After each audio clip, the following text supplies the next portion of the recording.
Advances to the UAE's Archaeology 2022 conference will begin shortly. Please take your seats. ضيوفنا الكرام، مؤتمر تطورات قطاع الآثار في الإمارات 2022 سيبدأ الآن. نرجو منكم التفضل إلى أماكنكم.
Good morning. Welcome to the second day of the Archaeology Conference in Abu Dhabi. Yesterday, we had a lot of interesting sessions, and we are adding more for today. I hope you will enjoy the sessions. We will start the conference today with the keynote about the World Heritage Site with Abdurrahman Naimi. Please welcome to the stage.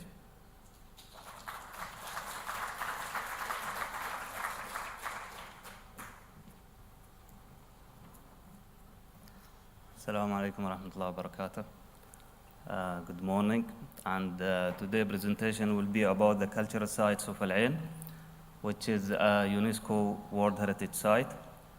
The presentation will speak about the inscription, about the sites, and the reason of inscription based on which criteria, and also will present how, what are the components of the sites, but also how the Department of Culture and Tourism and Abu Dhabi Emirate dealing with management issues for the management of the cultural sites of Al Ain.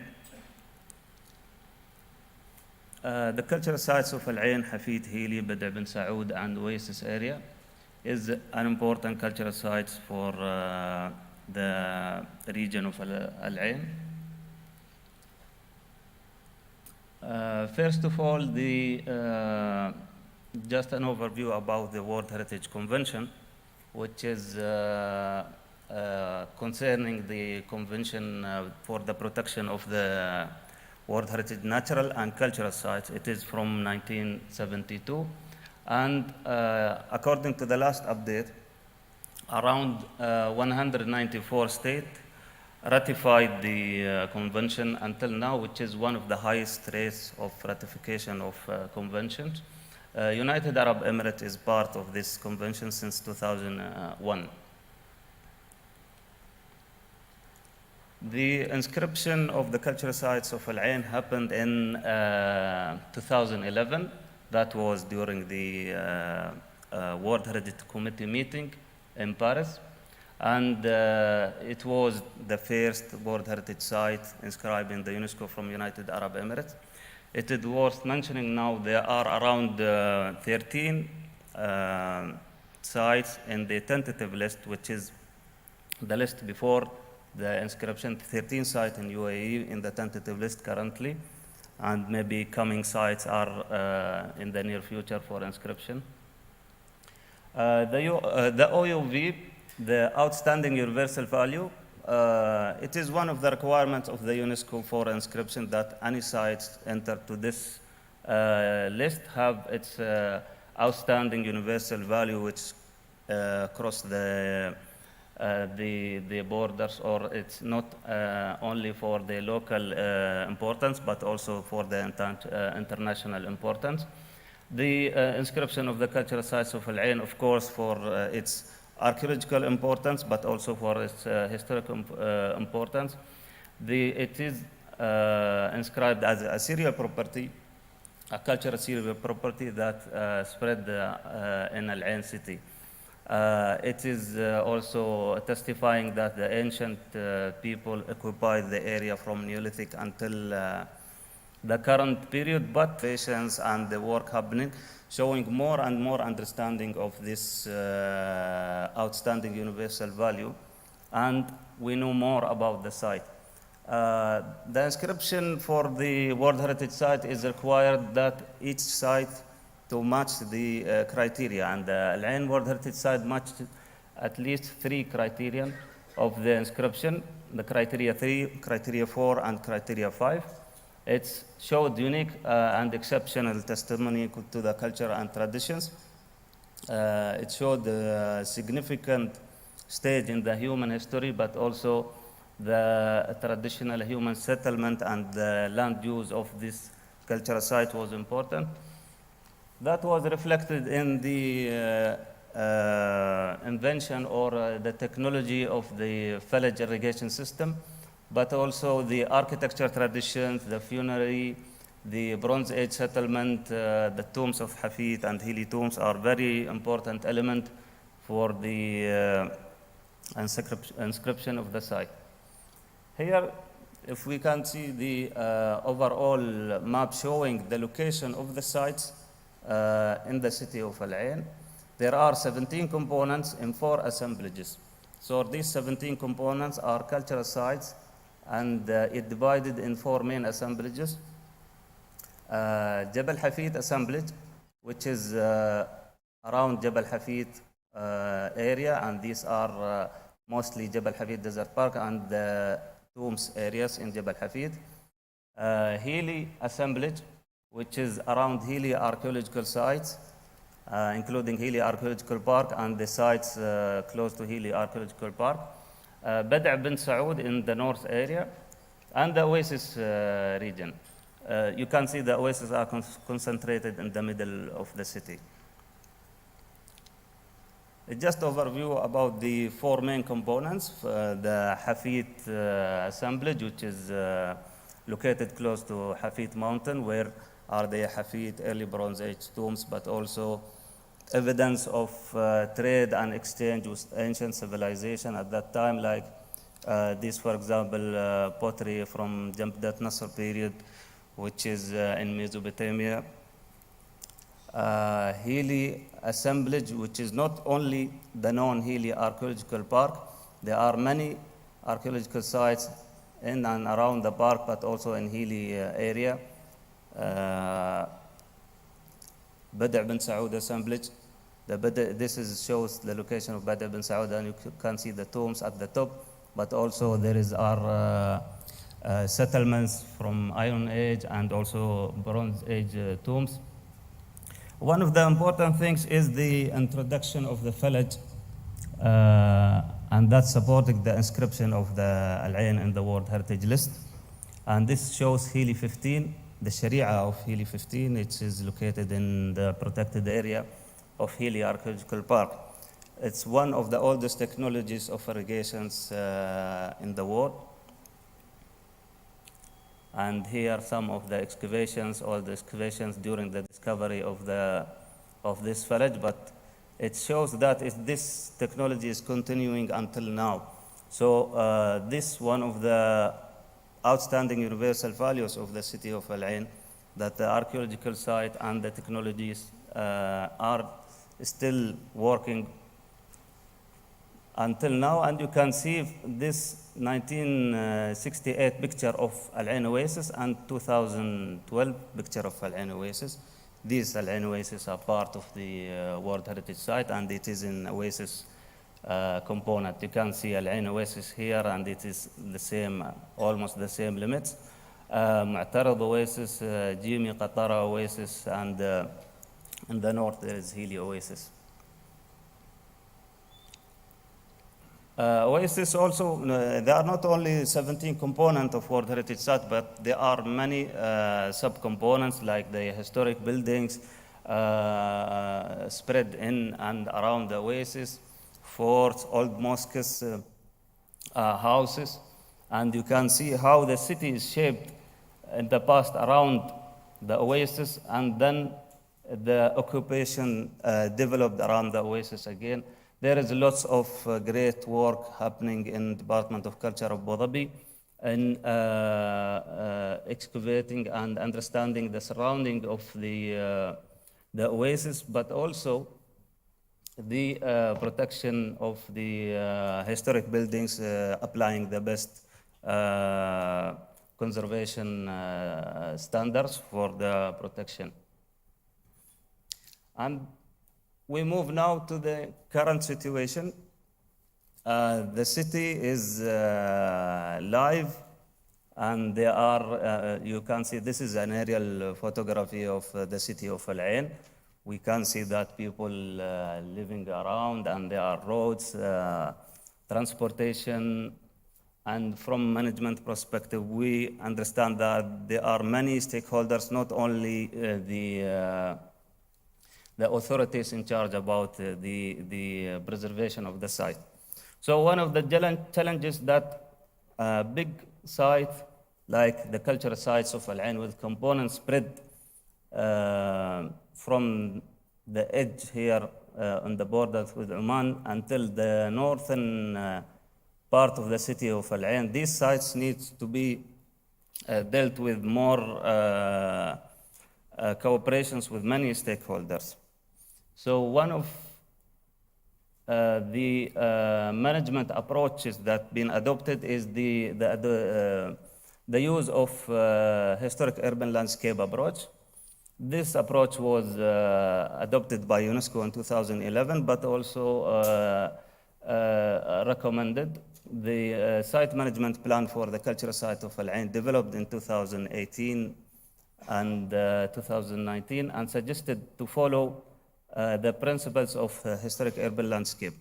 One of the main principles is that it integrates the components in the urban fabric of the city, but also contributing to the development and economic development of the city. One of the things, there are different approaches for the management of the cultural sites of Al Ain. We will take the example of how we're dealing with the management and how with development control. For the management side, the site management plan suggested that there should be a steering committee and technical committee for managing the site as a participatory approach. And the steering committee, you can see here the structure of the steering committee. The steering committee is to oversee the site management plan and how the site is managed, and also give suggestions to the technical committee, which is preparing the annual plans for the sites and also doing the monitoring things. The steering committee is headed by DCT. Sorry. Here in the diagram, you can see the steering committee headed by DCT, and there are members from Department of Municipalities, Department of Environment Agency, the Department of Town Planning of Al Ain, and the tourism sector in DCT. All these discussions happen on the high level to have alignment in the management of the cultural sites of Al Ain.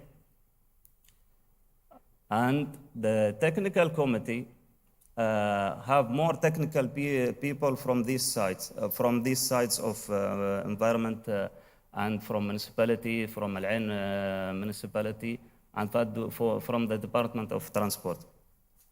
Working together help to have a clear vision about the sites of Al Ain and the management of the sites of Al Ain.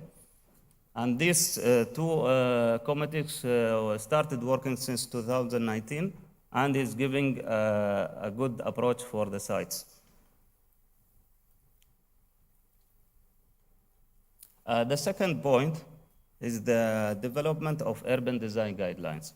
So the city is, the cultural site is part of the city and spread around the city. So the development happening along the time, and for that is the urban design guidelines give a tool for the management of the site that to allow developments, but also to give suggestions where things need to be preserved. And this is also going with the vision of the Al Ain 2030. Here we can see a picture of one of example of the urban design guidelines. This is a Ma'tar of the Oasis. And it shows how the urban design guidelines suggested development in the buffer zone, but also protecting the whole oasis and allowing for visual connections and visual corridors from different parts to the site. Having this prepared, it's helped when the development's coming and to give the feedback easily to the developers. For example, this is a hotel, and when they came to develop their hotel, they will know what they need to do at that time with us. So the development went smoothly for the getting the approvals. An overview about the management of the cultural sites of Al Ain. So there are components of the management. The cultural sites management plan, which gives all the action plans for the sites itself, but also under this we're having the steering and technical committee. We have Plan Al Ain 2030, which is the Department of Municipalities plan. It is integrating the cultural sites of Al Ain as an important component of the city.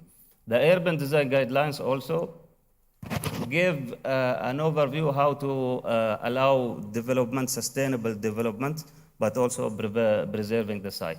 So all these are forming somehow the historic urban landscape approach, which is adopted in Al Ain. Before we end the presentation, one of the aims is to pass the knowledge and the importance of the site to the next generations, and this is done in various ways. Education departments is working with us in doing many education activities for the schools, but also there are books and now shared with the Ministry of Education for activities for the students. And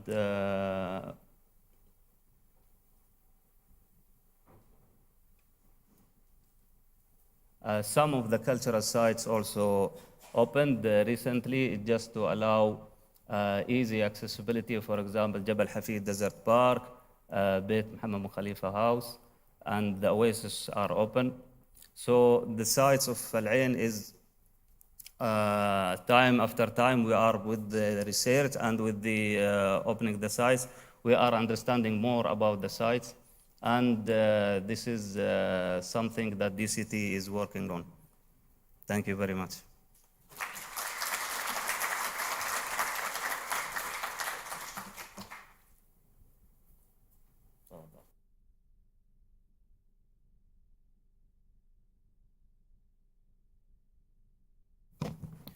Thank you, Abdurrahman, for the interesting paper and for your effort on protecting the UNESCO site.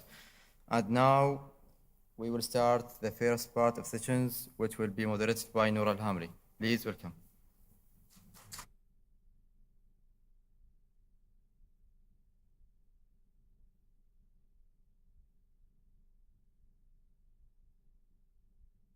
Good morning, everyone. I hope you guys have enjoyed yesterday's sessions, and we have a lot more for you to enjoy today. We have a lot of interesting papers. We'll first start off with the first pilot season of surveys that have been going on in the north of Al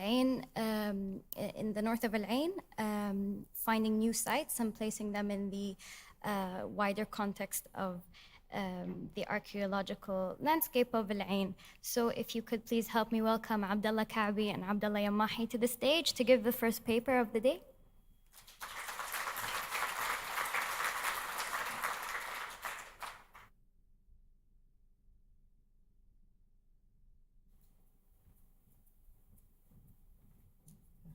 Thank you, Noura. Thank you, Tariq. Welcome to the presentation today. So today I'm going to present about the survey what we have conducted this last season on Northern Al Ain. Right, the presentation is going to focus on what we have found on the last season in the Northern Al Ain. Where are the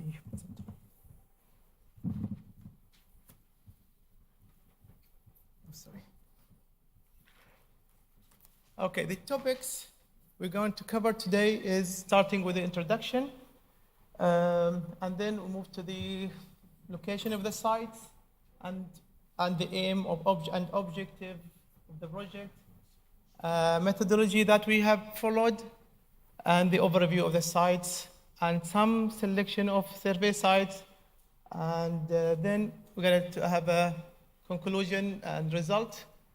And we're going to talk about the future survey. Right. Abu Dhabi Department and Culture and Tourism has carried out the first pilot season of the archaeological site survey project within the northern Al Ain region, which is in the Abu Dhabi, the Emirates of Abu Dhabi, United Arab Emirates. The field work for the project it took about 2 to 3 weeks of collecting data.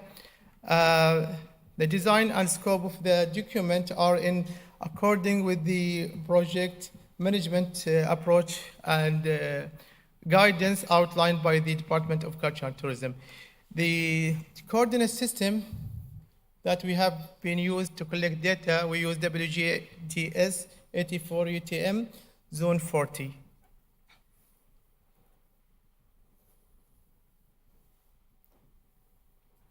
Right, as you can see from the right, there's a map showing the site what we have covered on the last season. The survey is located within the boundaries of Al Ain in the eastern region of the Emirates of Abu Dhabi. The target survey are located within the interior desert area, which extend about 30 kilometers from the rocky outcrop and archaeological site of Bid'a bint Saud, north of Al Ain, of the north and the northwest Wadi Sa'in and Wadi Al-Ayyai to the southward Al-Jibib area. The geographic area is defined by its sand dune interspersed by wadis and gravel surfaces to the west, Swayhan, and lies adjacent to the main road that connects Al Ain and Dubai. It's bounded by 3 main areas from the lowest Al Ain. Sorry.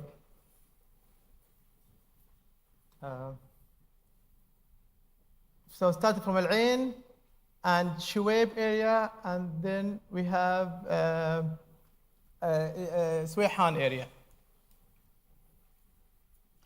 And the area including several already known as Iron Age settlement and villages.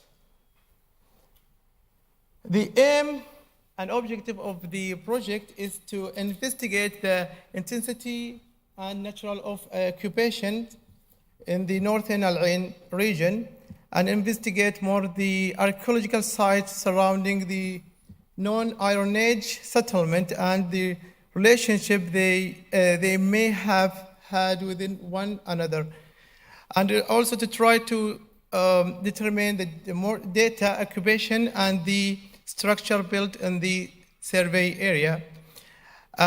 Also to better understand the sequence of occupation in the area and to understand the natural and function of the archaeological site in the area, practically regarding mobility and routeway through the desert from the inland to the coast.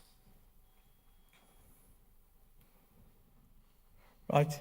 The methodology within the site, within the survey area, we undertake details record of the selection of the known site.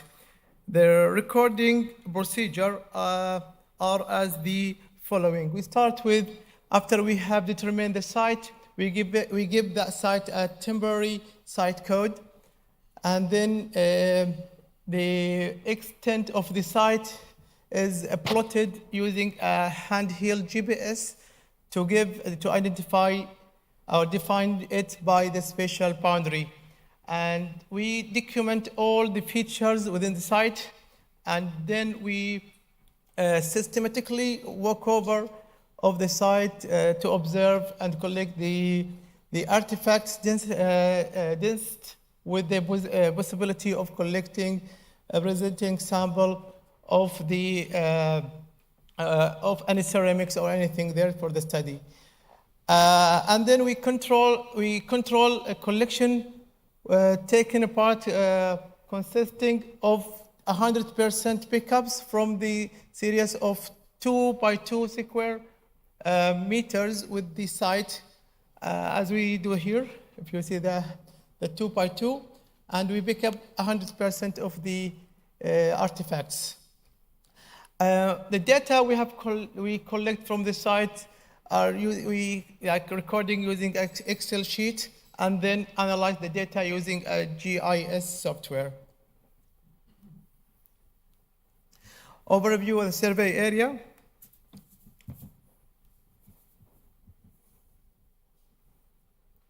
Right, the map is clearly illustrated the survey we have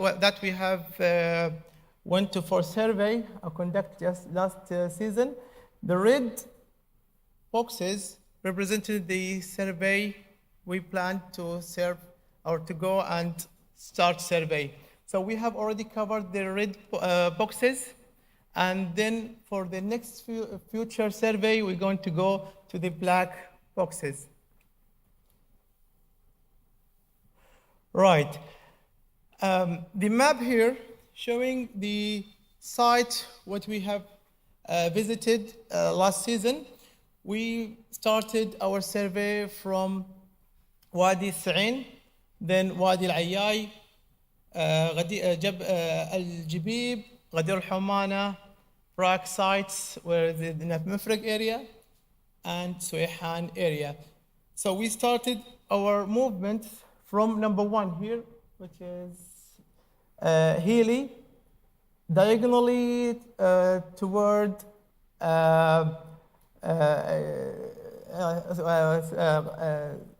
سوق الحديد أو صاروخ الحديد area in Dubai.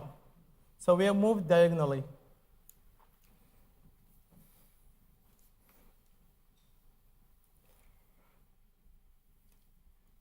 Now we covered, as we said, the Wadi Al-Ayay at the first site.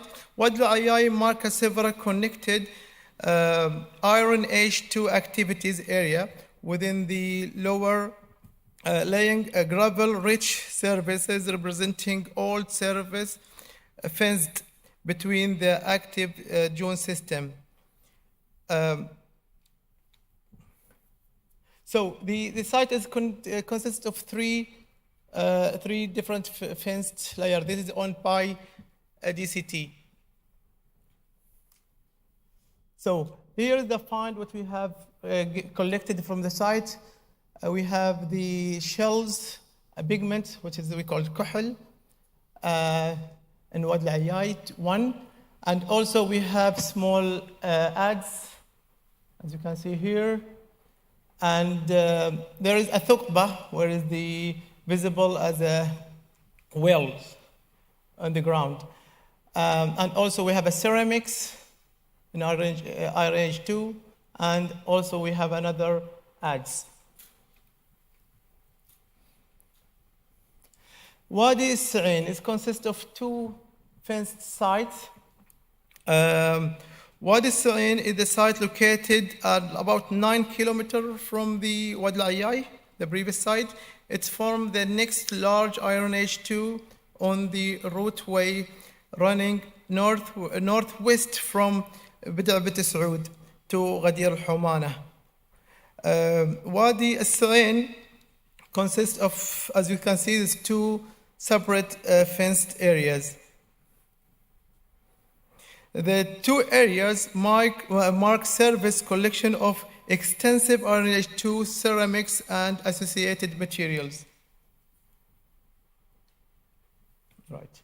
We have here limestone slabs, and also we have the collection of Iron Age 2 ceramics, and there is the other slab, elongated structures, slabs.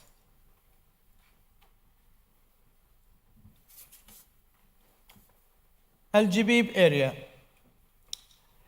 Al-Jibib shows a particularly rich cluster of small sites, as you can see from the image here, that are located on the route between Falaj Al-Jibib and Ghadir Al-Humana and beyond that. The sites are in the shallow wadi, which is called Wadi Al-Jibib, which run in a northeast and southwest direction along the low dune beside the wadi from the known site of Al-Jabib, including Iron Age II village system, to the extensive Neolithic and Iron Age II site of Ghadir al-Humana, and about 23 kilometers from Ghadir al-Humana. So here what we have found at the site, we have arrowhead from the Neolithic and Hafid data. And also we have a copper alloy, copper alloy down there. And we have a collection of bones, coppers, sheets. And we have some more here. Also we have the rim shared Omani find. And also we have soft stones and figurine, camel figurine. We found the leg and the tails.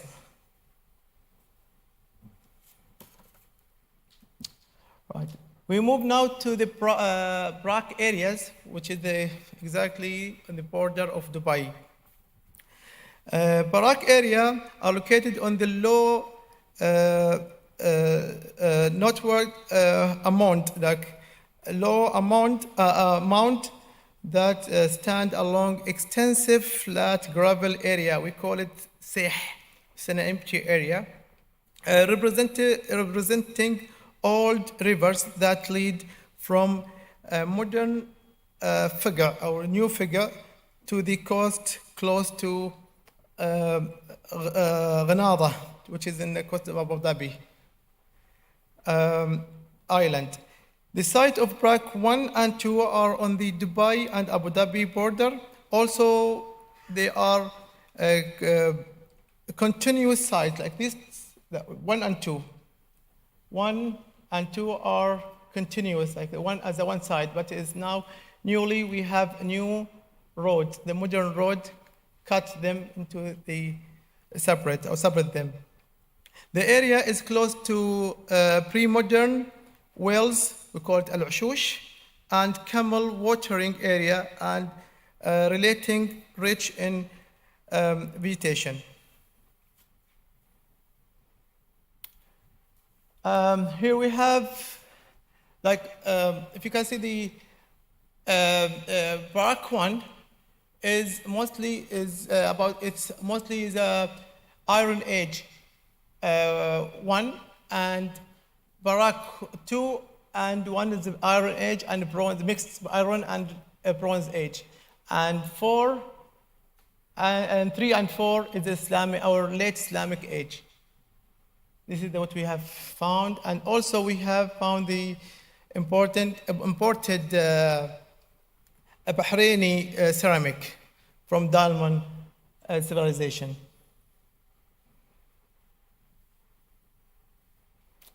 Ghadir al-Humana. Ghadir al-Humana is an important Neolithic and Iron Age II site. The name of Ghadir it's a shallow water collecting of water, likely seasonally fed by wadi. The site is located on the border of the dune running on the southerly direction and direction of the Iron Age II route to the Al-Ayyai area and further in north, east and west direction, and covering the northern part of the fence.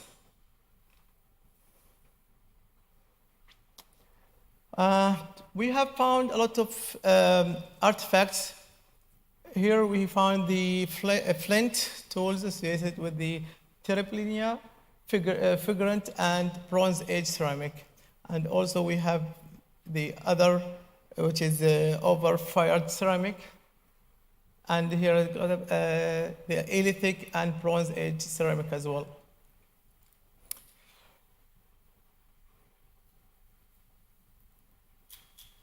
Right, so I'll let my colleague Abdullah to continue the result and conclusion. Thank you.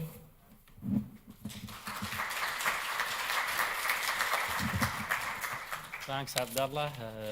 So I will take from here.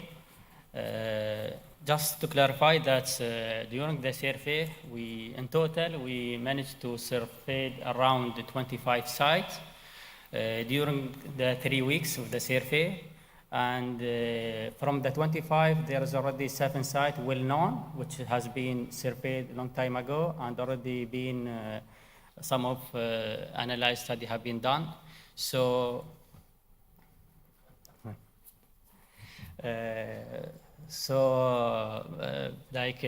we managed to find more sites just in the surrounding area of the already site being known. A total, some of the sites just give us remains of maybe it could be a settlement or a single lithic collection or visible feature of the village.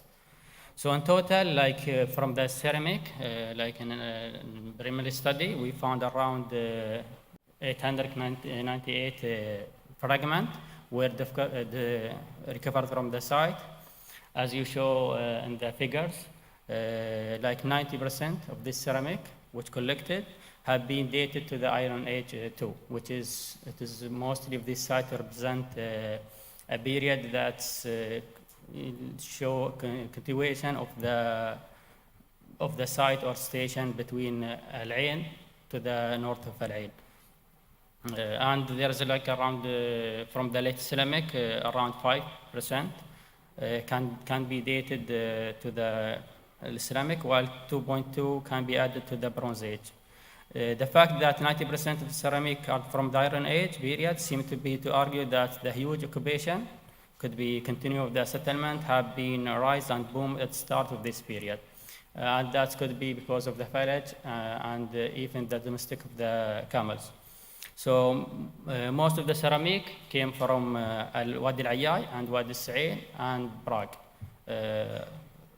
While the Prague too present a good percentage of the Bronze Age, around 60 or 55% of the Bronze Age coming from Prague, which is not far from Dubai border.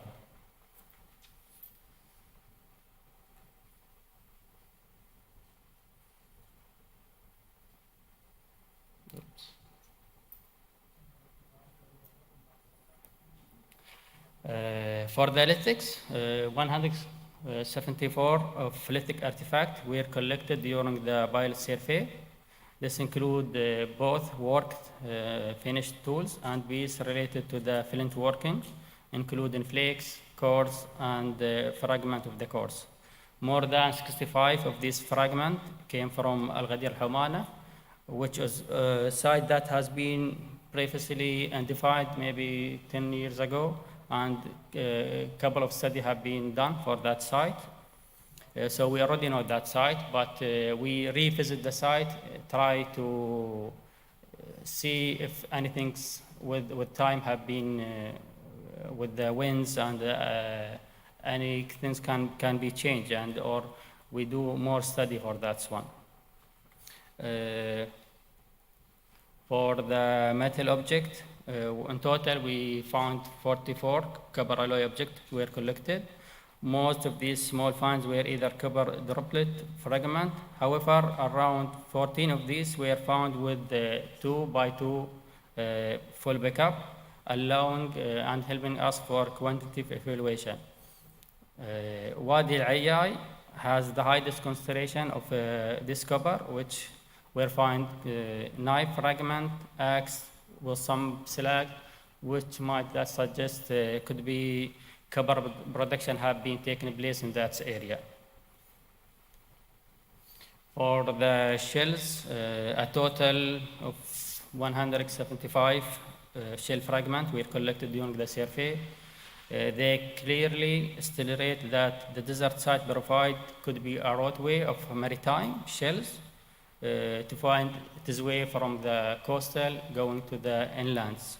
Around of 65 of these shells recovered from Ghadir Al-Humana.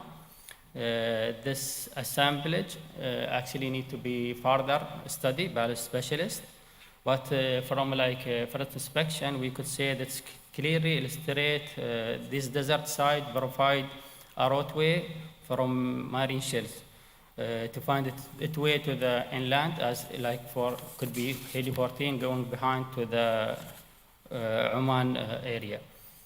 A wide range of the shells seem to have been transported through this route, not only associated with consumption, but also could be used for jewelry making, tools, or this has its own right. So just in discussion, we could say that we could see change in the pattern of mobility in the Earth environment.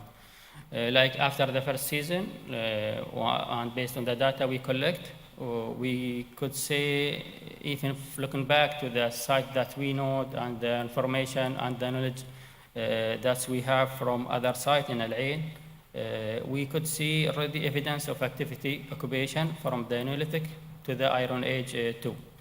This survey that has collected already allow us to start define different way of moving throughout the landscape. Neolithic activities seem to have been include hunting and possible craft protection, including like flint knapping and possible other activities. People during the Neolithic were moving throughout the landscape, less in the harsh environment, and most likely using lower lying surface that represent could be like wadi system that have been maybe water and attracting animals to hunt. After the Neolithic period, mobility must have been strongly defined by different factors, by the changing environment, changing the economic partner of exploiting the local landscape, and the mode of the transport, whatever that could be by foot or by using animal like donkey or camels. And we know that the use of camel from the Iron Age onward, instead of using donkey, likely not only change the social economic organization, but also lead to the more effective mobility. So people throughout the harsh environment has been changed, even the direction that been used have been changed based on that change of the using the camels.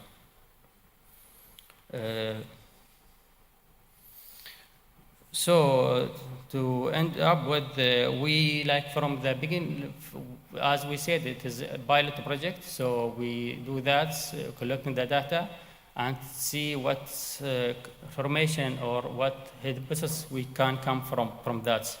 So we conclude that could be there are different mobility partners that have been started, became very clear in the Northern Al Ain survey. We could say like from Prague to, which is just the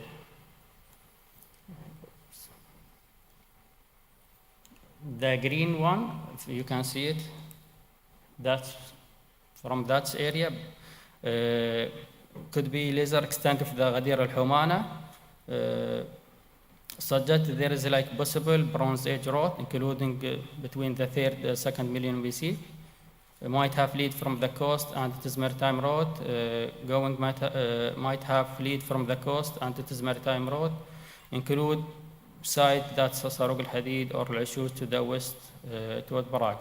And that's continue to the Al-Faq area and behind just the Hajar Mountain. So we could say that this road, the green one, coming from the coast to the Saruq al-Hadid, going to the Al-Ashush could be, to the Prague, and going to the east to the Al-Faq area and behind the Hajar Mountains.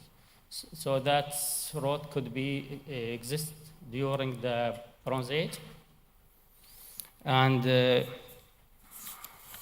from the other data we showed, like in the red one, this seems to have been changed, have been done during the Iron Age, using the camel for transport, allowed not only to follow this road, which have been the Bronze Age road, but also to make it vertically, going from Hili to Garbet Saud, to Al-Ayyai, to the Sa'in, to the Ghadir al-Humana.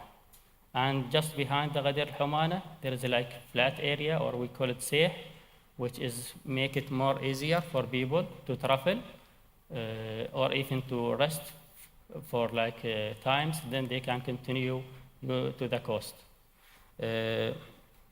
This is, we like it is from side to side, it is around roughly 10 or 9 kilometers from each side. So that seems to be like a station goes on. People can jump from side to the side and make it easier. And we know that this area is full of sand, but using the camel make it shorter for them to follow that road. And from there, we don't have much information or data that's been collected to see where that can be lead to. But that's the Ghadir al-Humana to the Al-Ashush, to the Sarq al-Hadid, it is around 25 kilometers. So this road and all the information, as much as we work and finding more data, it's helped us to better understand the situation going around. Even if we could extend the survey to more other area, that for sure will help us to indicate and to build up good drawing about the roads that have been taken and see the change that's been happening during from the Neolithic to the Iron Age. So for the future, we will continue doing our survey and to cover most of the Al Ain North area. As I said from the beginning, this area not fully covered, but we mostly, in the pilot survey, we mostly did just to see the site that already been known and to look at the surrounding area to find more site, to link it together. Also to collect some of the artifacts and the remain to do more analyze and study. So inshallah in the future, in the coming years, we will try to cover this area, which is haven't been, any survey have been done there. And it will be promising to start this project and to see how we can link by collecting all the data and the data coming from Dubai or Sharjah or other sites we know, try to connect even about the knowledge that we know about the maritime roads. The roads have been drawn from previous publication. So if you allow me, in the final, I will play like short clip video showing the survey that have been done.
Thank you. Thank you. And then I would like to thank Peter Maggi for pushing this project forward, and my colleagues in the DCT. Also to thank Sam Botten and Michelle, who unfortunately are not with us today. Thank you.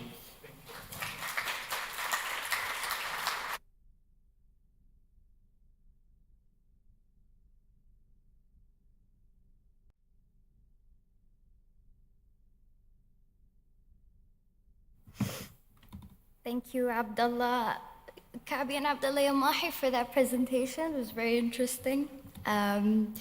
Next, I'd like to introduce to the stage Dr. Carmen del Cerro Linares and Carlos Fernandez Rodriguez from UAM in Madrid. They will be showing us today their work in El Madam and El Khudaira and Sharjah project, studying the Iron Age settlements and the integration of the various technologies, cultural knowledge, and the adaptation to the environment from the local cultures. So welcome.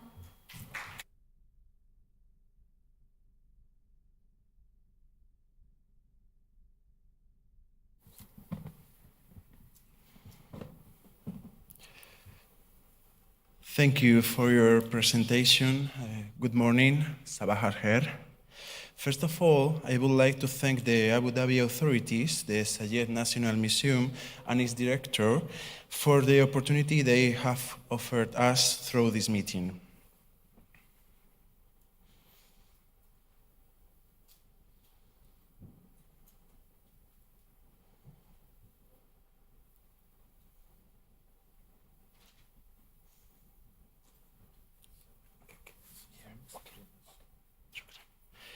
The research group of the Universidad Autónoma de Madrid, in which the Al-Madam Al-Khudaira project is integrated, is called Cultures, Technologies and Environment of Near Eastern Societies. Therefore, an important part of our team has been focusing for a long time on the study of Asian agriculture and hydraulic technology in the Near East, developed in several missions in the Near East. All the projects that have been carried out allow the team of archaeologists to be joined by different specialists integrating discipline for a long time. In all cases, this union, still in force today, has allowed a study of the environment and landscape in Eastern antiquity. Thus, our teams have worked in an interdisciplinary form at the Little Saf region in Iraq or in the Dagestan in Turkmenistan, for example. Among them, we would like to speak today, due to the character of this meeting, about Al-Madal project, Sharjah, that has rescued the ancient culture patterns and water collection points associated with the Iron Age settlement in the area. In this way, our team seeks the greatest possible reconstruction of the environment in which Al-Madam site was located. We are thankful to Peter Maggi for this opportunity. He pointed out to us the possibility to take part in this meeting by evaluating our work, even if it does not entail any major recent discoveries. The presence of the Universidad Autónoma de Madrid in Sharjah began in 1984 when a French-Spanish mission served in the Al-Madam region. In 1986, the project was consolidated under the name the Al-Madam Project, Sharjah, United Arab Emirates, peasant communities and communities in oasis culture during the Iron Age in the Oman Peninsula. The project has always counted on the support of the Sharjah Archaeology Authority, led by Sabah Jassim, and is under the auspices of His Highness Dr. Sultan bin Muhammad Al-Qasimi, who has been awarded an honorary doctorate by our university in 2018. Also in 2018, we requested the Sharjah Archaeological Authority that the Al-Khudaira necropolis be included as a study area. Once the proposal was accepted, a new team was developed naturally as the addition of historians, archaeologists, and biologists became necessary. For this reason, we are faced with the possible discovery of many tombs and the need for a large group of biologists permanently on the team, the archaeological mission was transformed into the Spanish Archaeological and Archaeobiological mission at Sharjah in 2020. The inauguration of this new project united both worlds. The one started in 1984 and that launched in 2020, and has been called the Al-Madam Al-Khudaira project, Life in the Oasis, Death on the Hills. The Al-Madam Al-Khudaira project does nothing more than consolidate and give visibility to a collaboration that has been operating for decades. It brings together 3 research centers from our university: the Institute for Ancient Near and Egypt Studies, under the direction of my colleague Carmen, the Laboratory of Past Population, under the direction of our colleague Armando González, and the Laboratory of Archaeology, under the direction of our dear colleague Arturo Morales. My colleague Carmen will present the main part of our project, the Al-Madam project, Life in the Oasis.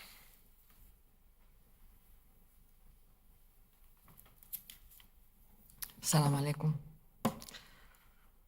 When we started working at Al-Madam, we were motivated by the fact that in the Iron Age in the region, the number of stable matrix settlements seems to be increasing.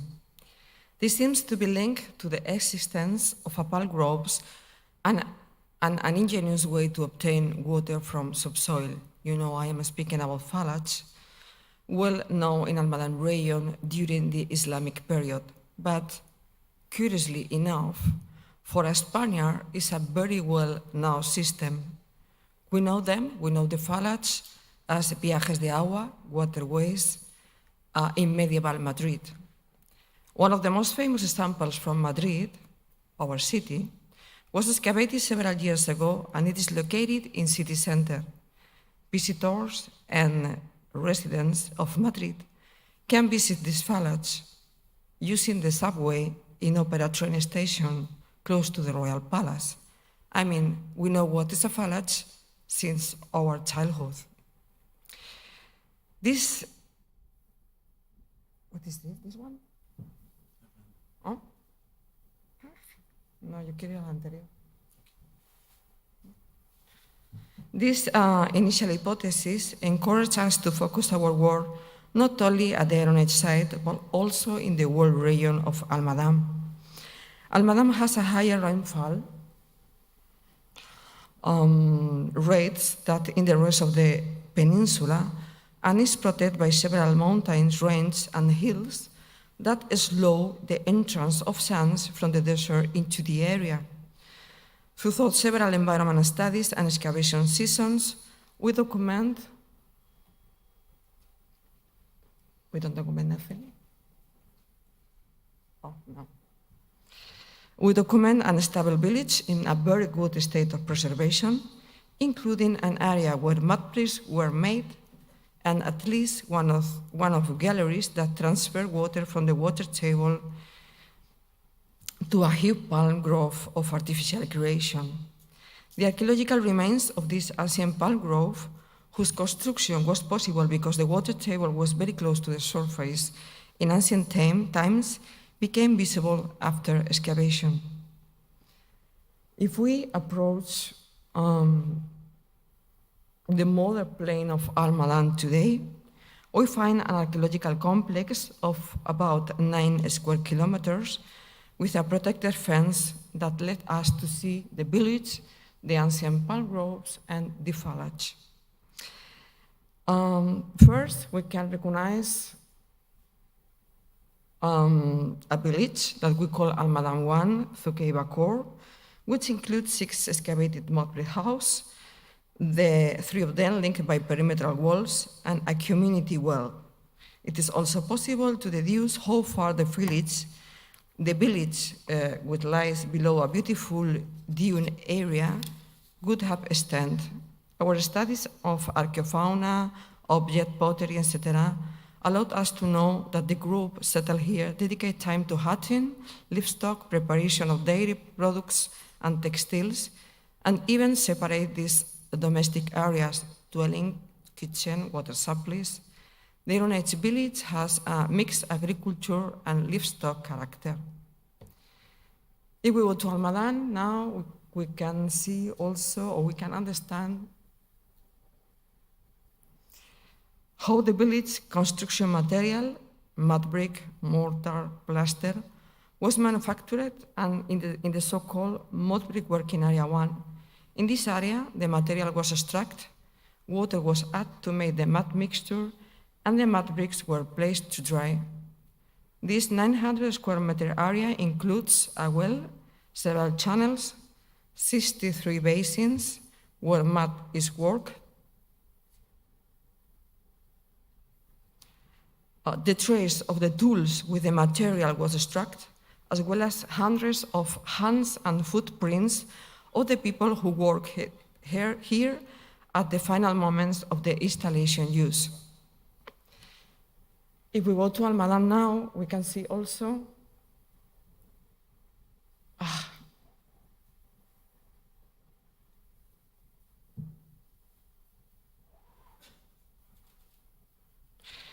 we can walk along a falange in Sector 2, excavated in the natural rock and partially free by our team, as well as the Thukba, the Axel wells. It is possible to follow its path from the surface more than 500 meters, and once the channel goes on this open, we can follow the path another 200 meters more.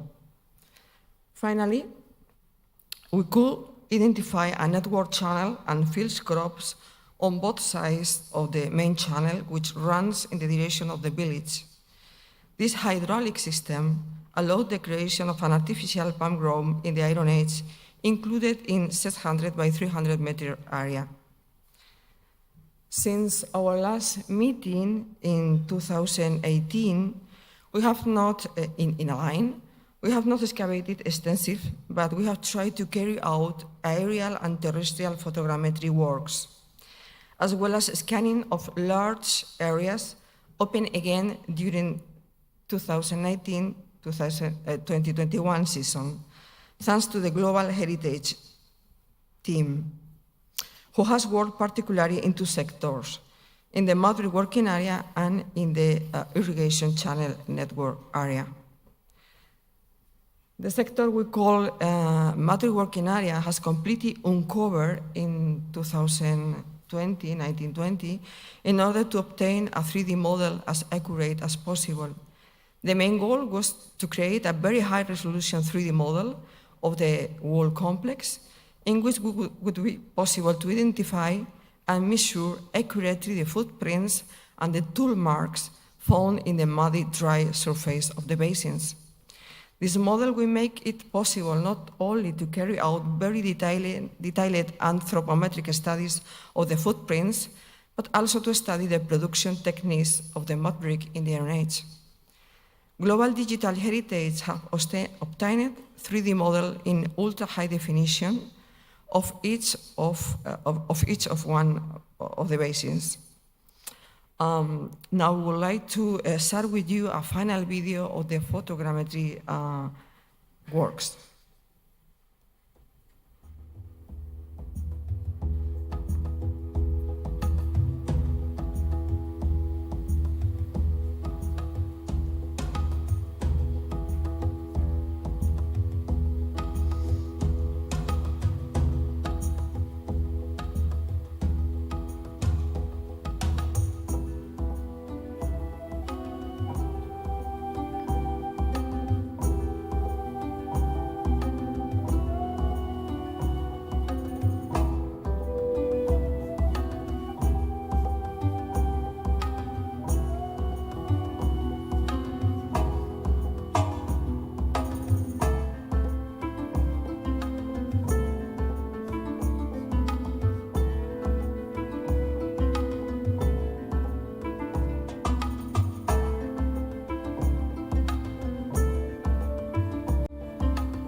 Regarding to the phalanx, the team continued excavating in 2021 to the final section of the phalanx, recording in both sides of the main channel and other secondary channels, tree pits, and ponds. The document remains ensure that the artificial created palm grove covered an area of 15 hectares. The photogrammetry works is not finished, but the aerial photos give an idea of the enormity of the phalanx system. The sector is still under study, as well as the pottery, all which belongs to the Iron Age. Our next season will start on 11 January, inshallah, and our aim is to continue mapping this area in order to understand the water management in the final sector of the structure.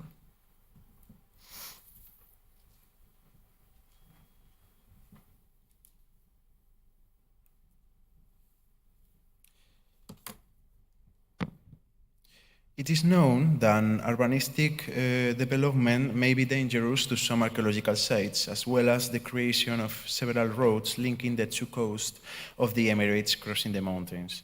Sharjah's central region is not an exception.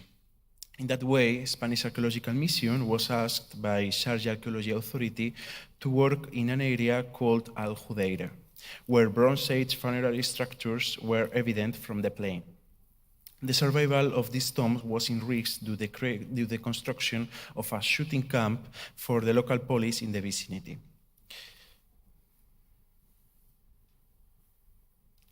Al-Hudaira region is located 70 kilometers east of Sharjah city and 13 kilometers northeast of Mleha. Thus, it is between Mleha and Date. This region is characterized by two main jebels selected by the Sharjah Archaeology Authority to be studied. They were called Al-Hudaira 1 and Al-Hudaira 2 by Yas. Visible tombs of different periods were constructed by local stone.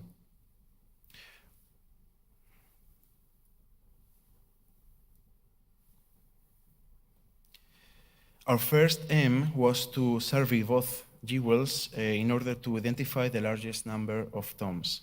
Al-Hudaira 1, also known as Jebel Kuleida, is the biggest one, 3.4 kilometers length and 35 meters maximum height jebel.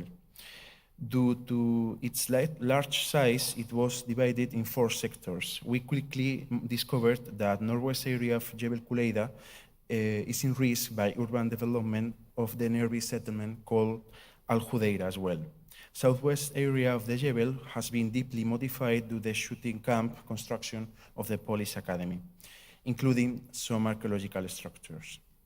In addition, working in the area was dangerous because we were serving while we heard the shoots of the police academy. Al-Hudaira 2, also known as Jebel Hudaira itself, located in the south of Al-Hudaira 1, is a 1.5 kilometers length and 25 meters maximum height jebel. In contrast to the other jebel, this area has not apparently risk, and it's not threatened by the increasing urban development of nearby settlements. Archaeological survey was developed during 5 days in February 2020. All potentially archaeological structures were geolocated. We identified all visible structures and classified them in situ.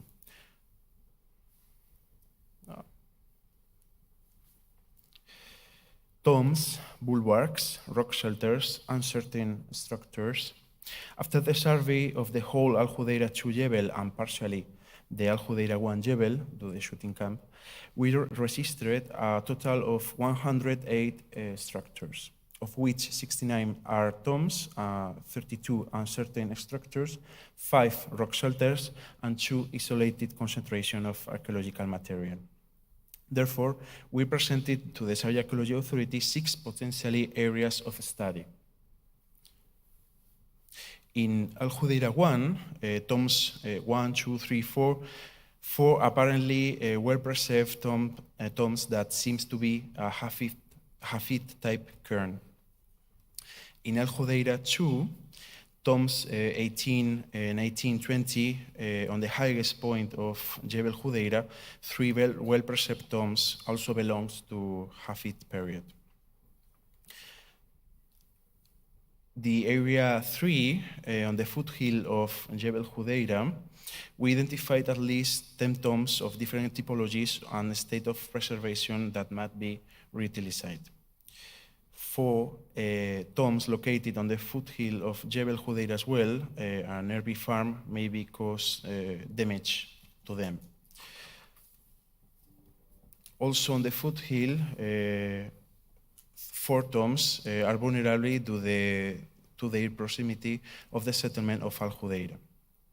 And in the east zone, 3 Hafid-type tombs. Due to the risk of Al Hudeira 1 Jebel and the nearby Suti camp of Police Academy, we decided to study only the second Jebel, Al Hudeira 2. Also, we started to excavate the group of 3 tombs on the highest point of the Jebel. The first selected tomb was T20, excavated during the 2020 season of work, the biggest one of the group in this area. Excavation of T20 was developed during 26 January and 5 February of 2020. This structure was constructed with middle-sized stones. When all these stones were moved away, we could see the cylinder-shaped structure. Height in antiquity was 2 meters, more or less.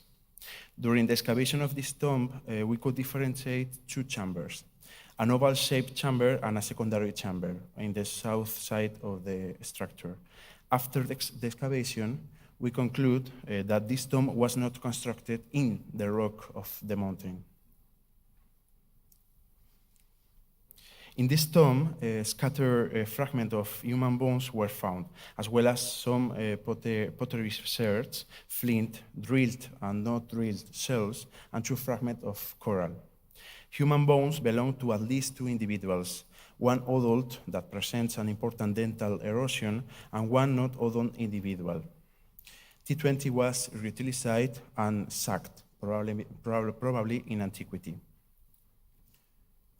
Due to the scarcity of archaeological materials found in the tomb, we could not date exactly its chronology. However, its typology suggests a Hafid-type cairn that are indeed very common in the nearby regions, such as Daya, Kalba, Wadi al-Khor, Kar bin Saud, Hili, Jebel Hafid, and of course in Sharjah central region, in Jebel Buhais, Jebel Emalah, as well as in Oman. 2020 season of work was really short, so we could not excavate the other tombs that are close to 2020. We expect to return to Sharjah in January 2023 after a break due to the COVID pandemic, so T18 and T19 are waiting our next season in some weeks. As future perspective, we hope to confirm the chronology interval of this necropolis soon. At first sight, only Hafid-type cairns were identified. However, also probably Nar and Wadi Suk-type tombs will be discovered in the next years. Rock shelters are common as Iron Age burials in Jebel Buhais, for example. We found at least 5 of these rock shelters that will be excavated in the next seasons. Iron Age people used to reutilize ancient tombs of their environment. Only the archaeological study will allow us to confirm this. To conclude, a systematic study of this new necropolis from archaeological and archaeobiological point of view will allow us to understand a very unknown region of Sharjah Emirate.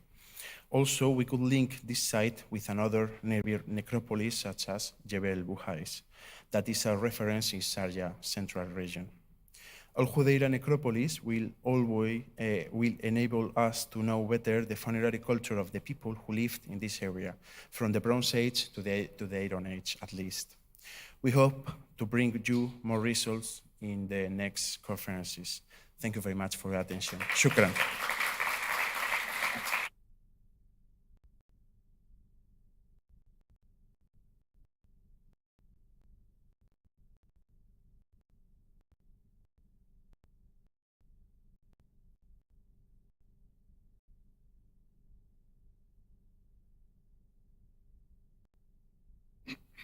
Thank you, Carmen and Carlos, for that presentation. Our next speakers are Ali Al-Makbari and Hajar Al-Minhali. They'll be speaking about the Hili 14 Archaeology Park in Al Ain. Their evidence dates back to the Iron Age 2 period, and they'll be going over the origins, the chronologies, and the functions of the site. So please welcome Ali and Hajar.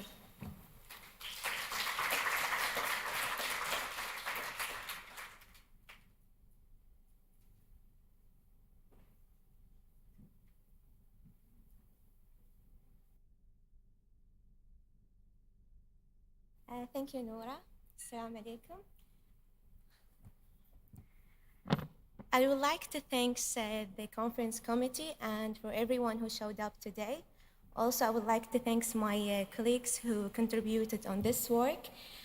Today, we will be presenting about the recent archaeological investigation at the Iron Age site in Hili 14.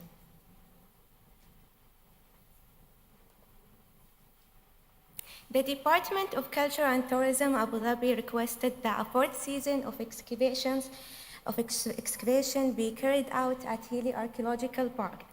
This excavation project was preceded by Project Hili 14 2018, Hili 14 2019, and Hili 14 2020, all of which aim to provide a more accurate understanding of the region, function and the chronology of the Hili 14 archaeological site, and place it within the contextual setting of other known archaeological sites within the local area. The Iron Age 2 period, 1000 BC to 600 BC, sees a dramatic change in socio-economic and political structure in Southeast Arabia, associated with the introduction of village agriculture and new long-distance exchange networks made possible by the domestication of the camel that can be linked with the increase in settlement density, a new settlement patterns, defensive sites, possible increase in hierarchy and civilization, and the new craft industries. Hili 14 is located within the boundaries of the Hili Archaeological Park, approximately 9.3 kilometers northeast of Al Ain city center. It is situated within the Hili Oasis of Al Ain in the eastern region of the Emirate of Abu Dhabi in UAE. A number of Iron Age key sites have been identified close to Hili 14, such as Hili 15 and Iron Age irrigation system, Hili 17, Hili 2, and Rumeila settlement. The Hili Archaeological Park is situated at the northern end of the Jawa Plain, a wide pediment measuring up to 15 kilometers across and consisting of gently inclined gravel and sand transported by numerous wadis that flow from the Oman mountains. To the east, excavations at Hili 14 have confirmed that the superficial geology consists of 2 meters of windy blue sand dune deposit overlying sand and the gravel alluvial fan deposit. These alluvial deposits are up to 60 meters thick and form an important aquifer derived from the Oman mountains to the east, that to this day provide fresh water to the various oases in the area. Directly to the east of the site, low rocks outcrops from Jabal Oha and Jabal Huwaya. Directly to the north of this, the braided channel of Wadi Tuwaya and its tributaries seem to have been the source of the village that provided the site with water. An initial survey of the Hili 14 site was undertaken by the French team in 1982. 2 weeks of field work focused on cleaning the tops of the walls in order to establish a plan of a large rectangular mud brick building. The spaces within the fort were assigned structural unit numbers, and these numbers are used in this presentation. 2 sound gauges were excavated on either side of the external wall of the structure, and a number of large storage jars were recovered from space 33 at the southern end of Building 1. These recent archaeological investigations include photographic drone survey, ground-penetrating radar survey, surface survey, and artifact collection and extensive archaeological excavations. This work has shown the site to be considerably more extensive and complex than the original work at the site suggested. Therefore, it is now possible to discuss in more detail the chronology and economy of the site and the Iron Age landscape within which Heli 14 is situated.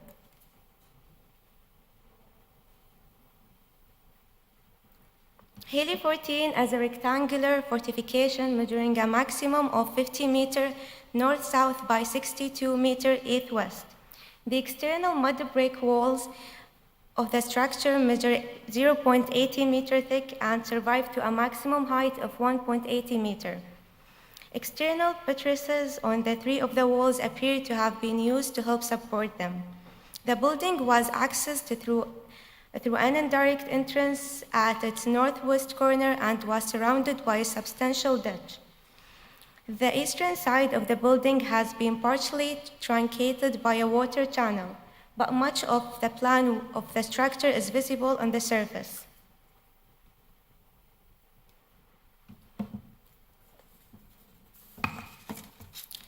The structure contains a large number of rooms arranged around the external walls. The largest of these is Building 1, against the southern wall.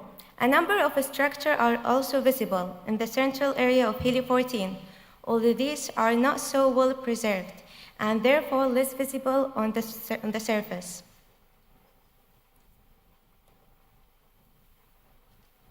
Heli 14 was surrounded by a substantial ditch within Trench 17.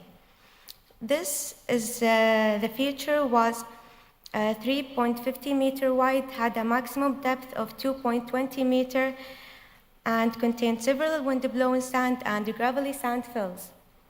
The fills of the ditch contained Iron Age 2 ceramics and C14 samples. From these deposits indicate it was infilled by the end of 10th century BC.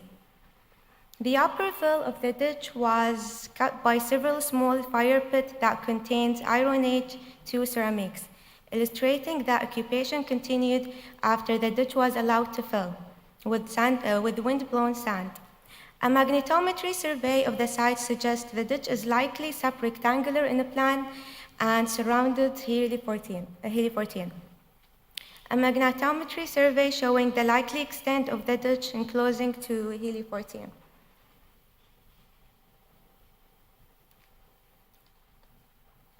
Building 1 consists of a large central room, structure unit 37, at the north of the building, and 4 smaller rooms, structure unit 33, structure unit 34, structure unit 35, and structure unit 36, to the south. Unlike the other buildings ranged around the walls of Heli 14, Building 1 has its own separate southern wall as to utilizing the external wall of the fort. Building 1 was accessed through a doorway in its northern wall. A staircase ascended from the northeast corner of structure unit 37 to give access to the roof. Within structure unit 37, multiple plaster floors were recorded, each associated with an artifact occupation deposit. The walls of the buildings were covered with a thick white plaster, possible gypsum, some of which survived in situ. The rest formed a layer of collapse that sealed with latticed floor in the building. Where in the building's wall, and the building's internal buttresses have helped support the walls and may have subdivided the spaces. The latticed plaster floor exposed within structure unit 37 was covered with a spread of broken ceramics, including a bridge-spouted vessel and large storage jars, as you can see here in the pictures on the corners, the big storage jars. The base of the largest storage vessels was found and plastered in a place on a stone slab in the northeast corner of the trench. Similar stone slabs were found elsewhere in structure unit 37, sometimes covered over with later floor surface when they fell out of use. A small bowl was open one layer against the 7 size design. Structure include a large corner of the space, including significant just within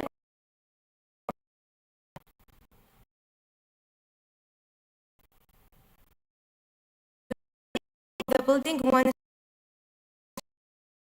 has been were found in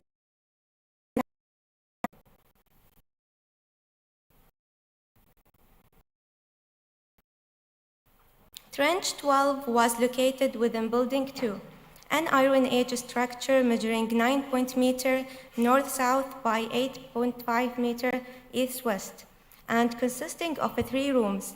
The walls of the buildings, too, were constructed of mud brick and covered in thick mud render. The walls were 0.45 meter to 0.50 meter. Thick survived to the height of up to 0.90 meter tall. At least some, if not all, of the walls were built in a shallow construction cut, although this was hard to see except where it contained pottery or ashy fill. Building 2 had 2 separate phases of constructions. The earliest phase of the building consists of a single room structure unit 74, accessed through a doorway on its northern side. A later phase of the building was associated with the addition of 2 rooms to the south, structure unit 72 and 73. Structure unit 72 was accessed by a doorway in its southern wall, and a second internal doorway gave access to the south to the structure unit 73 to the north. Within the structure, several compacted mud floor surfaces had silty sand occupation deposits were identified.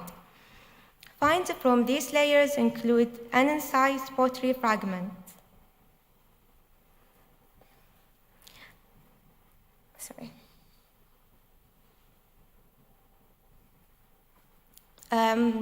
Have included an incised pottery fragment, the lid of the soft stone vessel, fragment of a soft stone vessel with incised geometric decoration, 2 unidentified clay objects, a fragment of a grinded stone, and a possible weight or unfinished bead, and a red stone, as well as a small assemblage of Iron Age pottery. The remains of a well-preserved updraft kiln used for pottery production was identified in a trench 5. The lining and the floor of the kiln consist of burnt clay approximately 0.20 meter thick. Air vents measuring 0.2 meter were regularly spaced, 0.70 meter, from each other around the edge of the kiln. With a single central vent located in the front of the entrance, a layer of ceramics and burnt clay at the southern end of the kiln may have been used to close the kiln entrance or may represent wasters after the last firing of the kiln. An exterior ashy burnt area on the northeast side of the kiln represents the remains of the material used to fire the kiln. These deposits were dominated by palm tree remains.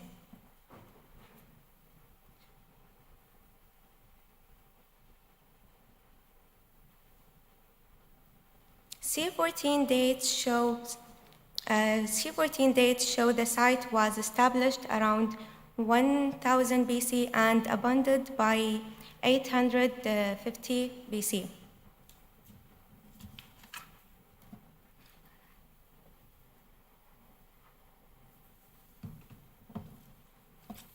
A specific type of the communal space defined as the pillared hall is known from several Iron Age sites.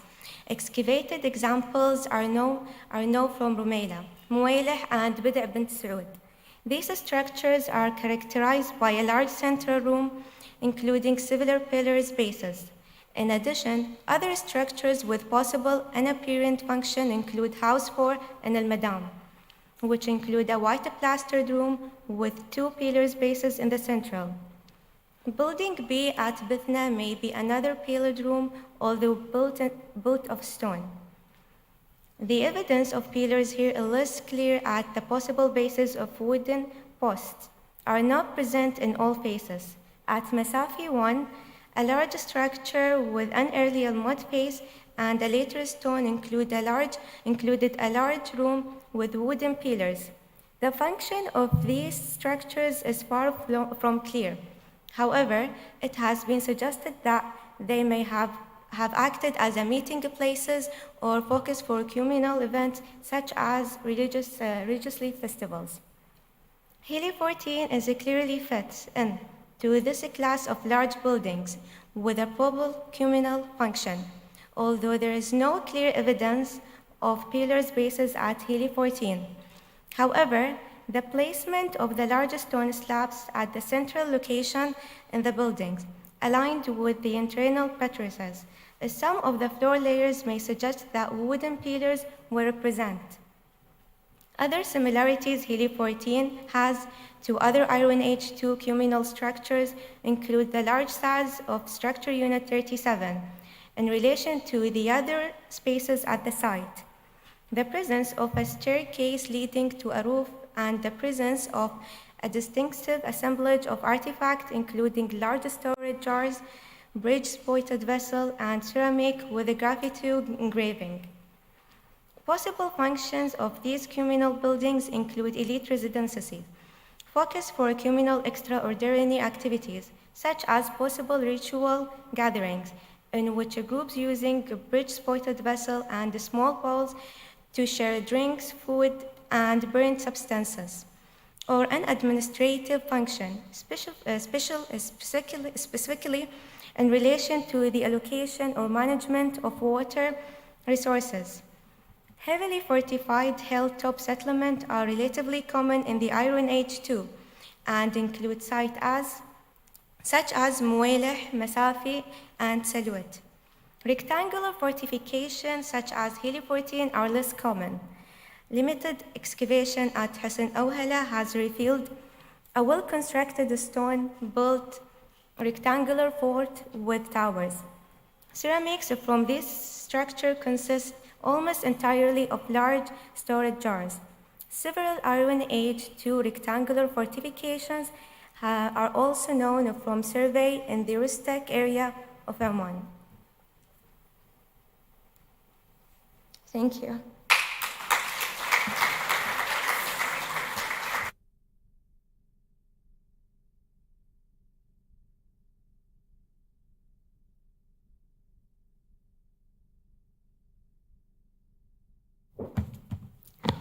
Apologies for the slight change in schedule. This is why we drink coffee in the morning. So our next presenter is Tatiana Valente. She will be showcasing her work from Saruq al-Hadid with translations of physical evidence into more holistic, spiritual interpretations of the local cultures and beliefs. So please welcome Tatiana Valente.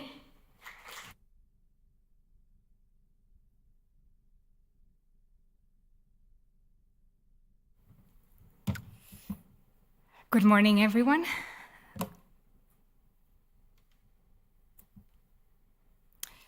Okay, so first of all, thank you so much to the organizers of these conferences and for inviting me to be here. As most of you know, I have been working on several sites in the Emirate of Dubai, including Saruk Al Hadid, which I will discuss here today.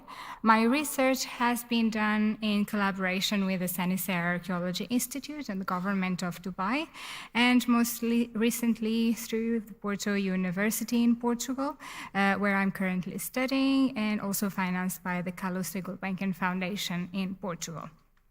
Recently, the collaboration with Dr. Lloyd Weeks from the University of New England that also excavated the site between 2015 and 2017, the non-sharp project, has tremendously helped understand the role and purpose of this site as a whole, not only on technological and economic aspects of its metallurgical production, but also on its social role.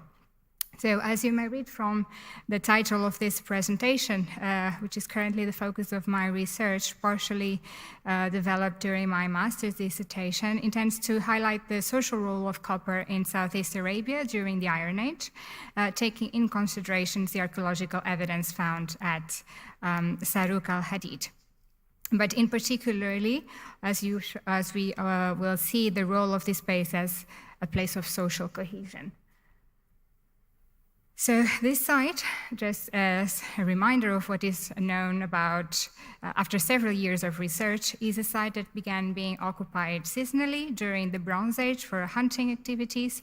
Post holes, some herds, potsherds, and a large animal bone accumulation are testimony of this occupation. Paleoenvironmental data suggests that the site looked quite differently from today, devoid of dunes with vegetation like shrubs, acacia, and gaff trees. Water seems also being available through the use of wells, which were found on site as well. The same environmental conditions continue through the Iron Age. However, it is evident from the archaeological record that dune accretion started to transform the landscape during this period and vegetation progressively diminished, perhaps due to deforestation actions for charcoal production, though this part still needs to be more researched. And at this time, the site becomes a metallurgical center, thus then the chopping of the wood for it. However, reasons for it to become such a place of production still needs to be clarified. So the site, although gathering most of the environmental conditions for such industry, the wood, the water, food resources, again, also were available, but the minerals had to be brought in from nearly 100 kilometers away from the Hajar Mountains. The site is relatively far from most known Iron Age sites, about 40 to 80 kilometers from most, and does not seem directly connected or belonging to any of them in specific. Although suitable for metallurgical activity, its physical location would not allow a permanent settlement. Thus, the interesting material assemblage that will be discussed in this presentation seems quite odd, making it unique in the region, and its social role in the Iron Age society of the region may be the key to explaining its existence in such place. So, as you can see from the stratigraphic illustration of the areas excavated by the Sanitaire team in Area D, the occupation deposits began already in the Bronze Age, and what might be already some ritualistic deposits marked by the presence of incense burners began appearing already in the late Bronze Age, turned to the Iron Age one. So then an intensive occupation during the Iron Age too is observed, both in the shape of ritualized depositions in both areas, but also in metal production in Area 2A, being several combustion structures identified in here. Finally, the top layer, or as it is known, the slag layers, contains discarded materials datable to the Iron Age too, all the way to the pre-Islamic and Islamic period. During these later periods, the site is visited sporadically for metal scraping and possibly also for purifying the old slags. Moreover, it was the scraping in older deposits that then created this top layer. Still, the peak of its metallurgic production was definitely during the Iron Age, most precisely during the Iron Age too. It is possible that the environmental conditions of continued dune accretion and deforestation led to the possible abandonment of the site. But what do we know about the metallurgic production at the site and within the region? So I won't enter into details here, as Dr. Lloyd Weeks will discuss it afterwards in his presentation. But as you all may know, copper production in the region began already in the Bronze Age, being one of the suppliers of the metal from nearby regions. However, during the Iron Age, this production seems to have intensified, as observed by numerous slag heaps found in the Hajar Mountains, although still many not clearly dated yet. But the number and type of objects produced also multiplied drastically during this period. Furthermore, at Sarawak al-Hadid, gold production is also attested. The gold items lack provenance data, but may also be local, but also imported, as gold commonly occurs within copper ores, making both productions often connected. Iron weapons, although occurring abundantly at Sarawak al-Hadid as well, show no evidence of production at the site. The object seemed to have been imported finished. Until recently, most metallurgical studies have been conducted in Hajar Mountains, where smelting evidence has been identified near extraction zones. Thus, most metallurgical studies have been tightly connected with smelting evidence only.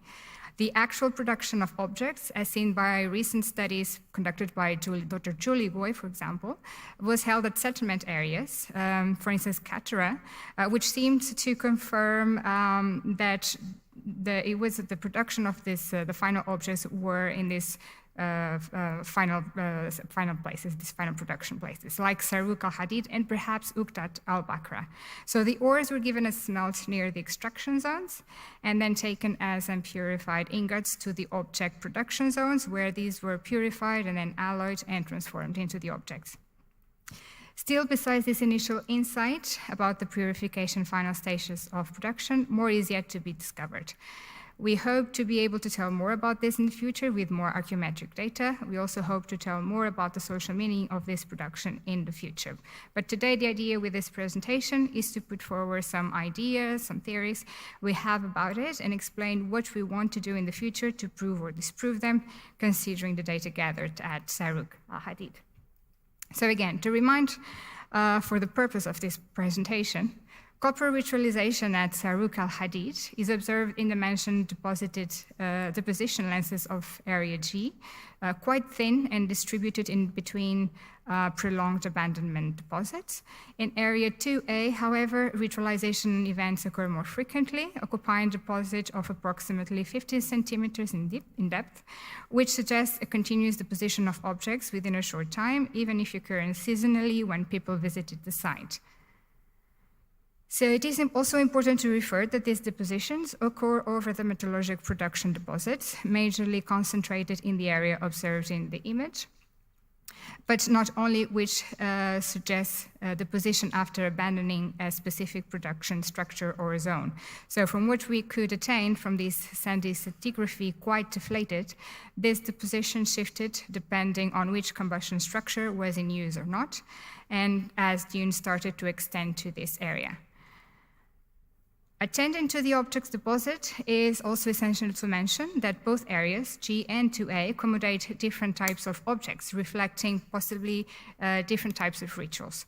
As in area G, for example, we observe a majority of copper weaponry, occasionally in bundles, but most importantly dispersed through small areas, but also numerous copper snakes, iron swords, and most importantly, numerous incense burners. In both copper and pottery, many snake decorated.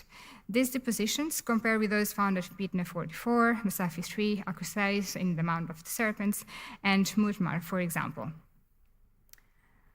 Within this assemblage in Area G, we also observe the presence of alabaster, softstone, copper, and pottery vessels, the majority of bowl forms, but also some tiny stone objects whose function is still not clear, but that might have been used in the copper or gold production.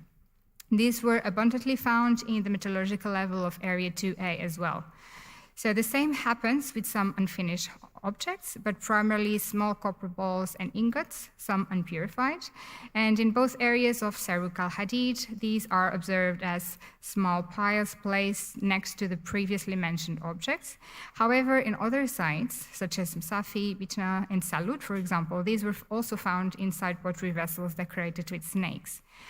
All this may support the idea of offering to the snake for allowing this population this production, including the knowledge to do so, as the snake has been found in other regions to be associated with the arts of fire. It may have been the case here too. Nevertheless, the social importance of copper itself in these rituals also must be considered, especially its importance as prestige object or even as a symbol of the warrior. In this aspect, we have to remember the abundance of weaponry that has so far been discovered at Saruk al-Hadid. It is obvious that not just weapons were produced, but also other objects such as pins, needles, hooks, hoes, vessels, etc. However, weapons were the majority, particularly arrowheads. We don't know if these were actually to be used in war or perhaps for hunting. Alternatively, if were simple symbols of prestige or to be offered to the referred snake deity. Trace wear studies are lacking and thus preventing us from understanding the function of these objects, but not to mention the thick corrosion layer that they all possess, which also makes their study difficult. And the fact that there are not enough alloy and topological studies done yet, specifically to assess functionality and regional distribution. And the SHARP team could attest that nearly pure copper, arsenical copper, and tin copper alloys are tested at Saruk al-Hadid without any particular distribution per object type. So these studies are still in initial phase. However, if more objects are analyzed in the future, including objects from other sites, maybe we can start seeing a pattern, particularly to what might suggest functionality as divided between what objects are for daily use and which ones are for votive use. So nevertheless, miniaturized weapons, including bows, quivers, arrows, daggers, and axes, attest to at least some weapons with a purely votive function. These occur not only at Saruk al-Hadid, but also, again, at the other sites like Uqdat al-Bakra and Mudmar, for example. The context of which some of these objects are found, being part of a ritualistic assemblage, just as described, confirms that not only copper itself, sometimes in the shape of ingots and slag, was being offered to this snake deity, but the symbols of an elite were being offered as well. However, to understand this, we have to pay attention to the assemblage found in Area 2A, which, as said previously, is slightly different from the one in Area G. The assemblage in Area 2A also contains the referred offerings of copper snakes, weapons, miniaturized and regular, raw copper and jewelry in both copper and gold, but unlike Area G, no incense burner was ever found here. Moreover, the discovery of a dozen anthropomorphic figurines is quite unique, some clearly depicting male and female figures, but others with a more abstract look, which might also depict palm trees. Furthermore, the vessel assemblage in this area, in Area 2A of the pottery, is dominated by grey-ware jars and spouted vessels. Steatite and copper vessels, many spouted as well, also occur frequently in the assemblage, and the presence of ladles is also attested. Such objects suggest the sharing of liquids, but possibly other food elements, and is quite similar to those found in meeting and administrative buildings in the region, known as the column halls, which are found in settlements such as Muela, Bida bin Saud, and Rumaila, for example. Such types of vessels are rare in Area G, which is instead dominated by sandy ware bowls and snake-decorated vessels, some of them quite large.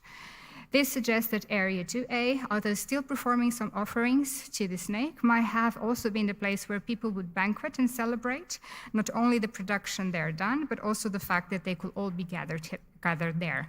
On the other hand, Area G seems to have been more focused on ritualized offerings. Remembering an article by Dr. Anne Benoit, where she discusses authority and religion in Southeast Arabian Iron Age, correlating data from several cultic sites and meeting places, she highlights the evidence portraying cultic meeting and festivity activities, but also its close association and importance into the management and sharing of resources. And Saruq al-Hadid alone seems to attest to all this evidence together.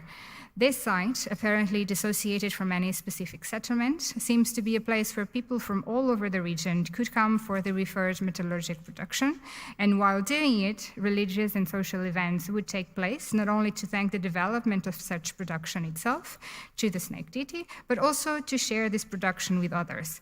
And while doing it, banquets, social celebration, and sharing of ideas and knowledge could also take place.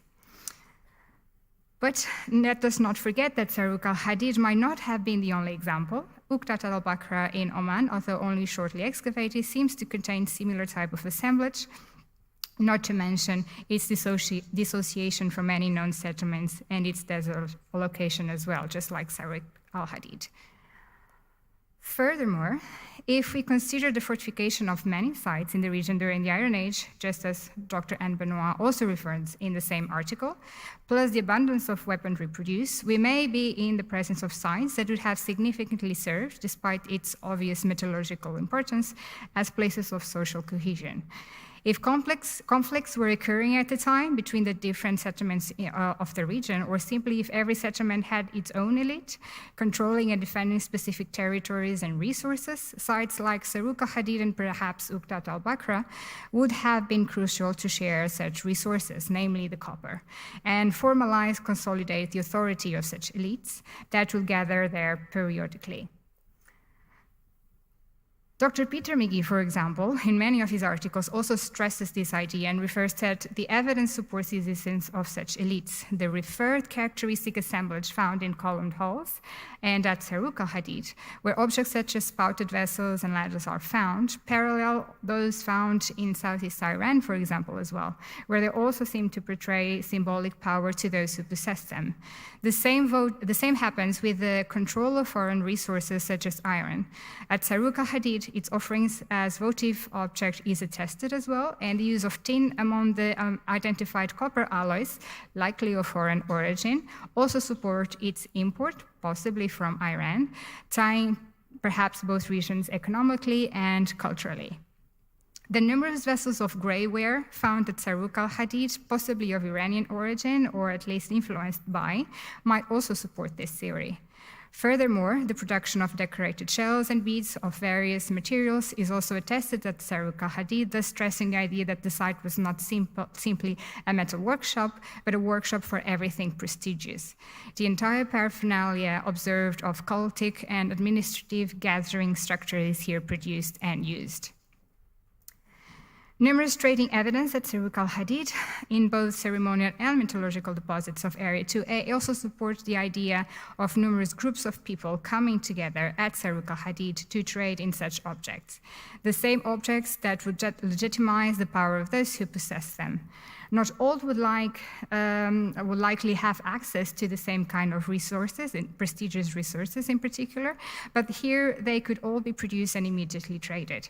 The extensive collection of stamp seals also found here also attests to the administrative control of the resources in production and trade.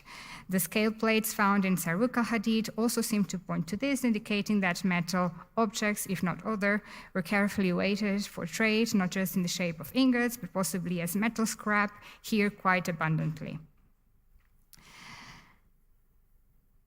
So to finalize, there are still many unanswered questions pertaining not only to the role of Saruq al-Hadid itself, but also to the role of metals and other prestigious objects in the economic and social dynamics of the region and beyond. And in order to try to answer some of them in the future, there are several studies that we hope to be able to implement, namely review and, if possible, perform new archaeometric data on the material of Saruk al-Hadid, but also of other sites in the region to answer technical and economic questions. Also do a typological study of these goods, but most importantly, use these typologies to identify distribution patterns intra and extra-region, to identify possible influences, uses, and who is controlling this production and consumption. Attempt an iconographic study of the known decorations to identify associated meanings and values. I did not speak much about this in the presentation due to the lack of time and current data, but a significant number of restored objects at Saruk al-Hadid were found to contain incised decorations, which also might help answer cultural and social questions. And last but not least, try to gather ethnographic data about copper metallurgy in the region, as it might prove priceless, particularly to interpret the archaeometric data. So these studies will hopefully be conducted in the coming years and integrated into my PhD studies. Many of you will likely be contacted in the future for site assemblage comparisons to establish these referred distribution patterns. So thank you so much for listening, and to our colleagues that have been working alongside us at this site, not only the members from Dubai municipality, but in particular, particularly those integrating the Sanisara and the Sharp team. Thank you so much.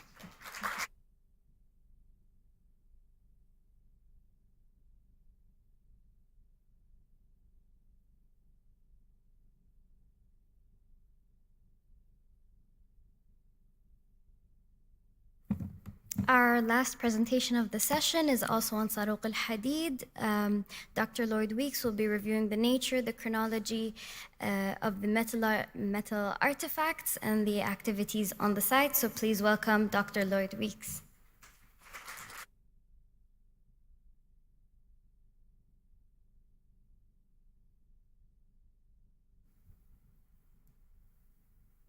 Okay, good morning everyone.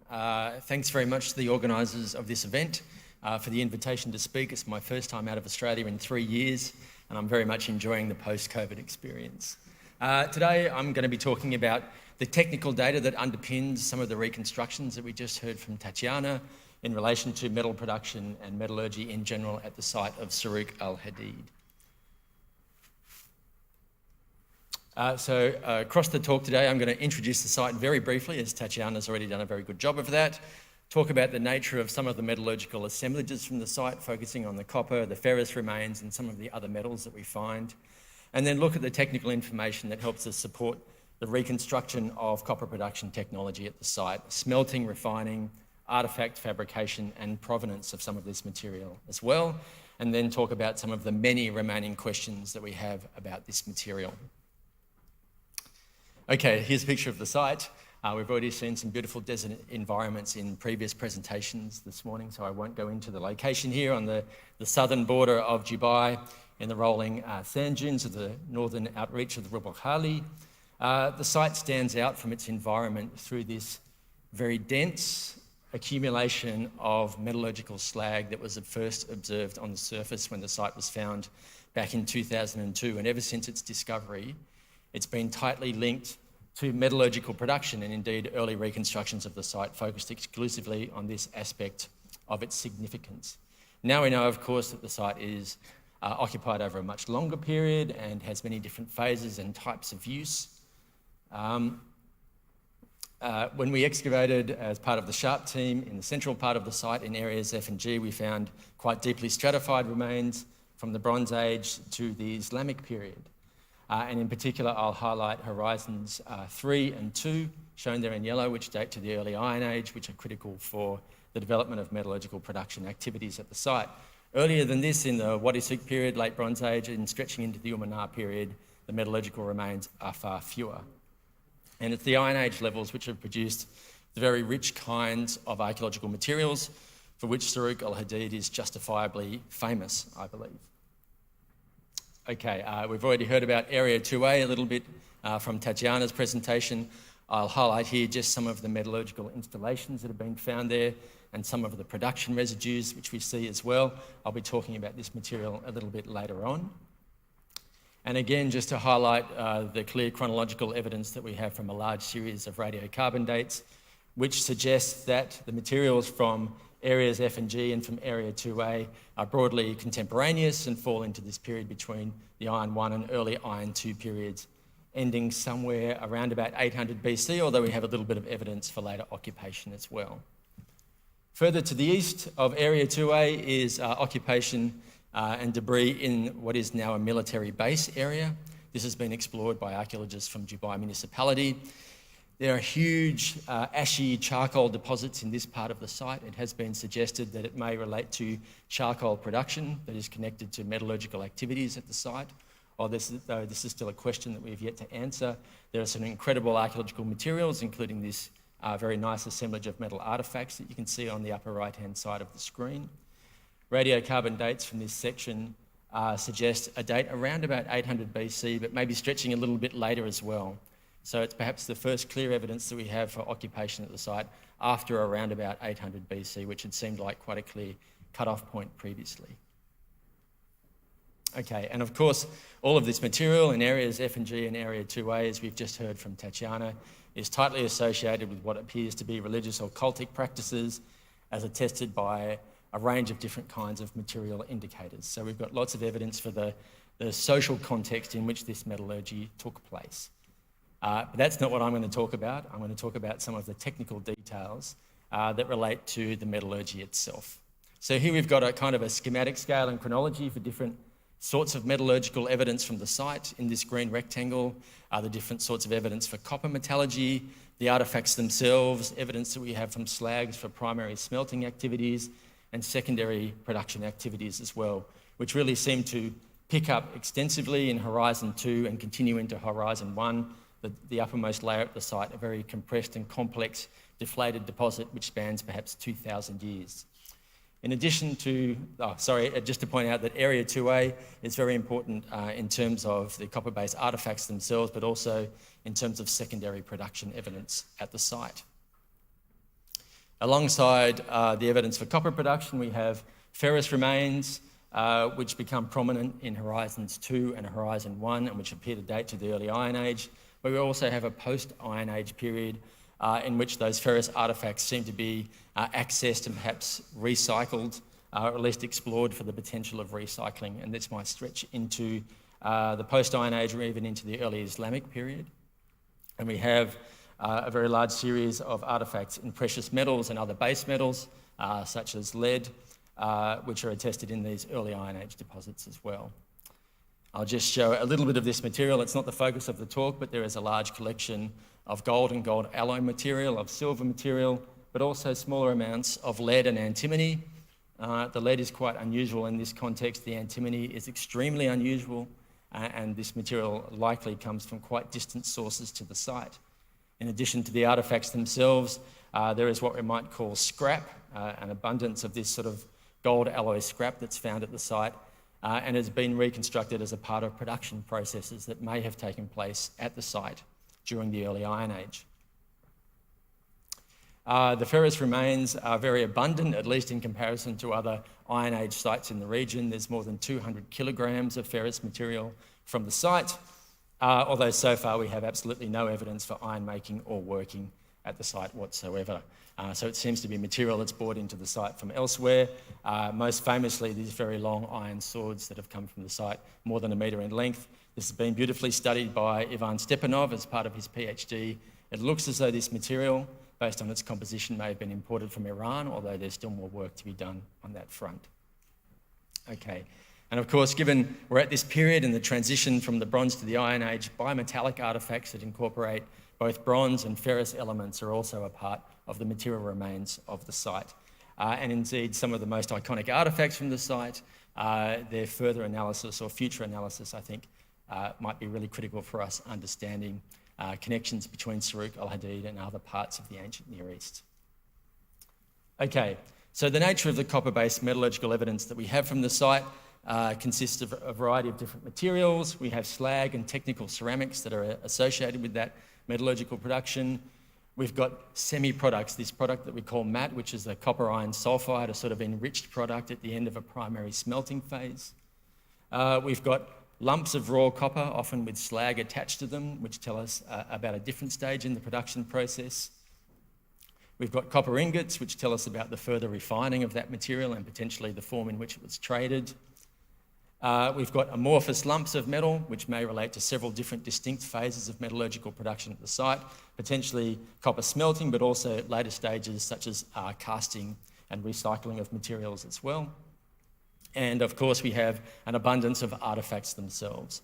And I'll talk through the analysis of these different categories of materials and how they help us to build up a production sequence for metallurgy at the site. Okay, the thing we don't have is any smelting furnaces. We've got lots of slag, we've got lots of evidence for metallurgy. From Area 2A, we've got these high temperature installations. These are almost certainly not related to the primary smelting of metal. The secondary processing and casting of metals, absolutely. But primary smelting could not have taken place in these sorts of installations. So we're still searching for and seeking the smelting furnaces in which copper may have been made at the site. Okay, here's a basic rundown of the metal extraction process from the prospection and mining at the ore deposit itself through to smelting and production at a metal workshop. Clearly in this model, the smelting and the working of metals are spatially divided. What it seems to be happening at Saruq al-Hadid is both of these activities taking place within the same space. So you'll see that associated with both smelting and metalworking is different kinds of slag, and it's the analysis of this material which can help us to work out different stages of the production process. Now, I particularly want to make a distinction between primary and secondary production. Primary production being the initial smelting of raw metal from its ores, and secondary production being the refining of that material, because we can build up quite a clear sequence of these activities by studying the remains from Saruq al-Hadid. Here's a very complex model of primary and secondary production based on the very important work that was done by John Merkel to study late Bronze Age and early Iron Age copper smelting at Timna, a site in the Levant. And I'm going to look at the evidence separately for primary production and also the evidence that we have at Saruq al-Hadid for secondary production. And indeed, this complex flow chart is actually quite a good model for processing of metals at the site of Saruq al-Hadid itself.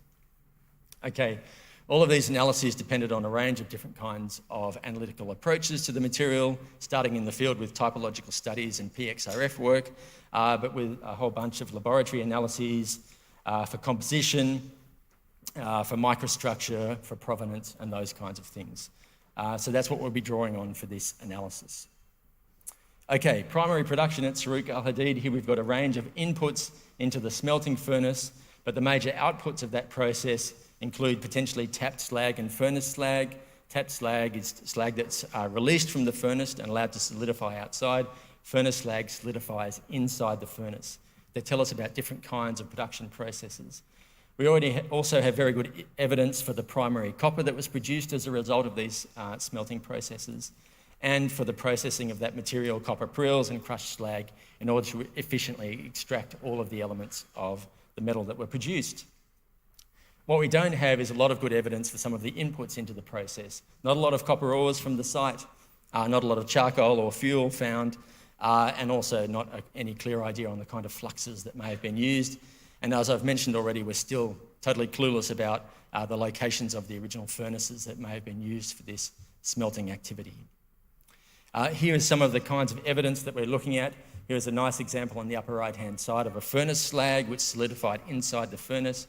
It has a diameter of around 25 centimetres, and we can see also that we have some furnace rim remains shown in the lower centre of the screen, which also have a diameter of around about 20 to 25 centimetres, which tell us about the nature of the smelting furnaces that were being used, although this information is typically highly fragmentary.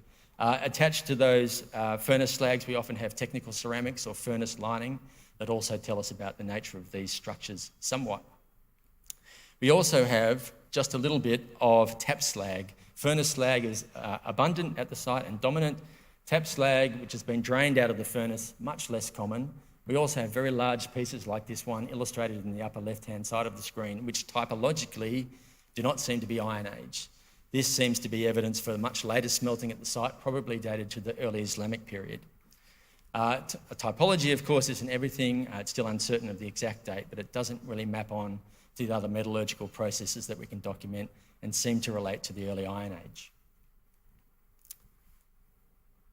Okay, if we look at this material under a microscope, we get some very complex microstructures which tell us that they're producing iron and silica-rich phyalitic slags, very typical for ancient metal production of this period across large parts of the old world.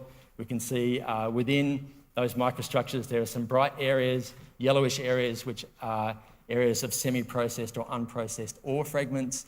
As Tatiana has already mentioned, these are sulfur-rich copper sulfide ores that seem to have been a major focus and a major component of the smelting at the site. Earlier periods exploited different kinds of ore, copper oxides, carbonates, sulfates, but here we've got true copper sulfide ores, and once you can start extracting metal from copper sulfides, there's a great deal more metal that's available in the shale-ophiolite sources that can be used.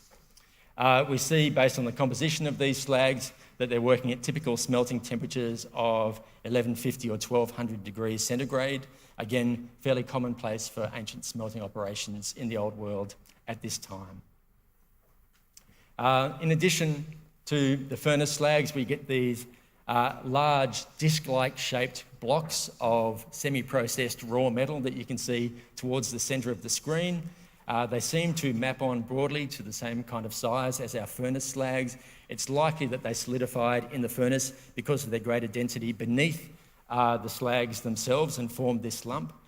This is the black copper, which is the primary product of the first smelting operations at the site.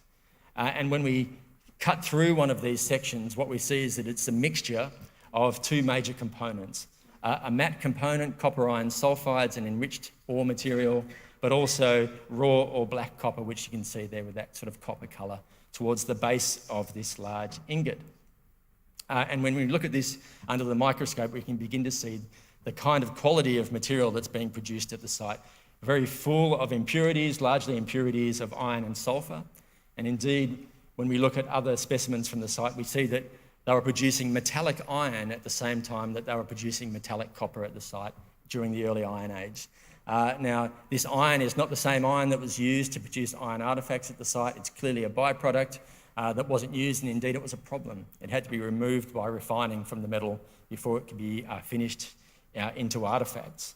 But what this tells us is that the smelting was undertaken at quite high temperatures at certain times and in very strongly reducing atmospheres as well.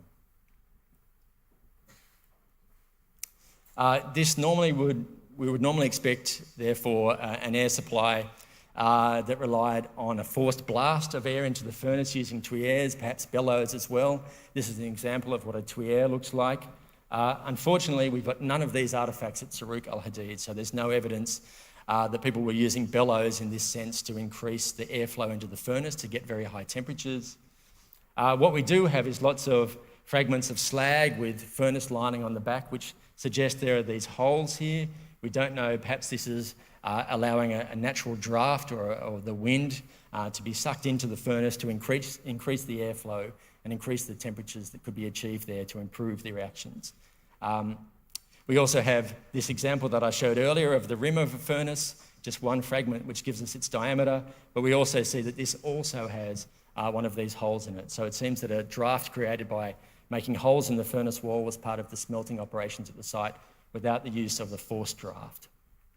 Okay, in relation to the secondary production at Saruq al-Hadid, what we're seeing is that this black copper then has to be refined to remove the impurities that were part of it, the sulphur and the iron. Okay, so we find lots of crucible slag, which is a residue of this, and this is particularly common in Area 2A. And we find lots of copper ingots at the site as well. At this stage, I think dozens of them are found. And indeed, when we look at this material in cross-section and polish it, we can see that the ingots themselves are made of much purer metal than the raw copper from the site. We've potentially got evidence for refining waste or slag. Certainly we've got evidence from this metal piece which has slag attached. For refining operations that seem to happen in a much more oxidizing atmosphere. Looking at the material under a microscope, we see phases which are rich in delaphosite, magnetite, other mineral phases which tell us about more oxidizing conditions which may relate to later phases of the production process at the site. So overall, we can document a production process at the site which produces initially black copper, which is refined to remove some of the iron, and then ultimately refined further through fire refining to produce pure metal that would be used, or relatively pure metal that would be used for artifact fabrication. We can see this really clearly when we look at the composition of the material. We see a dramatic drop in iron and sulfur levels when we move from raw copper to ingots and amorphous lumps and finally into those finished artifacts. Okay, a big question that remains in relation to this material is what they did with the copper matte, which is a good 50 to 75% copper. It's very rich material, could have been processed subsequently to get more copper, but we don't have any clear evidence about this yet. It's one of the big questions that we have still in relation to the site. Subsequently, we've got evidence for artifact fabrication, for casting in form of crucibles, which you can see on the left-hand side, and also casting residues, these amorphous lumps that we can see. We've also got some very nice unfinished or semi-finished objects like these arrowheads, which were clearly cast end to end and are still connected. The axe that we see on the left-hand side of the screen is very interesting because it still has flashing from the casting process. It still has the pouring cup or the sprue attached to it as well. And indeed, this is classic evidence for production in a bifacial mould, although I'll emphasise that this is a stone mould that's shown on the screen. We don't have evidence yet from the site for any sort of moulds. It may be that they were casting in sand moulds at the site. These kind of artefacts are interestingly found at other sites like Uqtad al-Bakra, another metal production site, but also at sites that don't seem to be related to metal production, like Jebel Mudmar in Oman. And we also see evidence for the recycling of artefacts at the site in the form of scrap artefacts, for example, and this lovely artefact which was found in Area 2A, a pot filled with a mixture of recycled material. The composition of the material from Saruq al-Hadid in terms of its arsenic and nickel is very consistent, and I would suggest also that falling into this compositional space, it's also very typical for Iron Age artefacts from the region. I'm conscious my time is running short, so I'll move through this quickly. The Iron Age material from various sites maps very nicely onto this area. It's very distinct from earlier Umayyad period material and from Wadi Suk and late Bronze Age material from the second millennium. When we look at the lead isotopes of this material, we can see that it maps on very clearly to local sources in the Oman ophiolites, and it's particularly concentrated in this area. Most of our production debris has a very tight isotopic signature, which is suggestive of one production source, and it relates very closely to the isotopic composition of material from a large Iron Age production site called Raqi in Oman, but I wouldn't rule out other sources in the Somail ophiolite either. This is a big contrast to the evidence that we have for tin bronze production at the site. All of the local metal is very low in tin, but once we get into the artefacts, we start to see tin alloying become a major component of artefact fabrication, and this pattern maps onto a range of other archaeological sites from the Iron Age in the region as well, which have high tin bronzes, where there is also very low tin local material. But as we see increasingly in the Iron Age now, lots of evidence for the general recycling and mixing of metals, producing a real range of tin bronze compositions that tell us about alloying practices. Whereas all of the copper seems to have been local, much of the tin bronze starts to link Saruq al-Hadid with other regions. There's a broad area of isotopic overlap at the site, but the materials, some real outliers in this assemblage are typically tin bronzes. So we're looking at material coming in from a wide region. And when we see this material coming in, it seems to be typified by higher levels of lead as well. We see distinct trend lines for material with tin in as opposed to local material, which tells us that especially some of the material is probably direct imports to the site. Okay, so having worked very quickly through that material, I'll just summarise by saying that we've got good evidence for smelting at the site, sulphur-rich copper ores, black copper, which is refined to remove sulphur and iron, and then alloying and casting, which used both this local material but also imported materials to the site as well. Whether or not we can really reliably reconstruct the chain operatoire for the site is a big remaining question because much of the material comes from Horizon 1, which certainly has Iron Age material, but we also have these thermoluminescence dates on smelting remains, which push into the late pre-Islamic period and indeed into the early Islamic period. And I'm very worried about creating a production sequence that's built up of materials from very different time periods. So a major challenge for future work at the site, but I think I'll end the presentation there and thank my co-presenters. Thank you.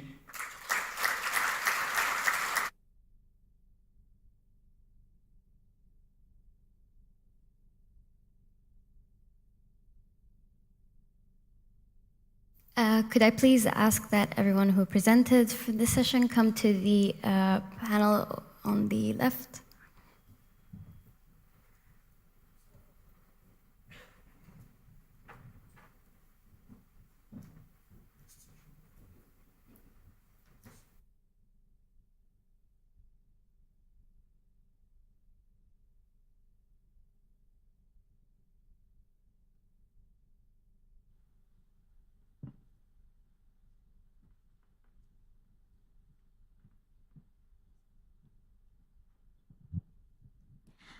So are there any questions from the audience from today's presentations?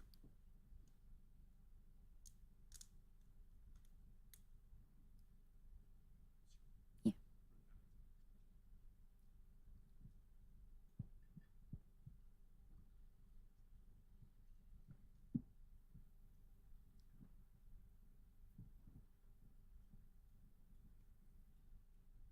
Thank you, first of all, for these wonderful presentations. I have a question for the two of you working with Sarouk al-Hadid. You refer to the presence of iron that may possibly come from Iran. And there are some comparisons in the iconography, of course, in some of the bronze casts we saw. Do you have any contact or did you make any studies related to Sanktarashan in Iran? Which is also a religious center where we think it's a temple with massive amounts of arrowheads, bronze arrowheads deposited. And there we have a lot of silex stone iron heads as well. Is there a resemblance that you have, an equivalent of stone arrowheads which compare to the same period in Sarouk? And the second question, I'll give you both at the same time. Is there any analytical material studied on the process of production or composition compared to Sarouk and Sanktarashan? Yeah, okay, is this on? Yep, it's on. Okay, in relation to the stone arrowheads from Sarouk, there are Neolithic stone arrowheads from the site, as far as I know, from the Iron Age. We don't have any stone examples. We've got a couple of examples in bone from area G at the site, but none in stone. I agree with you entirely that the parallels with Sanktarashan are very interesting. They're interesting in typological terms. I think you can draw some connections in the kinds of materials. They're more interesting probably in the depositional contexts of material at the two sites. Very large sites which seem to have a strong ritual component and where the deposition of metal artifacts is really critical. The analyses that were done of the iron from Sarouk al-Hadid do point to Iranian sources. And as you've pointed out already, that there are also these strong typological connections.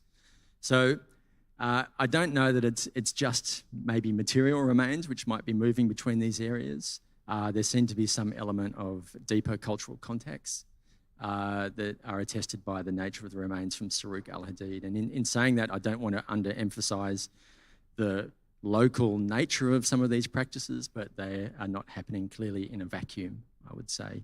Tatiana, did you want to add something to that? Yeah, I think that's it. Yeah, I think it's everything. Do we have any other questions from the audience? Gentleman in the back.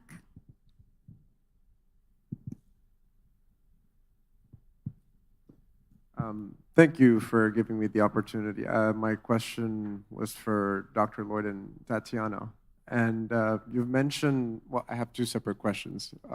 You've mentioned that there's the lack of an existing smelting furnace, right? So what does that say about the context of the site in general? Because it does remind me of a site in Levant called Ein Gedi, where they found a collection or reserves of copper, but there was no manufacturing point. So what do you think that says about the nature of the site? I think it's a little different than the material from Ein Gedi in the sense that we do have various stages of the production sequence at the site, from the primary slag through to finished artifacts. We can build that up into a kind of a chain operatoire. What we don't have is the very beginning of that process on the site, the furnaces. Now, they may be there, they're just in an area potentially that hasn't been excavated yet. They may have been destroyed during production, because this is very common with metallurgical production. Especially one which relies on furnace slags and solidification of the slag in the furnace. You need to break the furnace in order to remove the metal from it for further processing. So that breaking may have significantly destroyed the furnace remains, making them harder to discover archaeologically. But we just don't have much material attesting to them at all. I do think there was smelting happening at the site, because of the abundance of slags there, but we just don't have the furnaces themselves. Yeah. Any other questions? Peter McGee in the front, give the man a mic. Thank you. My question was about the North Align survey, which is very interesting. I wonder, often in these situations, in this environment, you can find, as you did, evidence for the Neolithic period, and then the Iron Age, and then the late Islamic period. This is a recurring theme in surveys in these sorts of environments. And although there is no obvious explanation for this, I'm just wondering what your thoughts are, if it's an environmental issue. Why do we sort of see the clustering of these very distant time periods in this area? Not always, but at least recurring. Yeah.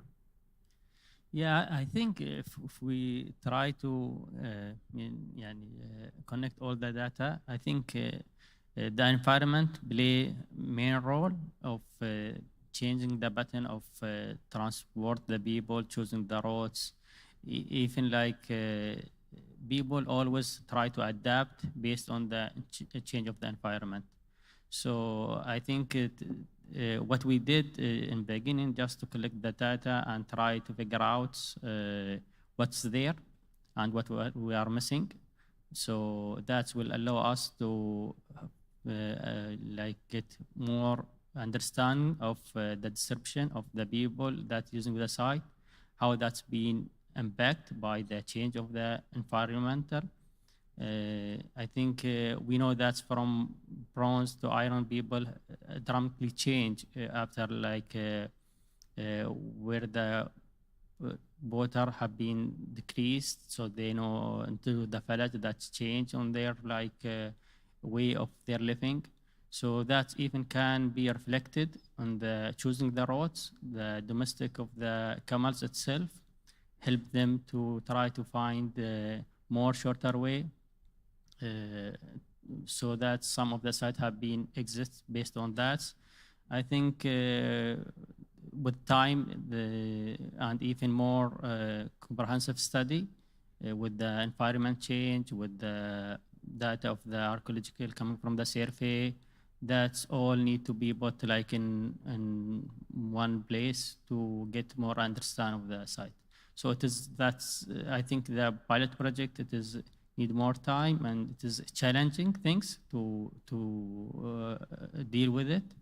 But I'm sure more data and more studies, even from the geographic and environment, all the disciplines will help us to at least get better understanding of the change that's happened during that time.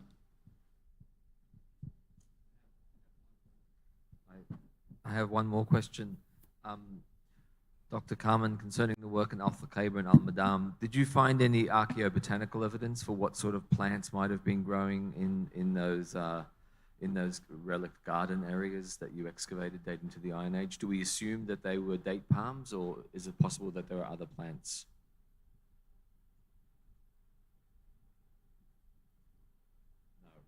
No. Okay, thank you.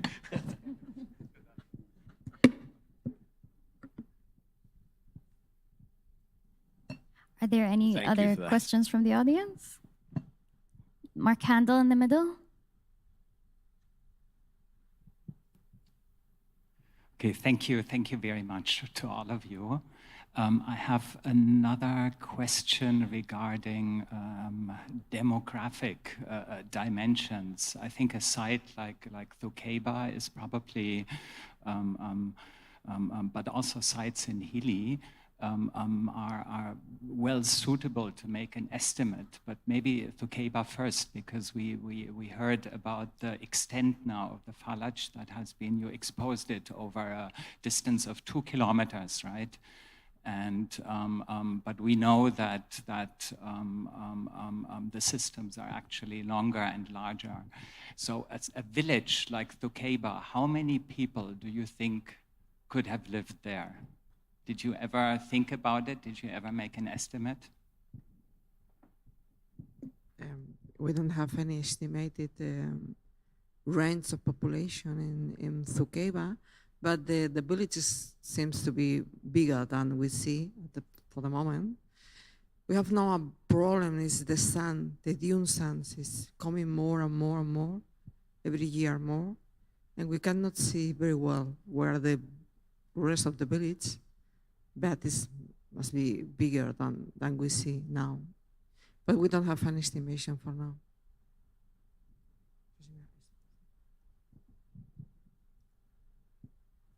Thank you. Are there any other questions in the audience? Yeah, I have a follow-up for Hili.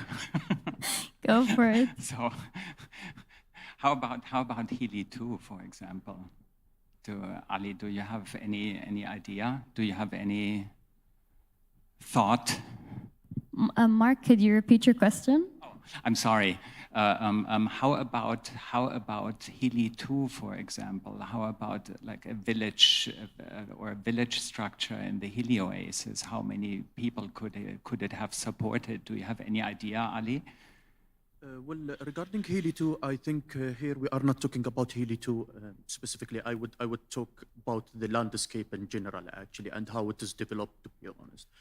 Because we can't find all the elements coming together and just forming that landscape in terms of a production, in terms of having that kind of architecture, and as well as you can notice even many evidence of, I would say, like trade connections and other stuff.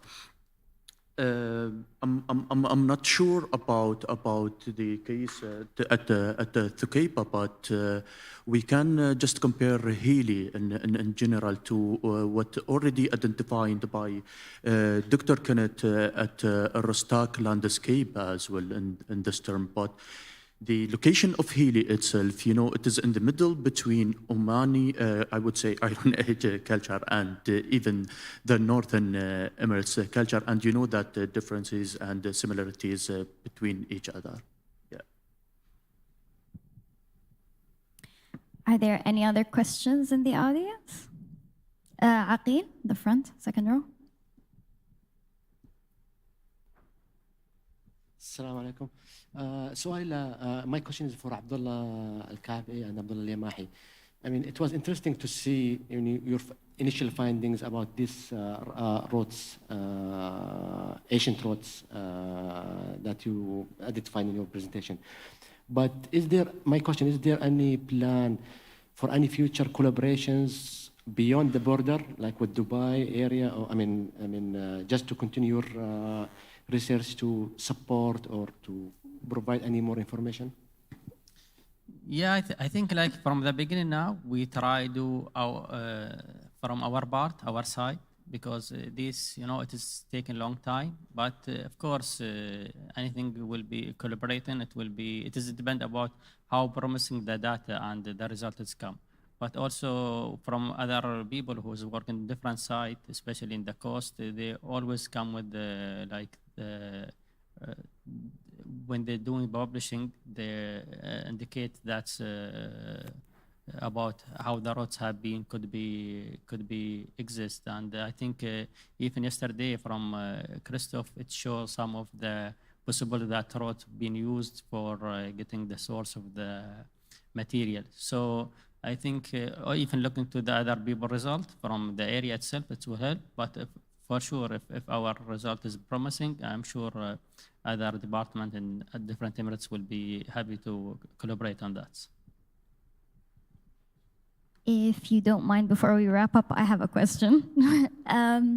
So the Iron Age is a period where like there's these really beautiful technologies emerging, and you see the human kind of attempt to adapt to these really harsh environments as well. Could you talk to us a little about what are the most pivotal technologies that have succeeded through the Iron Age and we see even today in our present period? And this is an open question for anybody to take, really. I'll start, then you can continue. Actually, talking about the Iron Age, especially Iron Age 2, we are talking about the domestication of the camel and I would say, the invention of the village irrigation system. When we're talking about the village irrigation system, we are talking how that explosion that happened, I mean, in terms of the number of the settlements as well, that for sure give you an indication of domesticating or settling somewhere. So in this case, you should to practice, for example, agriculture. If you're going to practice agriculture, in this case, you have to come with a new production. For example, large storage jars. For sure, they were used to store water or to store seeds or something like that. So the technology just came just after having that kind of, let's say, occupation of one place. As well as there is a kind of exchange in technologies, as I said just 2 minutes ago, and to Mark Handel, I mean, he's really expert in Iron Age, but it's good sometimes, I mean, to repeat our thoughts. I mean, that kind of transforming technology between Northern Emirates and mainland, for example, and the Omani side as well. This has helped us, the people during that time, I mean, to adapt to this kind of I would say a right environment. Do you want to add anything? I'm sorry. All right, thank you very much. We're going to wrap up the discussion early just so we can start the next session on time. So Ali Mqbali will be chairing the next session.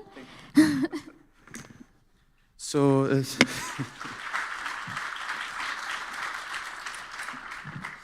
Thank you, Noura, for chairing the previous session, and I'd like to thank all speakers who presented great archaeological outcomes. The next paper will be about recent developments in the archaeology of the urban oasis landscape of Al Ain, secrets of Shabiyat, and it will be presented by Mr. Peter Sheehan.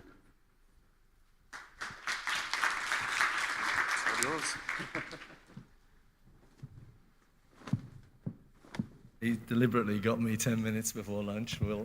I'll remember that one. Is this on? Can I leave that somewhere? Okay. Well, I'll try and be brief, because if I don't, you'll murder me.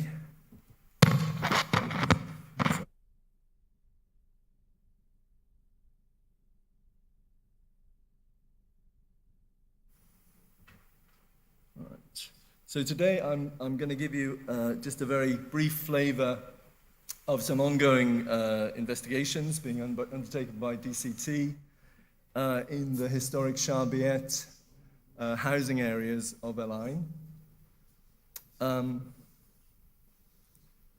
going to outline kind of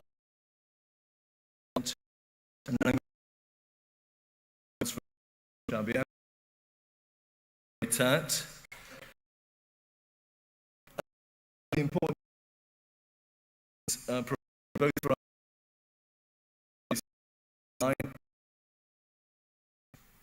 modern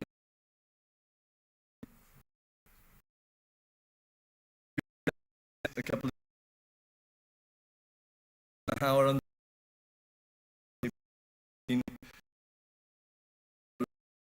discovery.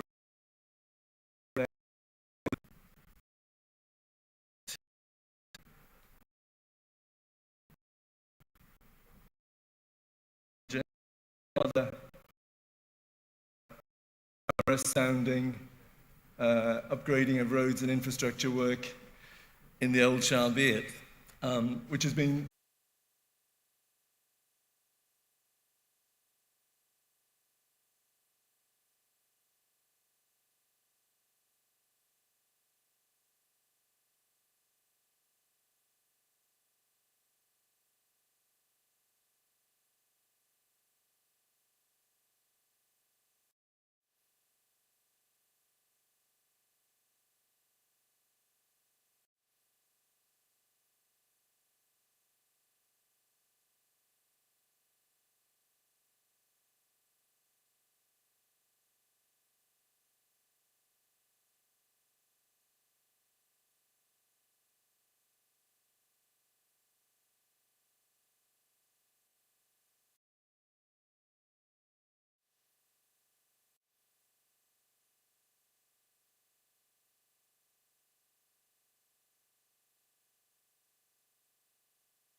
they can be compared again with those recorded in Al Ain Museum and the Murabba site. So again, that whole question of these are very long linear features, and trying to get some kind of indication of where they're heading to is really the basis of the work.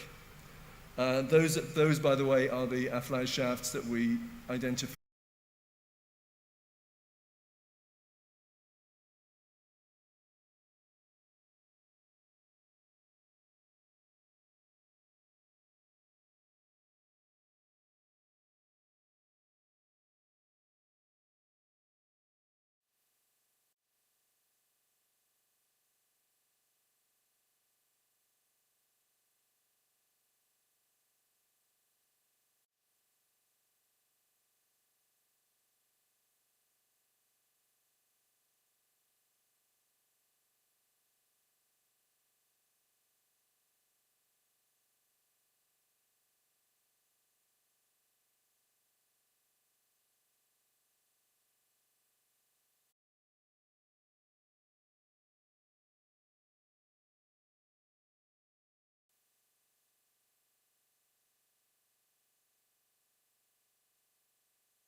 set 52.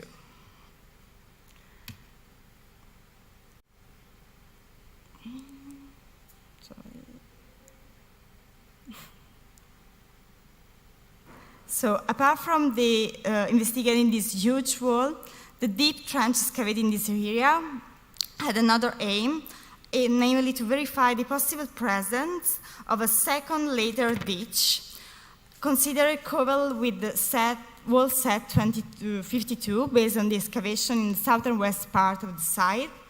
Indeed, a possible ditch was identified, although the bottom part still has to be excavated. From what we can be seen at this stage, this lower part could have also been lined with stones, which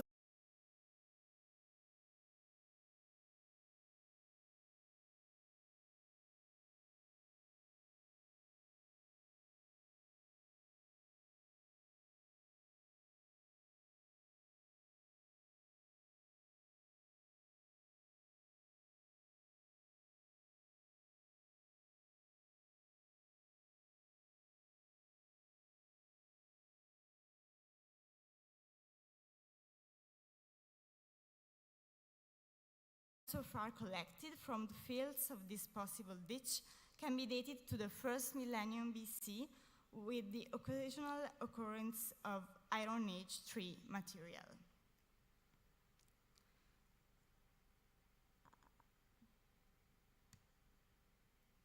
Above this backfill ditch, another structure was discovered which represents an addition to this rich site's history. This two-room building, in fact, can most likely be dated to the Iron Age tree period, for which no structure was reported from the site as far as we are aware. Its presence is all the more remarkable in the general paucity of remains of this period in the region, with the notable exception of Al-Madam. The peculiar mud bricks in all likelihood realized mixing clay with a gypsum-rich substratum typical of the coast are also worth mentioning, and recall the technique witnessed in the woodworking area at Al-Madam 1 to Keiba, also dated to the Iron Age tree.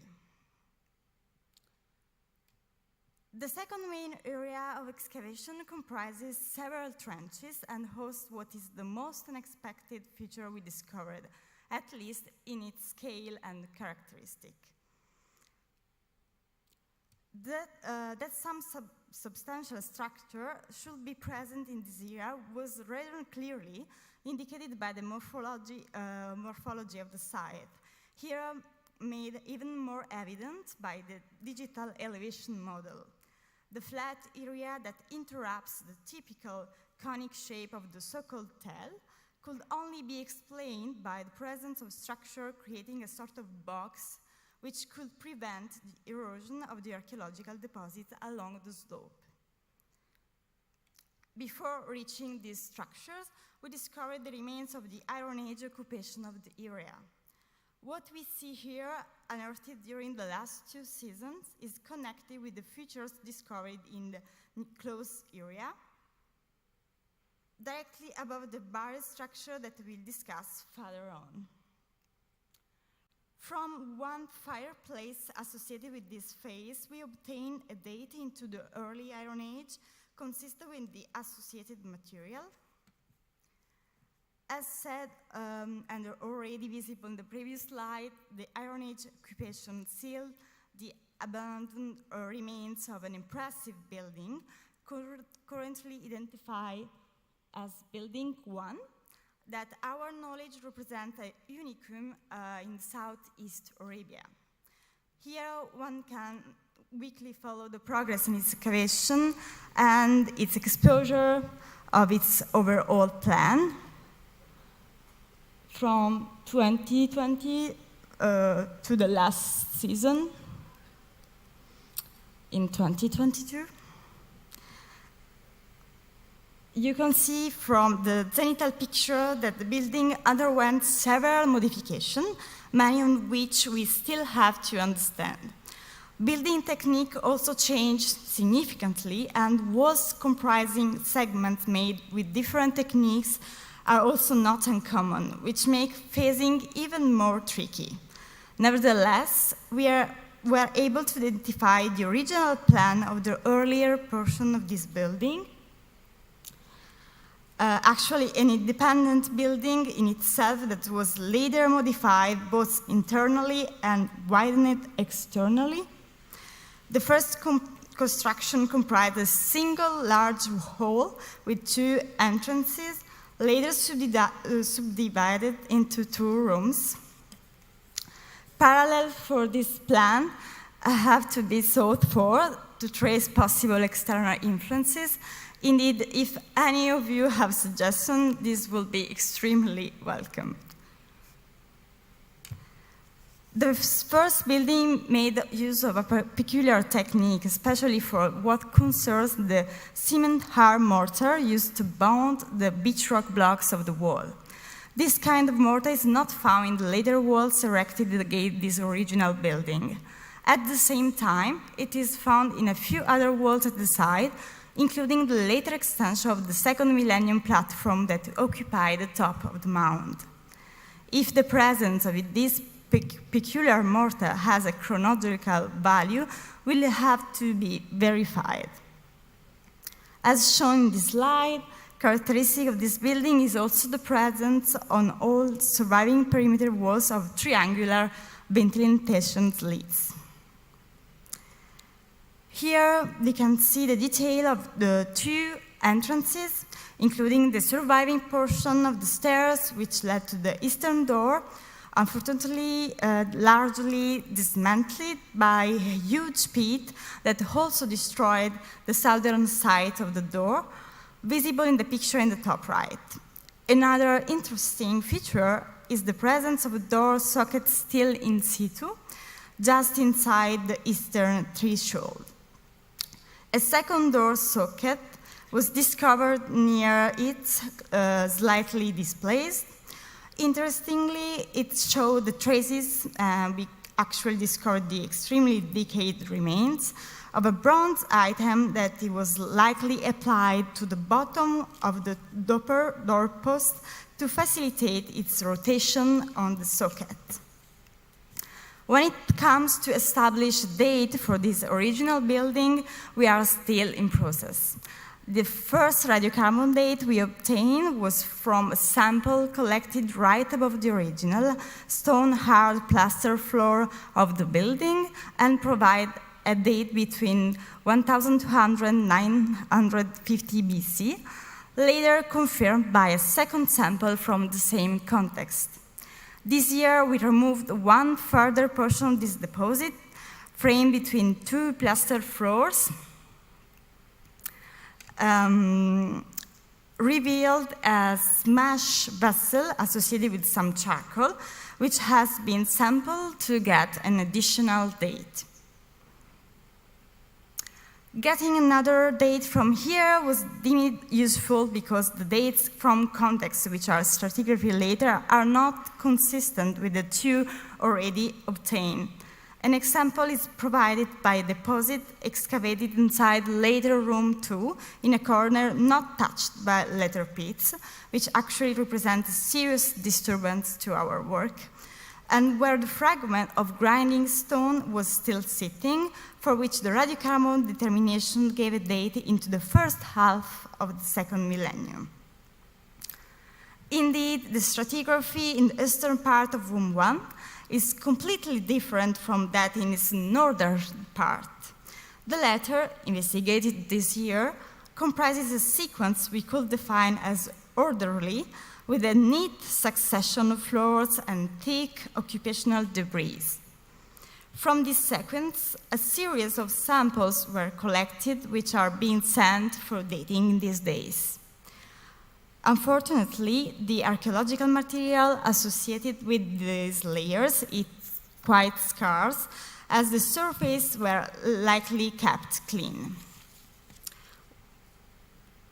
One last mention goes for a new late pre-Islamic grave we just excavated this year. It was discovered along the northern wall of Building 1, which must have still been visible. Comprising a small bunch of iron arrowheads, this grave adds to a few ones already excavated by Daniel Potts on this side of the site. They are indicated in the left of the slide, together with possible graves suggested by Potts, which our excavation proved not to be there. To conclude, just a few highlights on the finds. As said, the material associated with Building 1 are scarce, while the other excavated contexts are mainly associated with early Iron Age and late pre-Islamic materials. One vessel shape that seems to be more peculiar is the so-called trumpet-based jar. Several specimens of each were discovered with a particular concentration in the area of Building 1, even from a damp deposit later that is original construction. One of these two jars, the impression of two different cylinder seals, was discovered. A discussion focusing primarily on the iconography of these seals has already been published, but surely more work is needed, hopefully including archaeometric studies which could provide indication of their provenance. From a context buried beneath the massive collapse of a huge wall, SU 173, the large terrace surrounding the site, another interesting find was that of a small bridge spout of a vessel, rather crudely made, that contained gold wire and was hidden in a small pit, further nested inside the large shells of a few different pots. The gold wire immediately brings to mind the connection with the Saruk al-Hadid, further supported by the shape of the small vessel itself, which finds parallel, including some specimen used to store copper scrap. Coming less as a surprise, if not for their large number, are the camel figurines discovered in particular during the 2021 season. While these come from late and completely reworked deposit and can be dated to the late pre-Islamic period, others were recovered that are dated to the early Iron Age. A first discussion of these figurines using a pottery technology approach that also helps in attributing a date to the loose fragments has recently been presented at the conference in Mainz and will be published in the proceedings.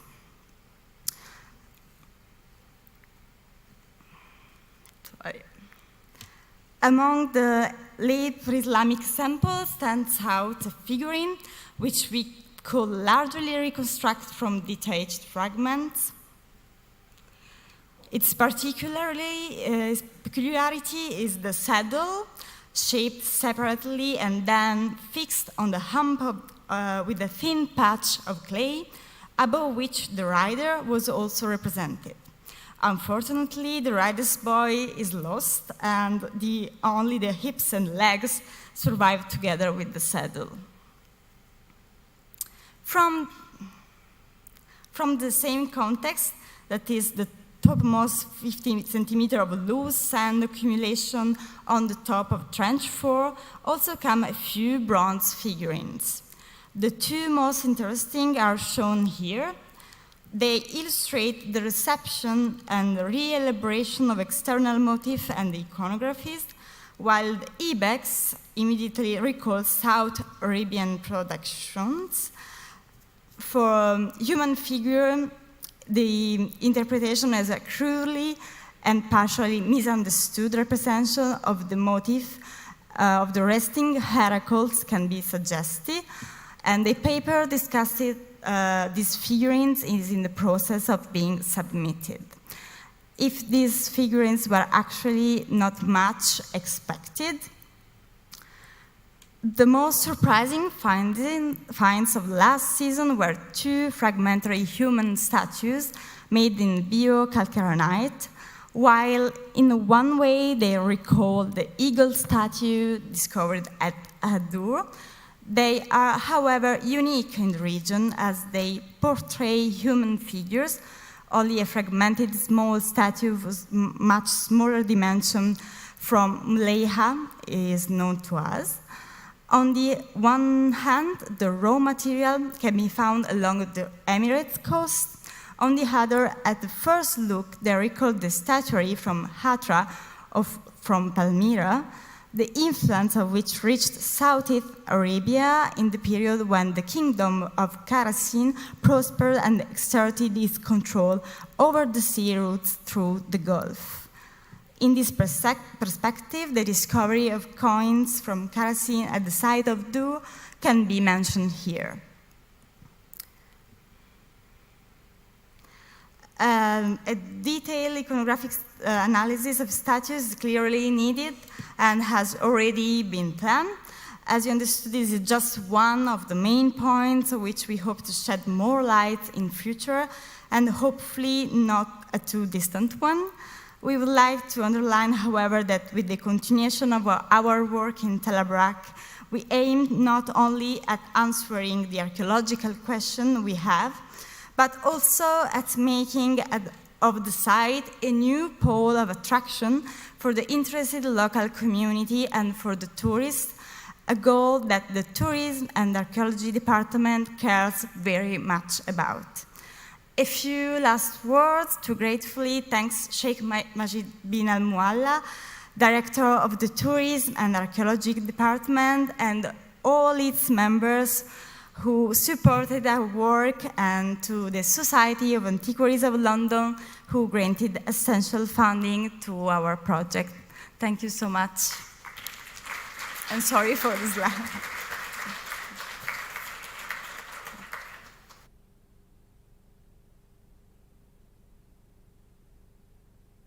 As expected, it was an interesting presentation. Actually, it is lunchtime, and this session will be continued in 1 hour from now.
the lunch. The next speaker will be Bruno Overlay, and he's going to talk about the funerary landscape at Meleha, new insights into distribution patterns, typology, and chronology.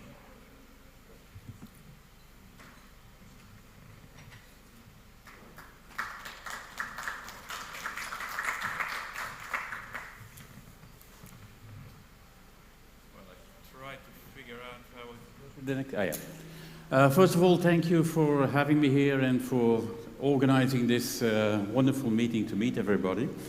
And I've already learned a lot, so I hope I can bring you something as well. Malaysia is well known now, and we've evolved a bit. We've excavated a lot of tombs, a lot of the graveyard, and we were planning to start a bit to try and understand the layout, try and understand how it was organized. But before we come to that, I'd like to put out some general information for those who are not familiar with the site and with the period. We are talking about a real kingdom at that time here in the area of the Oman Peninsula. We have several indications. We have the early 1st and 2nd century texts that refer to an Amana. And we have, of course, this tombstone that was discovered a few years ago, which specifically mentions that it was an inspector in the service of the king of Oman. So we have a kingdom, we have these local Abiel coinage. This is one of the 400 coins that were discovered in a treasure trove in Malaysia a few years ago. And again, all this points clearly, we have Abiel, God is my father, a title, not a name of a specific king. We have the indication here at the end of the 3rd century, this tombstone.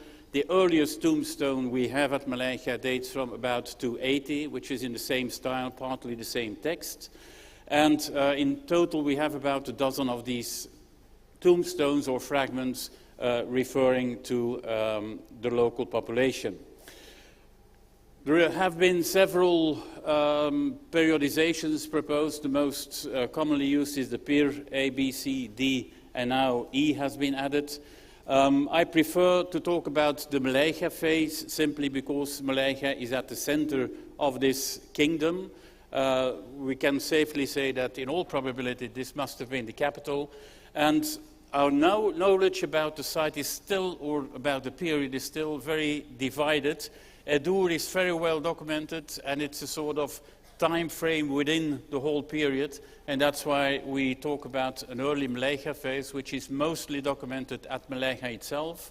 We got the Edur phase, where most of the studies have been done on that bracket from the late 1st century BC to the early 2nd AD. And we got the late Malaysia phase until about 230 to 40 AD, when under the pressure of the Sasanian activities on the other side of the Gulf, we got a rupture in the trade routes, and in a matter you could say that Malaysia and this part of the Oman Peninsula becomes superfluous. So that's a bit the general outline. That's why I prefer to speak about the Malaysia period and the early and late and Edur phase. I don't divide this up in an A and B because I don't see it in the material at Malaysia itself. The next thing, of course, to ask is, okay, you have a local kingdom. Where was it? How do you define it? What are the boundaries? And then we were looking for a number of items that systematically come together, and we have to refer to tombs and graves. And the most characteristic element is the combination of a set of wine elements together with a series of typical weapons and a series of pottery. Now, the wine sets, they signify a tradition that we find all over the Near East in that period, but there is a specific adapted element in it. That's the large flat bowl with a spout. It acts as a sieve, a spout in the shape of either a bull or a horse sitting on top of the tube, or in one case, in the Salud Plain Cemetery, even a sphinx that's been used. And that's very typical. You got the bowls to drink your wine from, you got the low vessels with a spout to sieve it, you got an amber amphora, you got a bronze ladle with a long handle to scoop up the wine and the water. That's combined with iron weaponry. In male tombs, usually a curved, slightly curved sword, a straight sword, and a dagger. And then you got pottery, green glazed pottery imported from Mesopotamia. And only in this region we have this very specific handle, an ornamental handle, of which the two forks that stem up again sometimes end up in hands, in human hands. What exactly it signifies, we don't know, but you find it systematically in this whole area, always in combination with these other elements. The provenance of this specific type of vessel is South Mesopotamia. It is produced there, we know that from the green glazed ware. We found one little miniature vessel identical to these ones in Tello in southern Iraq, but it does not seem to have been exported to other areas. So is it typical or specifically made for this one? We don't know. In any case, I've indicated in red all the places where we find these specific Southeast Arabian spouts, and which I link to, in combination with the other material, to the kingdom of Oman.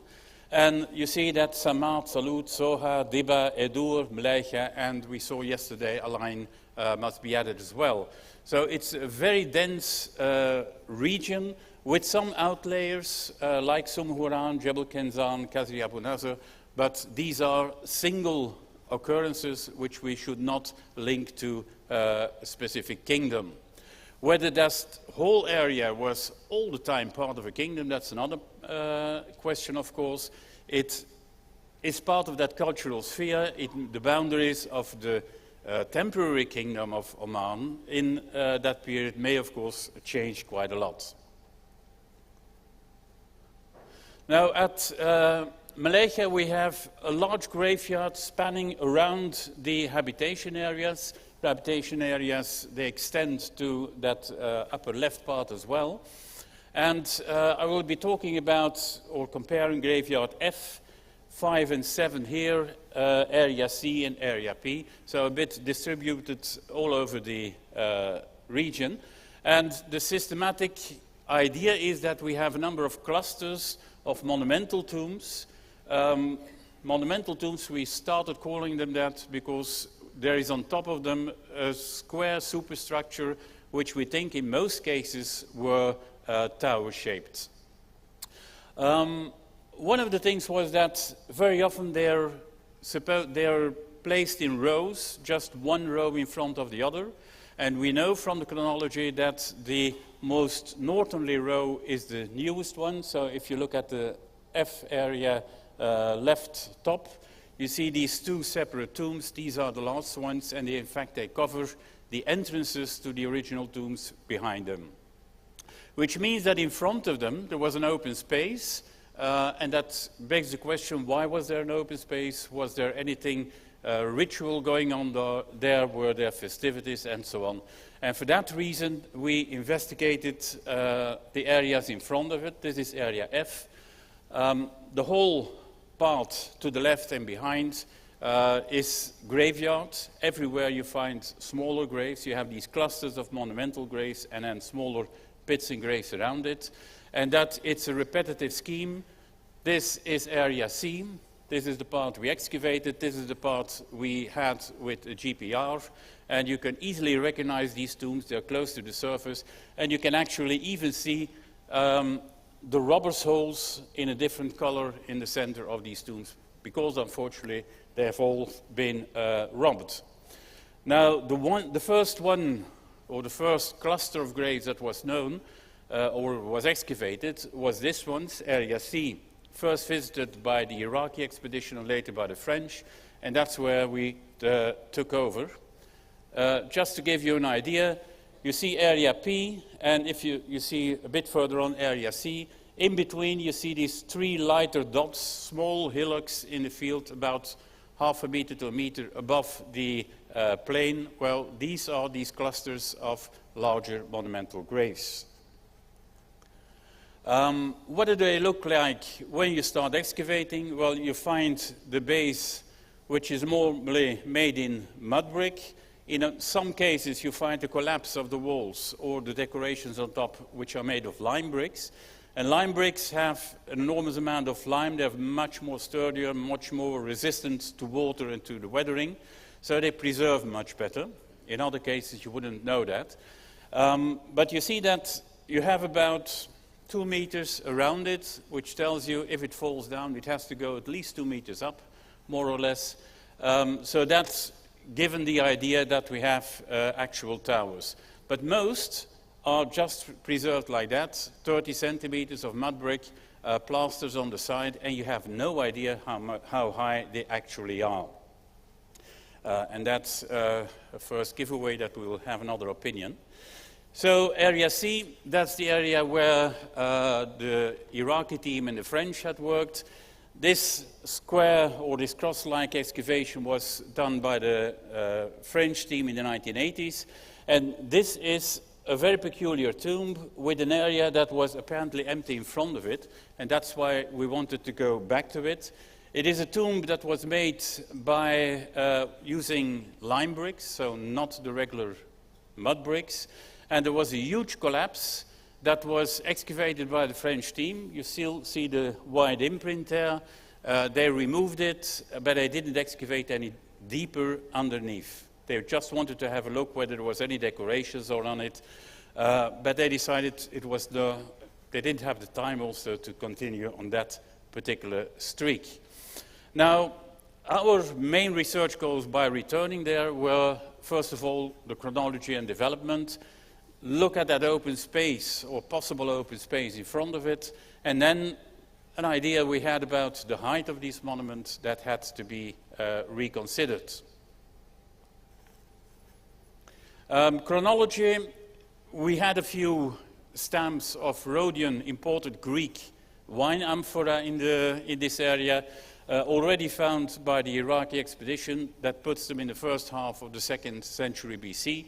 Well, we added 3 more to them. One of them, well, they all fit in that same bracket, but only one could precisely be dated. Some of them have been reused as utensils. They have been sawn off of the amphora, but it illustrates that there was a constant and uninterrupted import of Rhodian amphora dating from the second half of the 3rd century BC to well around 100 to 50 BC. So there is really a massive amount of imports. When we started clearing the area, and you can see this is the tomb made in lime brick with the collapse of the wall as it was drawn into plan by the French team. You see the small rectangle where they excavated. We extended it for the simple reason that the idea of the French team was that the collapse immediately around the tomb belonged to tomb P5, and that nice piece of wall with the stones in relation still actually belonged to another tomb. If it had been, then we should have found it. But we started excavating there, and very soon we had a number of anomalies in the existing theories. When you go a bit deeper, you see that the actual tombs, the smaller tombs as we call them, stand out here as well. They stand out as gravel into the sand. And the layering of the area is that at the deepest level you have the marl, which is very, very hard, ideal to cut out the grave shape. Above it you have a package of very condensed and packed gravel, which is almost as hard as stone. And then you've got the loose gravel through which water also easily flows. And by excavating these tombs, they come into the loose gravel, they take it out, and afterwards they deposit on top of the grave.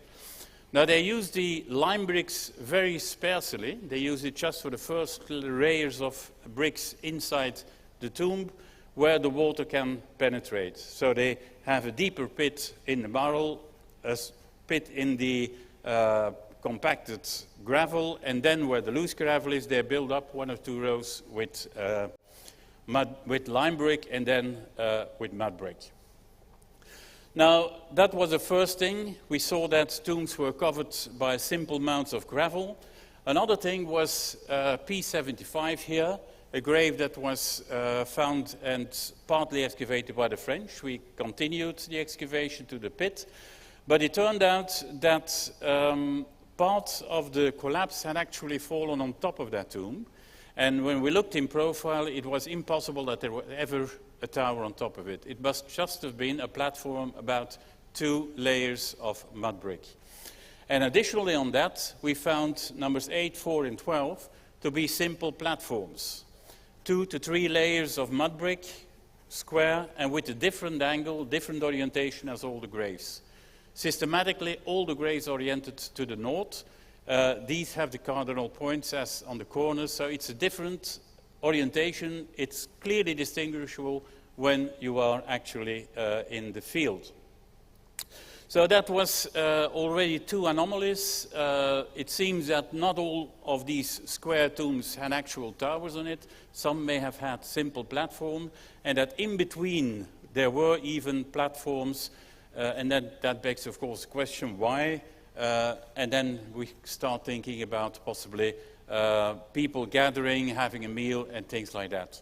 Looking at the literature, in Edur, we had a similar thing. This was registered by Dan Potts, but not excavated, and it consists of a long wall, rectangular sort of house structure, and 2 low platforms. They had been dug in. We don't know whether they were tombs. Possibly they were not. If they were, they had platforms. If they were not, there were platforms in the graveyard. So there is a similarity which we didn't realize before that in Malaysia. Looking back at our older excavations, we went back to area Z, where we have these examples, and you see 2 tombs that were found by the GPR. But the top layer was actually made of lime brick. And whereas most of the tombs inside, they are made of mud brick, and lime brick is only exceptionally used for the outside as a protection against rain and water. So if they are used as a different here on this flat level, and at the time we even thought about, could this be nothing more but a platform? But we didn't dare to draw the conclusion at the time. Now it becomes almost obvious. Not all of these monumental graves were actually towers. Some of them simply had a platform. Not excluding the possibility that it was, on the long time, the idea to add it.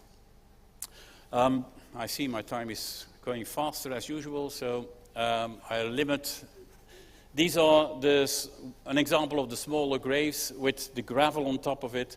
And you see cut out in the deeper layers of the marl, you got a covering with beams and plaster, very much like the traditional roofs in the Emirates. And then the whole package was covered with, the building pit was covered with gravel, filled with covered and covered, and you see the outline very clearly.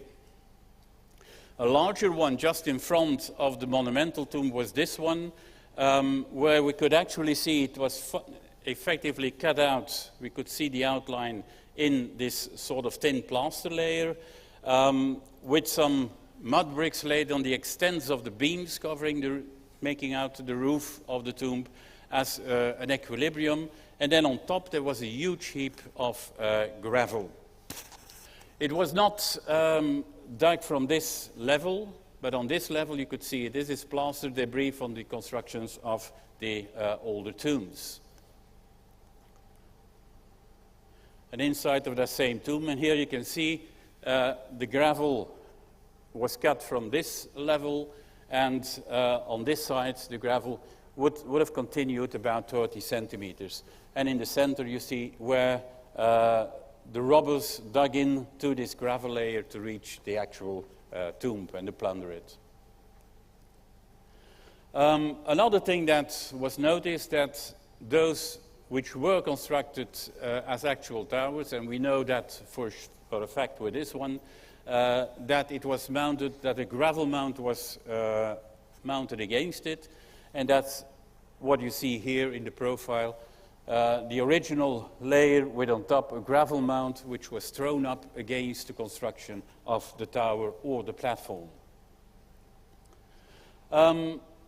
Brings us to the last question. I have 35 seconds, I'll have to overshoot a little bit. The extent of the height of actual towers, because we know they were there. In this case, the whole walls had collapsed, and since they were made of this lime brick, had been very well preserved. The Iraqi expedition had excavated this part. The French expedition had excavated the top part, but they had done a tremendous good job in planning it. So we could go back, and you could see they thought that the first lower circle, that belonged to this tomb.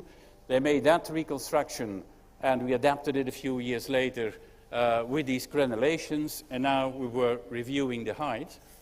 And then you have to go to the, well, this is just a fast image of the lime bricks on the left and on the far right from the tomb walls. And that brings us to the mathematics, not my specialty, but a lot of people will confirm you the logic of it. If a huge tower or like a chimney, which is the best illustration, collapses from the base, you got the mechanical property that the top should actually fall much faster as the rest of as the lower part, because it has to travel a big distance. And that puts a stress on the flank itself, and halfway or 1/3 from the bottom, it breaks into major parts. And that's exactly what you see here. So that explains why the top part is in that position, well in focus still, while all the rest has been disturbed. And then we can simply take that fallen wall. You see all the lines extending, you see the measurements. If we move that on top of what's remaining of that tomb, we come to a tower. We had also, in the sections, we could see that there was a small mound. We come to a minimum height of about 6 meters, probably even 7 meters. Last reconstructions, there have been lots of attempts, and first of all, they should be oriented in a different way, but we should now look at a much more diversified view. And as a comparison, I'm just playing around here, showing you some images of things that could be inspirational for the reconstructions. A medieval cemetery with these tower-shaped monuments of different sizes. And what we have in Iran, quite common, these imamzades, with smaller buildings around it, platform graves around it. And where actually people still today have the tradition to come to graveyards and have a meal there with, to commemorate the ancestors. So that's a number of new elements that were introduced. We know that we have platforms now. We know that these towers, if they were towers, they were much higher or could be much higher. We have gravel mound coverings, and we have these mounds which are raised against the monuments. And my time's up. I'm glad they didn't count down from that moment on. But I thank you for your attention. We are continuing the work there.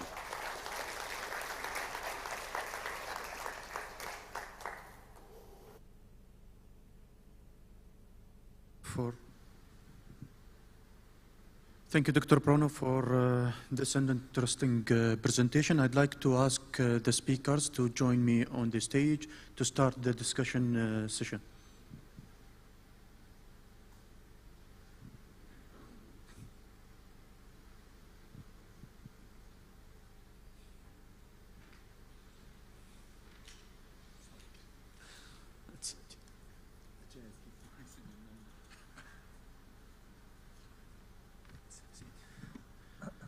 Any questions?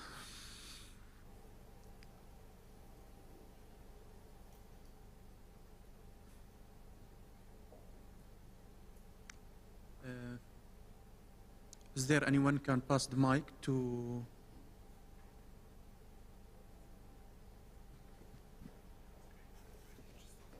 Thank you.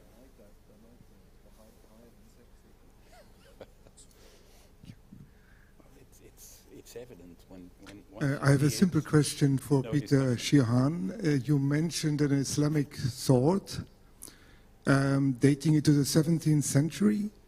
On what was the basis of that? Was it dated? I'm sorry, I'm not the swords you mean? No. It's for your colleague. It's for Peter Sheehan. The sword you mentioned, you were saying it comes from the 17th century?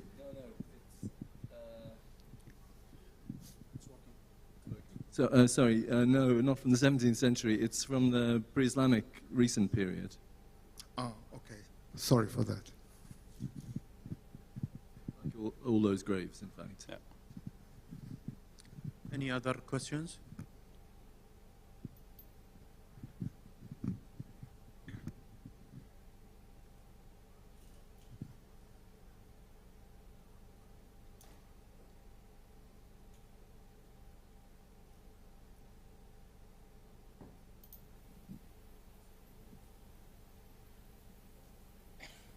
Hello?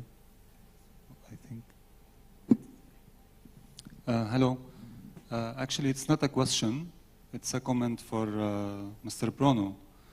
In my hometown in Syria, we have similar tombs to the construction that you mentioned, that it will be a square tomb and a little bit high, but without any, I would say, like decorations on the top. I can think about it and say that these tombs go back to the Roman period in Syria. And they actually lack a kind of reference to religion or to like mythology. It's just something to think about, and that's it. Thank you. Questions? I was hesitating to ask a question that was too basic, thinking maybe I would catch you later. This is for Peter Sheehan. I have read previously about phalanges and qanats and so on. I was surprised by the morphology of what you showed us, because the underground portion, unless I misunderstood what you're showing, the underground portion was very tall. And would have left only a small amount of material above the roof. Were the actual phalange tunnels, were they originally quite so tall as you showed them, or were they more like equidimensional tunnels? Or they had to be big enough, obviously, for someone to go down and dig them and clean them out. Was the question clear? I'm surprised to see that the channels are much taller than they are wide. Do you mean the second video that I showed you, or the first one? Both of them, to my recollection, both showed similarly. Well, the high part is in the second one. Perhaps is the shaft leading down to the actual tunnel itself. In the first video, the existing ground level is only just above the kind of sealed shafts, but we don't really know that was the original. That ground level is probably not as it originally was. It may have been truncated down, so the excavation for those shafts might have started a little bit higher. I guess maybe a better way to ask my question would have been, what was the original cross-sectional dimensions of the underground tunnel? With the maintenance, it lowers always the floor, so it becomes higher up. Yeah, I'm not really getting it. I mean, I think that they are general. I mean, yes, as Bruno says, I mean, there's this kind of process of removing material, which is always making it perhaps a little bit higher. But I don't really. I mean, they obviously have to be high enough and wide enough for somebody to pass through. It's more about what level you have to take the bottom of the tunnel to get the water. It's not about having a particular standard height. I know where the bottom has to be. The water has to flow. Yeah. I guess my question is, when people were digging these things, were they digging them so that they could stand up and go in to clean them out periodically, or were they having to crawl? I think the ones you showed, I felt I could have walked through. You took us through Star Wars, like "Let the Force be with you, Luke." You know. But well. Yeah, I mean it's difficult to say really. As I say, I think that the height of it is not so relevant. I think some of the first one that I showed, those are very closely spaced together shafts, so it's quite an easy thing for people to pass down through the access shafts and up again to clean the next one. So the space the space that's required to actually clean it is not so much. I think I don't know. It's I mean, again, in the second one, you might find that some of the actual tunnels, there's a kind of a collapsing process going over time, and that is also increasing the height, because depending on the material that they've been cut through, you do get, we saw particularly in the second site that those even the shafts that we were looking at, they weren't originally like that. They were much smaller, but you see a lot more collapse into them, and then people going down to clean them again. And I think the same thing might have been happening with the roof of the tunnels as well. I'm not sure whether that answers your question. It's an interesting question.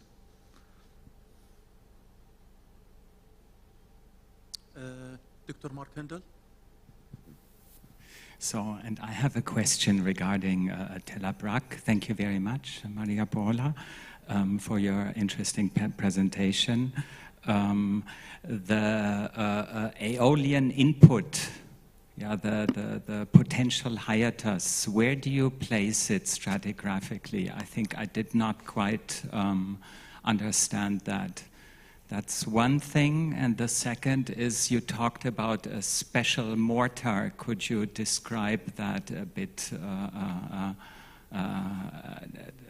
Just give some description of it, please. It's quite hard without picture. Maybe after I can show you again some slides, and because firstly, about the aeolian stuff, it maybe during the presentation was not so clear and was not well indicated in the, in the presentation. But I can show you. And about mortars, this is the same in the building one. It's really different what we expected compared to what we usually have compared to the architecture of this period. But about the composition, there are some analyses are going on, and with the team of the restorer that are working in Marquain, we found that the same mortar was probably used also in some graves really close to the settlements, and so we hope to have some answer about the composition and the chemical composition very soon. Thank you, Paula. I think Dr. Mark Handel is still interested in Tel Abrak, as he just worked on the other part of Tel Abrak, Sharjah. Next, please. Hello. I would like to ask a question more related to the conservation side or the conservation aspect of the findings. So these are extremely fragile findings, right? And it's unusual that you found, for example, the sword, it's in one piece. I think it would be maybe interesting if you could describe how these are lifted from the ground, the complexity that that entails, and in terms of conservation, if you have any project, any idea on how to preserve this. Although I know I'm speaking to archaeologists, this is a side that relates more to me. So that's for me, I think. You, yeah. A bit of a loaded question coming from a conservator, but generally the answer is that we in the first case, we weren't expecting to find those kind of finds. We then brought in a DCT conservator to work on them. I think it is an unusual situation. Currently, that all the finds are being assessed for the next stage of conservation before we can actually go to. So the next stage, from an archaeological point of view, will be to study that material. But first of all, they're waiting to be conserved, and there's currently a conservation assessment going on of them to kind of decide how long that will take and what needs to be done. Does that answer your question? Doing very well, am I, in my answer? Some easy questions, please.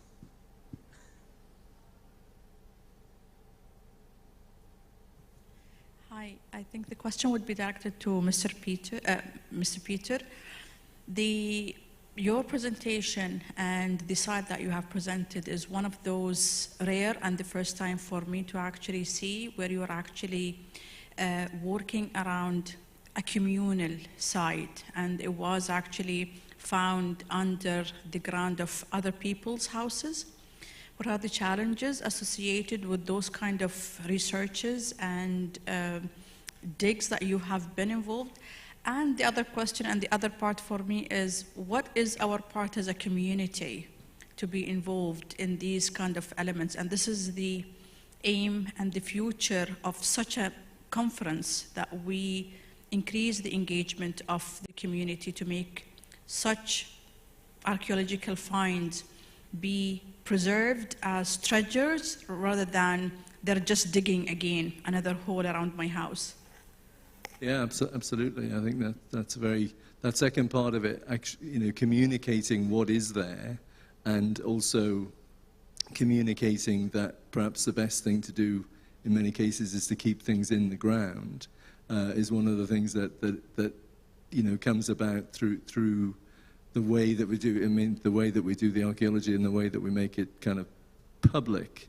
I think in terms of the first question about challenges, the challenges are always time and money in these situations. People feel, rightly or wrongly, that they are losing money, or we deal with a lot of the infrastructure work is dealing with contractors who have penalties if they fall late. The answer to it is again, answers your second question, is to involve people in the process. All the projects that we've done in recent times, particularly the border fence, when we started, the contractor was very much against us and kind of, I wouldn't, not exactly kicked sand in our face, but a kind of a version of that. They were very uncooperative. But when we actually involved them in what we were doing and explaining what we were trying to do, the situation changed, and you have by the end people who are working, doing other kinds of projects. Understanding what we're trying to do and actually helping us in identifying and spotting certain things. So I think that kind of, an attitude of mutual respect to all the people involved, which you can then communicate to the people who, including the owners as well, involving them. It is, as you say, their heritage, and involving them in it is the key point and the whole point of conferences like this as well.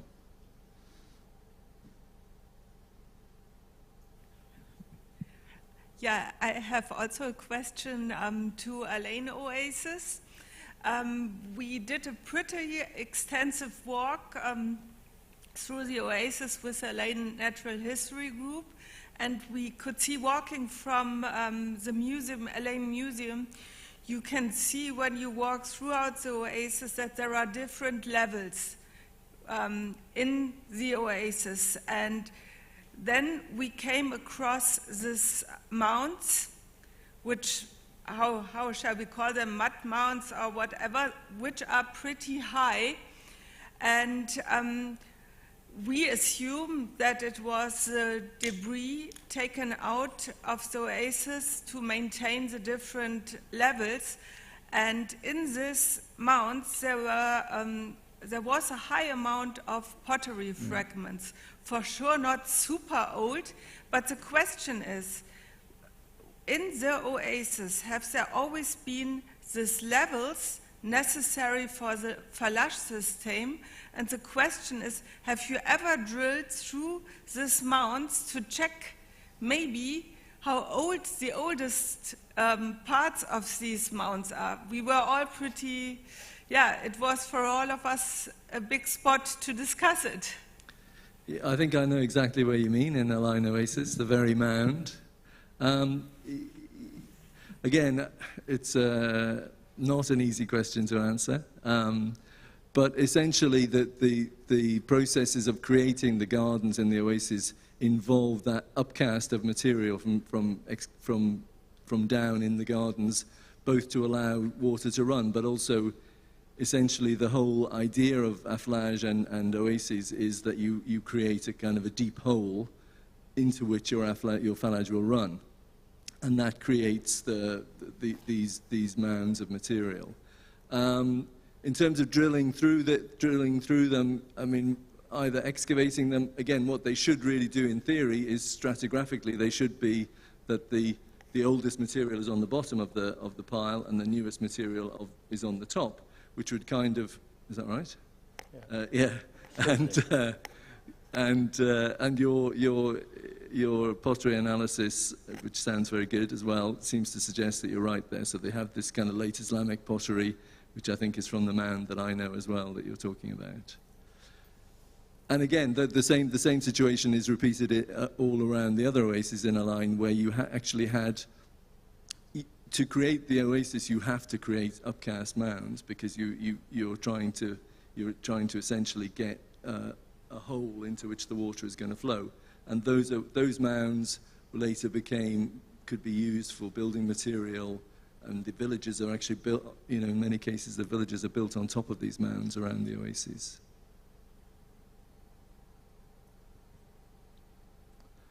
I hope that answered it. Any other questions?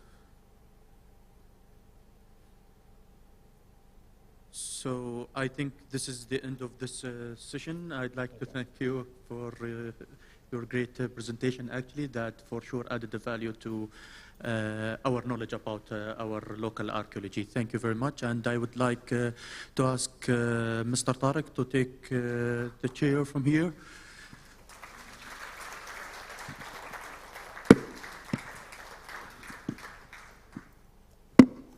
You have to.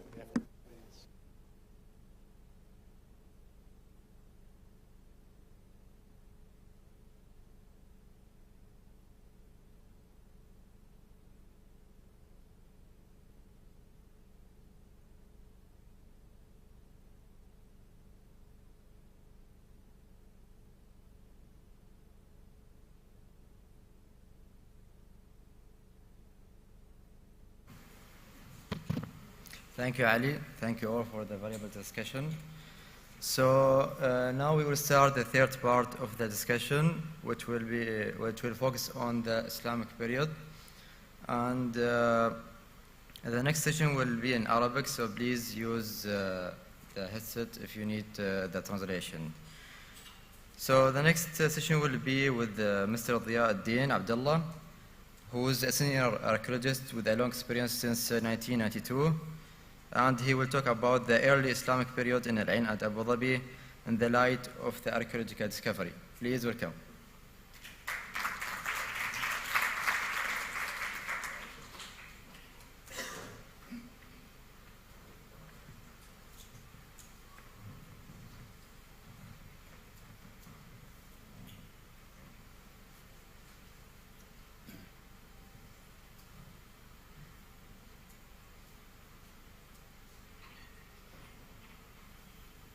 بسم الله الرحمن الرحيم. الأساتذة والضيوف والزملاء، أسعد الله مساءكم. موضوعي حول الفترة الإسلامية في مدينة العين وحولها في ضوء الاكتشافات الأثرية. المحاور الرئيسية التي سوف أتناولها في هذا البحث: فترة ما قبل الإسلام في مدينة العين، المنطقة في ضوء المصادر التاريخية والجغرافية، دخول الإسلام إلى عمان، وأهم المواقع الإسلامية في مدينة العين.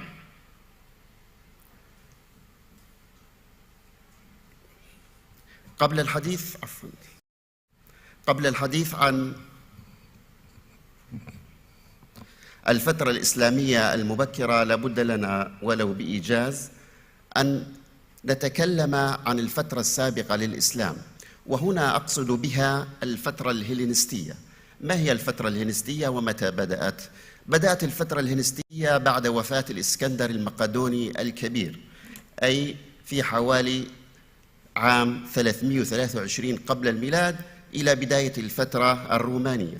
وقد أطلق على هذه الفترة بالفترة الهيلينستية، وذلك لاختلاط والتأثيرات الحضارية، اختلاط حضارة الغرب بحضارة الشرق. في هذه الفترة فقد نشأت في منطقة شرق شبه الجزيرة العربية عدد كبير من المواقع الحضارية والاستيطانية التي ازدهرت خلال هذه الفترة، وكان لديها علاقات مميزة اقتصادية وتجارية فيما بينها، برية وبحرية. وفي دولة الإمارات أيضا نذكر هناك موقعان هامان من هذه الفترة، هما مليحة وموقع الدور، وهذان الموقعان متميزان في ازدهارهما الحضاري في هذه الفترة من حيث الطرز المعمارية والبنائية، وكذلك بعلاقاتهما الاقتصادية والتجارية الداخلية ومع مناطق الساحل. أما في منطقة العين فالوضع مختلف نوعا ما، فهذه الفترة في منطقة العين غير واضحة، وبعض الباحثين عزى بوجود فترة جاب، أي فترة انقطاع حضاري في هذه الفترة، ولكن لدينا هناك بعض الأدلة الأثرية المادية في مدينة العين تم العثور عليها في وسط مدينة العين، كما ترون هنا في الدوائر الحمراء في منطقة الكويتات، وفي منطقة متحف العين، وكذلك في موقع مسجد الشيخة سلامة. وهذه المواقع تتركز في وسط مدينة العين، أي في شمال وشمال شرقي واحة العين.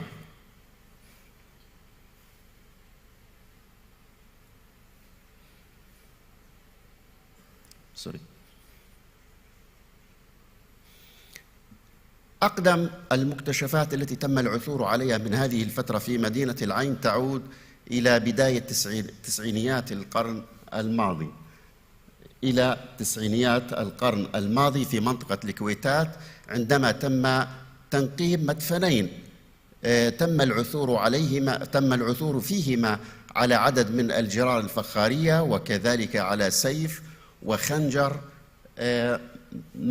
من المعدن، أيضا عدد من رؤوس السهام. هذا بالإضافة إلى وجود عدد من الجرار الفخارية التي تسمى بالأنفورات، التي كانت تعرض في متحف العين الوطني، وكلها هذه جميعا تعود إلى الفترة الهيلينستية.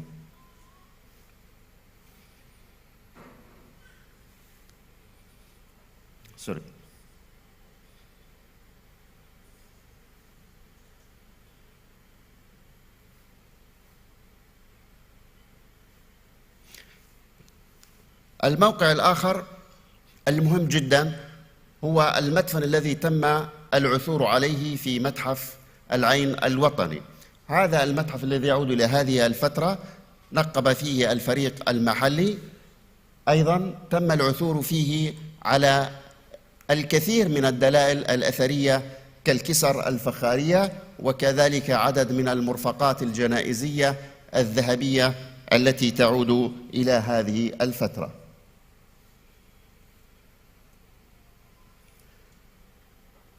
المنطقة في ضوء المصادر التاريخية القديمة، المصادر العربية، طبعا هذه المنطقة التي نقصد فيها المنطقة هي منطقة العين، وحول منطقة العين ذكرت في عدد من المصادر التاريخية والجغرافية، وكذلك المصادر في كتب الرحالة، وأيضا أيضا ذكرت عند المؤرخين العمانيين أمثال المؤرخ حميد بن رزيق وكذلك عبد الله السالمي. وأيضا لدينا مصدر هام جدا، وهي الرسالة التي بعث بها الرسول عليه السلام إلى ملكي عمان أبناء الجلندي جعفر وجيفر وعبد. هذه المنطقة جاء ذكرها باسم توام، ولو تمعنا في هذا الاسم في معاجم اللغة العربية لوجدنا أن الاسم أو معنى الاسم هو المولود في بطن المخلوقات، أو المولود في بطن واحد من المخلوقات، أي يستخدم في المزدوجات. جاء ذكر هذا الاسم أو جاء ذكر اسم توام عند المقدسي وكذلك عند الزمخشري وعند ياقوت الحموي، بأن توام قرية في عمان وفيها منبر لبني سامة. أيضا المصادر الأدبية الأخرى التي ذكرت المنطقة جاء ذكرها عند الشاعر جرير التميمي، وجرير التميمي هو أحد الشعراء العرب الذين عاشوا في منطقة اليمامة، وجاء في أشعار جرير وردوا تؤامة. ما معنى وردوا تؤامة في اللغة العربية؟ وردوا من الفعل ورد، وهو من الفعل ورد أي يرد الماء، يرد الماء، وهي هنا دلالة تشير إلى وجود ماء وإلى وجود أفلاج وإلى وجود واحات. لذلك فهذه ربما إشارة تعني أو ربما إشارة إلى واحتي البريمي وواحة العين.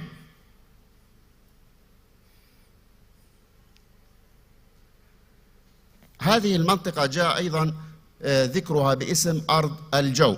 أرض الجو كما تشاهدون هنا في هذه الخارطة، وهي المنطقة المحصورة بين جبال الحجر وجبل حفيت، وهذا عبارة عن سهل، وهو عبارة عن سهل متسع وسهل خصب ينتشر أو يوجد فيه أو نشأ فيه العديد من القرى وبعض المناطق الاستيطانية، ويوجد فيه كذلك واحتي البريمي وواحة العين.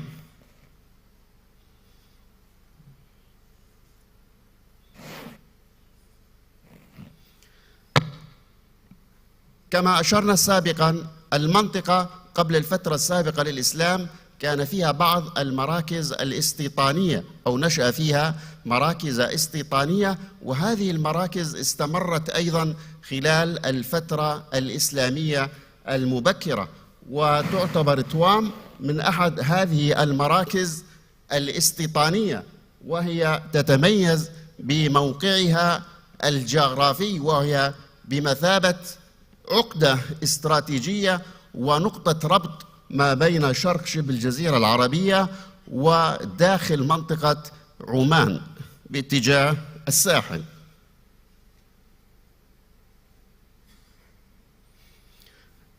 المنطقة عمان المقصود فيها سلطنة عمان ودولة الإمارات العربية المتحدة، أي عندما نتكلم ونقول إقليم عمان.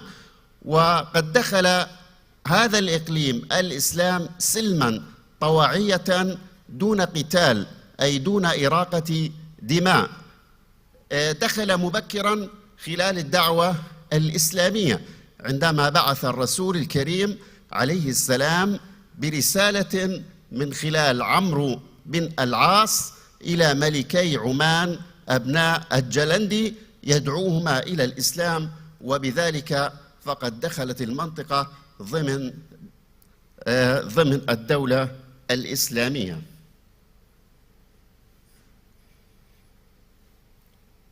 المنطقة بشكل عام المنطقة بشكل عام سابقا كانت تخلو أو قليلة الاكتشافات الأثرية التي تعود إلى الفترة الإسلامية المبكرة. لكن في السنوات القليلة الماضية وبازدياد النشاط الاستكشافي لدائرة الثقافة والسياحة من خلال عمليات التنقيبات الأثرية التي أجرتها الموسمية منها وكذلك الحفريات العرضية، فقد تم اكتشاف العديد من الدلائل الأثرية التي تعود إلى الفترة الإسلامية المبكرة.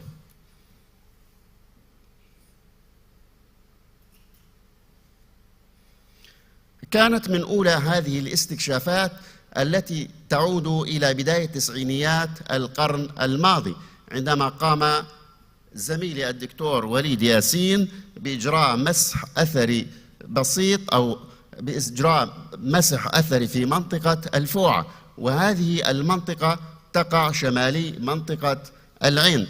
على إثر ذلك تم اكتشاف عدد من الكسر الفخارية من طراز الفخار المزجج، وبمقارنة هذه المكتشفات من الكسر الفخارية بالكسر الفخارية المؤرخة والمدروسة من الفترة الإسلامية يمكن تصنيفها وإعادتها إلى القرن التاسع إلى القرن العاشر. الموقع الأكثر أهمية كان في وسط مدينة العين، موقع المعترض أو عود التوبة. في هذا الموقع الذي تم فيه بناء مسجد وهو مسجد الشيخ خليفة، وقد قامت دائرة الثقافة والسياحة مؤخراً بالحفاظ على معظم المعالم التي تم اكتشافها في هذا الموقع وعرضها أمام الجمهور لتكون بمثابة متحف مفتوح أمام الزوار. كانت بداية الاكتشافات في هذا الموقع تعود إلى نهاية تسعينيات القرن الماضي وإلى عام أو موسم 2000. على إثر ذلك تم اكتشاف مسجد، ويعتبر هذا المسجد من أقدم المساجد الأثرية التي تم اكتشافها في الدولة، وكذلك تم اكتشاف ثلج، وتم تاريخهما على أنهما يعودان إلى القرنين التاسع والعاشر الميلاديين، وذلك من خلال الاعتماد على الكسر الفخارية وكذلك من خلال تحليل كربون C14. استؤنفت التنقيبات بعد انقطاع دام حوالي العقد أي 10 سنوات، وقد كلفت ضمن فريق من قسم الآثار بمتابعة التنقيبات في هذا الموقع، وتم اكتشاف مستوطن إسلامي صغير يحتوي على كثير من المعالم، من أهمها المباني المدنية وكذلك السكنية، وشبكة من الأفلاج وقنوات المياه والآبار.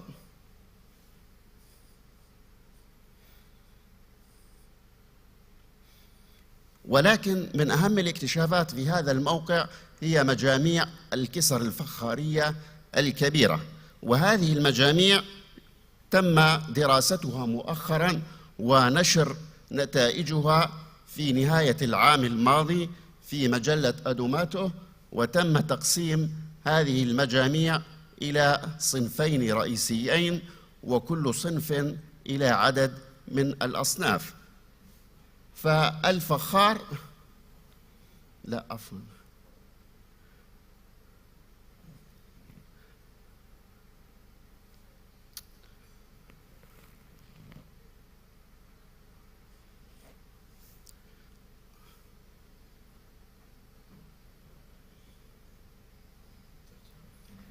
لا الفخار بدل هاي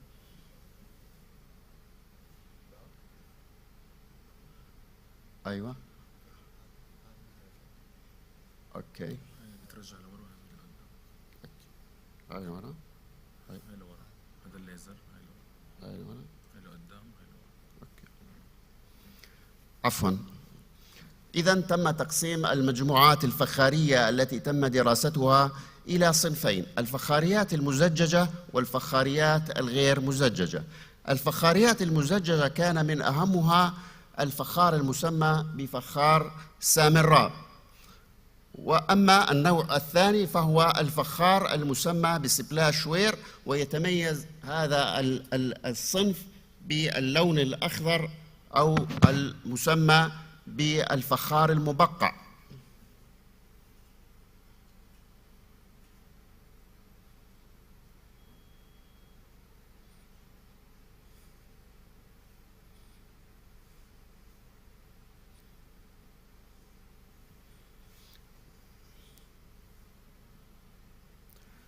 الصنف الآخر هو السجرافيتو. السجرافيتو هذا الفخار المتميز بزخارفه المحززة تحت طبقة التزجيج.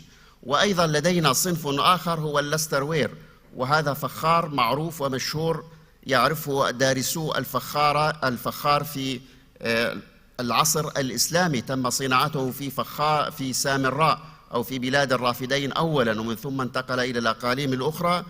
هذا الفخار المتميز بلونه الذهبي، وقد تم صناعته ليكون بديلا عن أواني الذهب والفضة، لأنه كما تعرفون بأن استخدام الأواني أو الذهب في الإسلام مكروه أو محرم كأواني يعني. الصنف الآخر يسمى دوزنوير، وهذا مستورد خلال تجارة المحيط الهندي.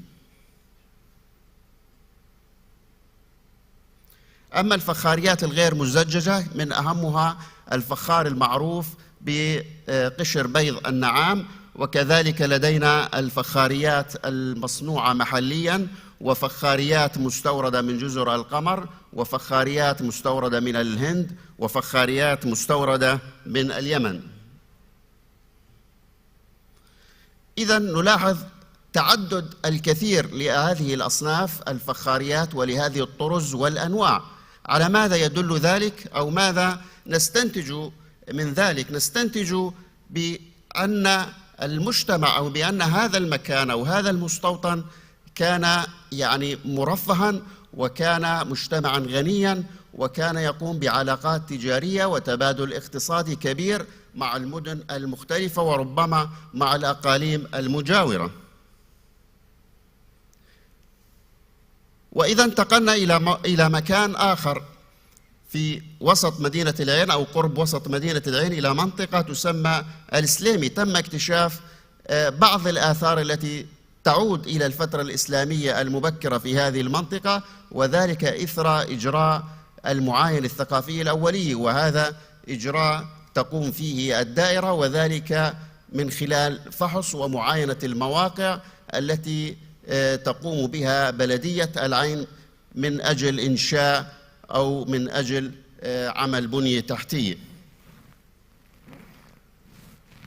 أيضا لدينا موقع آخر نقب فيه زميل بيتر شيحان، وهما موقع أو واحة الجيمي وواحة القطارة، وتم العثور في هذين الموقعين على دلائل تعود إلى الفترة الإسلامية المبكرة، دلائل معمارية وكذلك لقى فخارية مختلفة الطرز.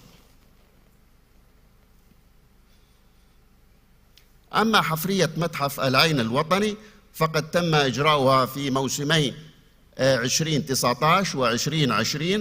هذه الحفرية لها أهمية كبيرة من حيث النتائج التي تم التوصل إليها، وهي معرفة وفهم التسلسل التاريخي والطبقي في هذه المنطقة. وهذه المنطقة المشرفة أو الواقع على طرف واحة العين مهمة جدا أن نعرف التسلسل التاريخي والطبقي، والذي يعود إلى الألف الثاني قبل الميلاد من فترة وادي السوق إلى الفترة الإسلامية المتأخرة.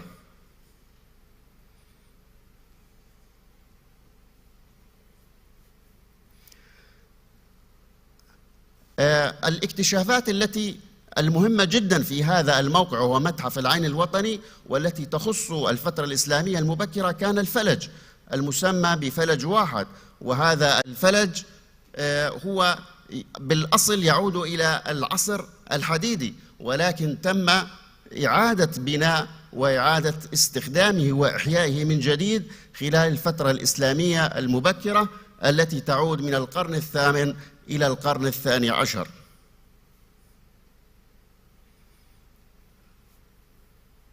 نلاحظ هنا الصورة إلى جهة اليسار هذا الفلج الذي تم اكتشافه في متحف العين الوطني، وتقنية البناء في مادة الطوب، وكذلك تقنية العقد أو السقف، تسقيف العقد المشابهة تماما إلى العقد أو إلى الفلج الذي تم اكتشافه سابقا في منطقة عود التوبة. وإذا ما أخذنا بالحسبان المقارنة المعمارية الفنية من حيث استخدام الطوب المشوي أو الطوب المفخور، نلاحظ كيفية تقنية البناء وكذلك المادة تشابه المادة الخام أو الماتيريال المستخدمة في البناء.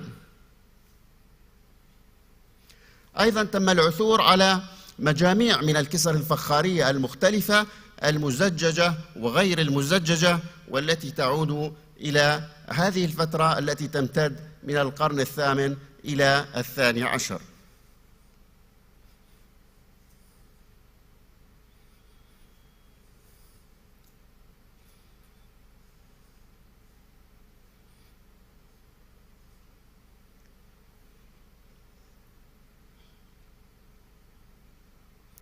Sorry.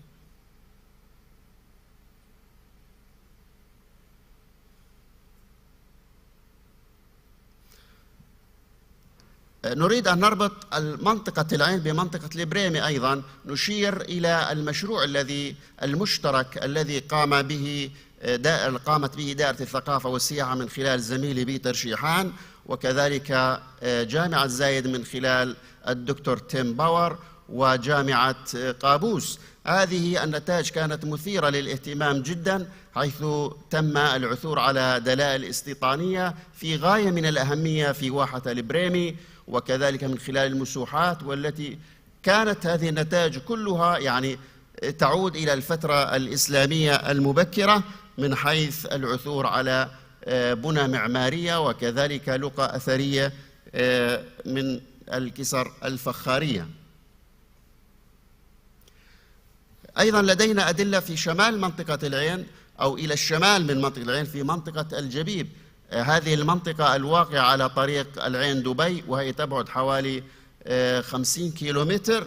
تم العثور من خلال المسح الذي تم تنفيذه العام الماضي أو هذا العام، العفو 2020 في بداية هذا العام، إلى العثور على دلائل من الكسر الفخارية التي تعود إلى الفترة الإسلامية المبكرة. وهذه الكسر يمكن تصنيفها من طراز السجرافيتو وكذلك فخاريات المعروفة باسم التركواز، وهي تعود من القرن الثامن تقريبا إلى القرن الثاني عشر الميلادي.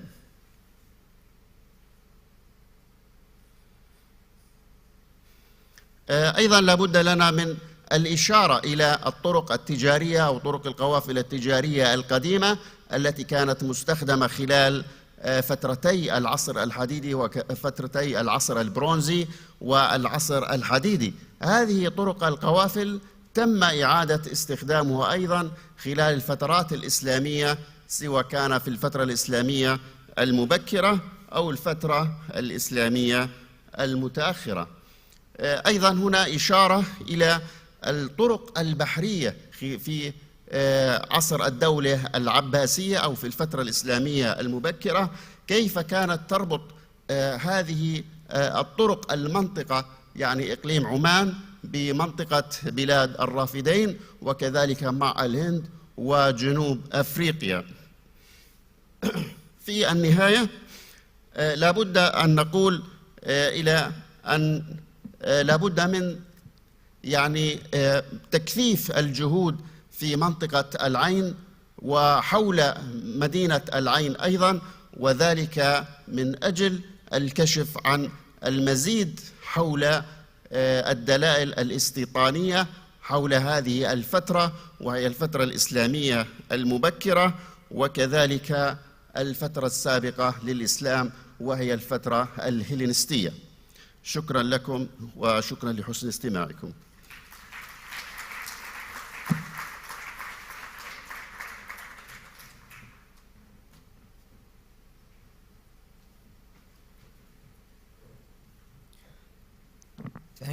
Thank you, Mr. Diya, for the valuable information in history and archaeology of Al Ain. The next session will be with Ula Shakir. She's the conservator with more than 9 years of experience. She will talk about conserving and protecting the early Islamic site at Toba and Al Ain. Please welcome.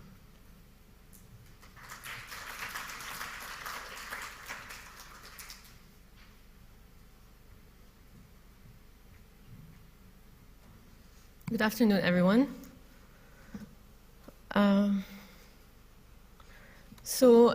Today, building on what my colleague has mentioned on the early Islamic period in Al Ain, I'm going to present the case of conserving and protecting the early Islamic site at Toba in Al Ain.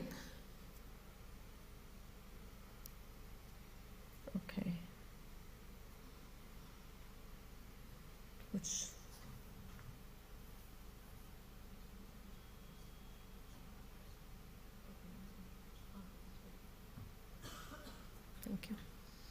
Okay, so also as my colleague mentioned, the site is located in Al Ain city, in the neighborhood of Al-Mu'tarid, in the area of Toba. It's one of the most important early Islamic sites in the city of Al Ain. So here, this will be understood after a couple of slides. It's explaining the location of the archaeological site.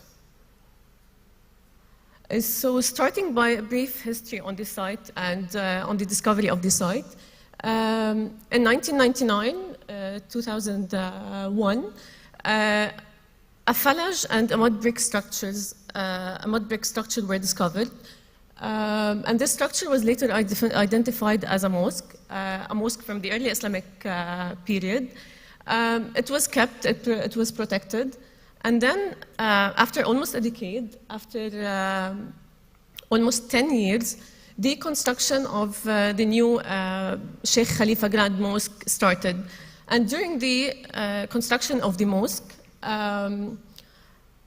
there were some discussions between DCT and the consultant in order to include the old mosque, the early Islamic mosque, within the landscape of the new mosque to be built and constructed, in order to link the past with the present. So, and then it was agreed to include the mosque within the landscape, within the arrival plaza of the new mosque. And the contractor continued the work, and he did several number of soil test pits, which also resulted in finding more archaeology, which we can see in the map. So several features were found, also as my colleague has mentioned, a network of flage, water channels, basins, and also structures which are buildings. And then after also further discussions, it was also agreed to include another 2 locations within the landscape of the mosque. So we're talking about location 2, which is the mosque and Falaj that were previously excavated, and then location 5 and 6. Location 5 is is composed of different features, a flage, and also structures that are buildings or houses, several buildings, and location 6, which is also a house. So The site was also stabilized and stabilized with sandbags and just kept in place, and until the construction, so that the construction of the mosque continues. Then in 2016 to 2017, and after the decision to include, to present and display these archaeological locations within the new mosque, DCT hired a consultant to prepare a plan for the conservation and protection and presentation of these archaeological sites. Then in 2019-2020, there was the implementation of emergency conservation and the installation of protective shelters. And then recently this year, there was the holistic conservation and enhancement. So the presentation will mainly focus on the steps from the preparation of the management plan, the conservation plan, until the recent conservation intervention.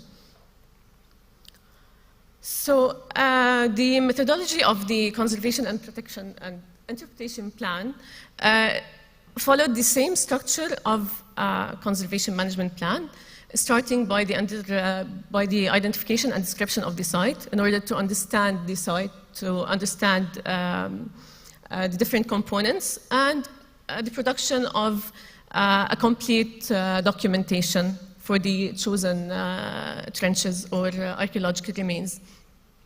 The second phase was the assessment of value, significance, physical condition, and the management context. To understand the importance of the site, why is it important, to whom it's important, and also to assess the physical condition, and finally to understand the environmental threats and different challenges that the site is affected by. The third phase was the response, which is the proposed intervention, the proposed vision, how to deal with the site, how to protect it in the future. So the general vision was to conserve and protect the site, to present and display the site without compromising the archaeology itself. And I'm going to speak in details about this. So it's important to mention the different documentation and assessment levels that were done. The first level was the survey, the production of architectural drawings. And the second phase was the production of the photogrammetry drawings. This is just a sample. Of course, this was done for each of the sites. Level 3 and 4. So level 3 is the material analysis, to understand what is the site composed of. So it's mostly made of mud brick and fired mud brick as well. There are some stones which mostly were used in the afflage. And the fourth level was the state of conservation reporting, was the physical condition assessment. So it's important to mention that these two levels were done by a multidisciplinary team. There was the conservation, the heritage conservation expert, the material expert, the archaeologist, the structural engineer, and the environmental specialist. So this is also showing the condition assessment of the other two locations. So in general, it was concluded that the site, the different sites, suffers from different level of erosion, of course, cracks, fractures, cavities, and other.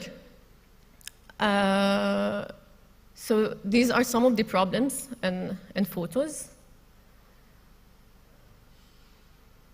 So then, speaking about the vision of the conservation plan, it was agreed to, as I said, it was agreed to interpret and present the site without compromising the archaeology. So the approach that was followed is minimal interventions while providing accessibility to the archaeology, while displaying the archaeological remains, and the presentation and interpretation of the site. Of course, with careful use of materials, differentiation, and distinguishability between the old and new. So, so the final conclusion was that the site will be presented, installing protective shelters, viewing platforms, and interpretation panels. So before implementing the shelters, it was important to conserve and protect the site until these shelters are implemented. So this is an example of the emergency work that was done, which aimed mainly at stabilizing and consolidating the site until the shelters are installed. So we can see different problems, collapse, missing parts, fractures. So these were all solved and the site was consolidated. More examples of the site before and after the conservation interventions. Of course, it's a very fragile site being constructed of earthen material. So then there was the installation of the shelters. After the site was completely protected, the installation of the shelters started. So the protection of the site was before the implementation of the installation and direction of the shelters, during, and of course after. So the designed shelters to be implemented were composed of 3 different levels or elements. The first element is the structural element, which we can see in the retaining wall around each of the trenches, and this is also just an example, to protect the site and from water and from other factors. The second layer was the shelter itself, the cover, the protection layer, and then the interpretation and presentation layer, which is shown and presented by the walkways and the interpretation panels. So also during the construction of the shelters, DCT has ensured that the archaeology, although it was consolidated and conserved, that it's also protected during the installation to avoid any harm or any unexpected incident. So all the sites were covered with wooden platforms as a protective layer. So now, after that, the site is protected, the shelters are installed. It's important to mention that although these shelters were installed, there were still some problems with the shelter itself, that after the first rain, it turned that the fabric that was chosen wasn't strong enough. It was damaged, so it had to be replaced. So after ensuring that the site is now protected, it was time to start with the holistic conservation, to focus on the presentation of the site, especially before opening it to the public. So there was a further assessment. This was done this year. Assessment to the different locations, and we can see this is a sample from the mosque. We can see that it was already consolidated, but still it suffered from cavities and holes, which we can see in blue. But in general, it was in a good condition. So these issues were solved. Regarding location 5, it was still in a good condition, but mainly the interventions were related to the enhancement of the site, to the enhancement of its presentation. And location 6 was the most complex because it needed more interventions regarding the enhancement of its understanding because it wasn't in a very good condition when it was found. So, so we can see that there are some. So location 6 is a house. Is a building that was composed of like rooms with different levels, but of course it doesn't really show. So I'm going to speak about it in the next slide. So these are some of the examples of the recent repairs. Also this from location 5. As I said, some of the interventions were related to the presentation. For example, in the basin, there was a pile of compacted soil that wasn't removed during the excavation. And at this time, we felt that maybe it's better to remove it to introduce and present the site more as a whole. More erosion and coving repairs. So speaking of the presentation-related interventions, so this site, as I mentioned, we felt that it wasn't really understood, so we had to work on the enhancement of its presentation. For example, when in order to differentiate between the inner spaces of the building and the outer spaces of the building, at the beginning, red sand was used to highlight the inner spaces of the rooms. But with time and with monitoring, it turned out that it wasn't suitable to do its job, to stay in place and show that these were the inner spaces of the building. So we started thinking of a different material that might be more stable, that might be more suitable. And so we can see here in some examples. In the end, we used layers of sand, but they were covered with compacted soil as a final layer. Of course, all these materials have been tested before. And also, different type of soil was used to cover the surrounding areas of around the building to highlight and to enforce the shape of the building. So I'm only showing samples of the work that was done. Of course, there has been much more work and interventions.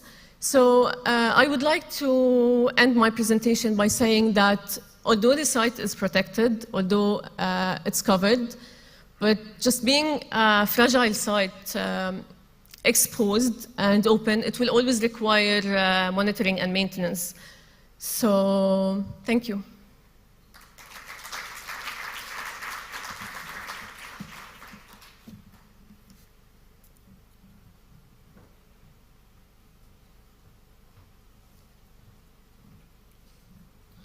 Thank you, Ella, for the presentation and for your effort in protecting the heritage asset. The next session will be in Arabic, so please use the headsets for translation. The next session will be with Dr. Hamdan Rajdi. He's the head of the Historic Buildings and Landscape and has PhD in Islamic architecture, and he will talk about Abu Dhabi Historical Mosque. Good afternoon. My lecture today will be talking about historical mosques in Abu Dhabi. I hope you enjoy it.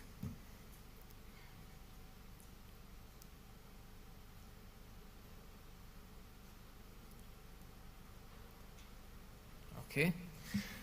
بسم الله الرحمن الرحيم. في البداية تعريف المسجد. عرف علماء المسجد والتفسير المسجد بأنه موضع السجود من الأرض، سواء كان عد للصلاة أم لا. وبناء المساجد وإعمارها هو من أجل الأعمال عند الله عز وجل، لقوله عز وجل: إنما يعمر مساجد الله من آمن بالله واليوم الآخر وقام الصلاة وآتى الزكاة ولم يخشى إلا الله فعسى أولئك أن يكونوا من المهتدين. وظيفة المسجد تعددت وتنوعت، كانت منها دينية ومنها اجتماعية. فإلى جانب كونه مكان لتأدية الصلاة المفروضة منها والنوافل، كان المسجد محل للاعتكاف والتسبيح وقراءة القرآن والتعليم، ومركز إعلامي لإذاعة قرارات الحكومة وعقد الصفقات التجارية بعض الأحيان، وأيضا الاجتماع خارج المسجد للتسامر من خلال الاستماع للقصص وقصائد الشعراء.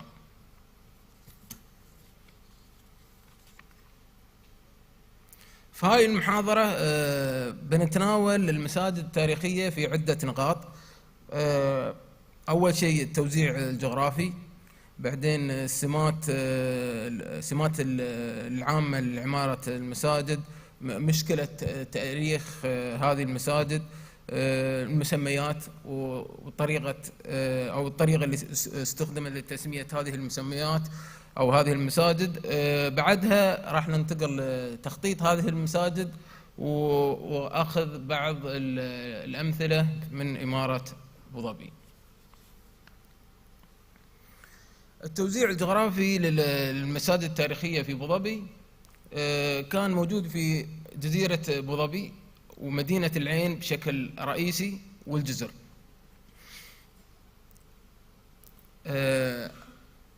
أفضل مثال في أبوظبي هو مسجد خلف العتيبة، وهو جامع للصلاة، وقد بني في الأصل حوالي 1936، وكان يقع شمال غرب قصر الحصن. هذه الصور التقطت عام 1960 عن طريق الشركة البريطانية للبترول. للأسف طبعا هذا المسجد تم إزالته بالكامل وبناء مسجد آخر على نفس اللوكيشن.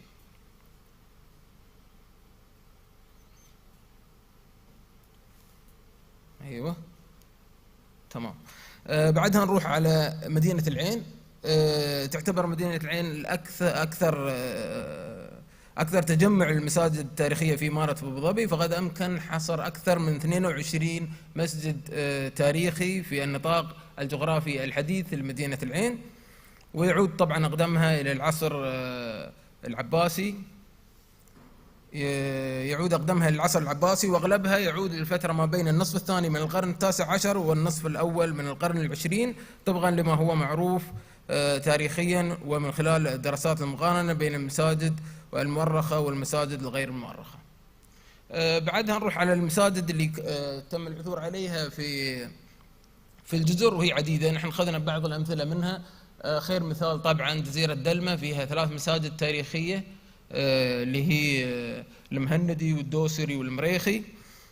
أيضا بعد هذا مثال من جزيرة مروح، مسجد ليبيا، له تقنية خاصة فيه وتخطيط خاص فيه، حتى المواد اللي استخدمت مواد حجر مرجاني.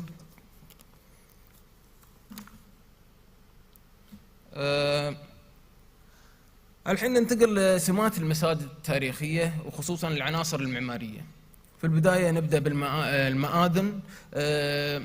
مسجد الرسول عليه الصلاة والسلام ما كان، اللي هو اقتدت فيه معظم المساجد لاحقا، ما كان في مأذنة. على الرغم من ذلك فإنه اشتمال على مآذن مثل مسجد الخميس في البحرين اللي يشتمل على مأذنتين، الأولى عام 518 هجري، وتم إضافة مأذنة ثانية عام 730 هجري. في المساجد في أبوظبي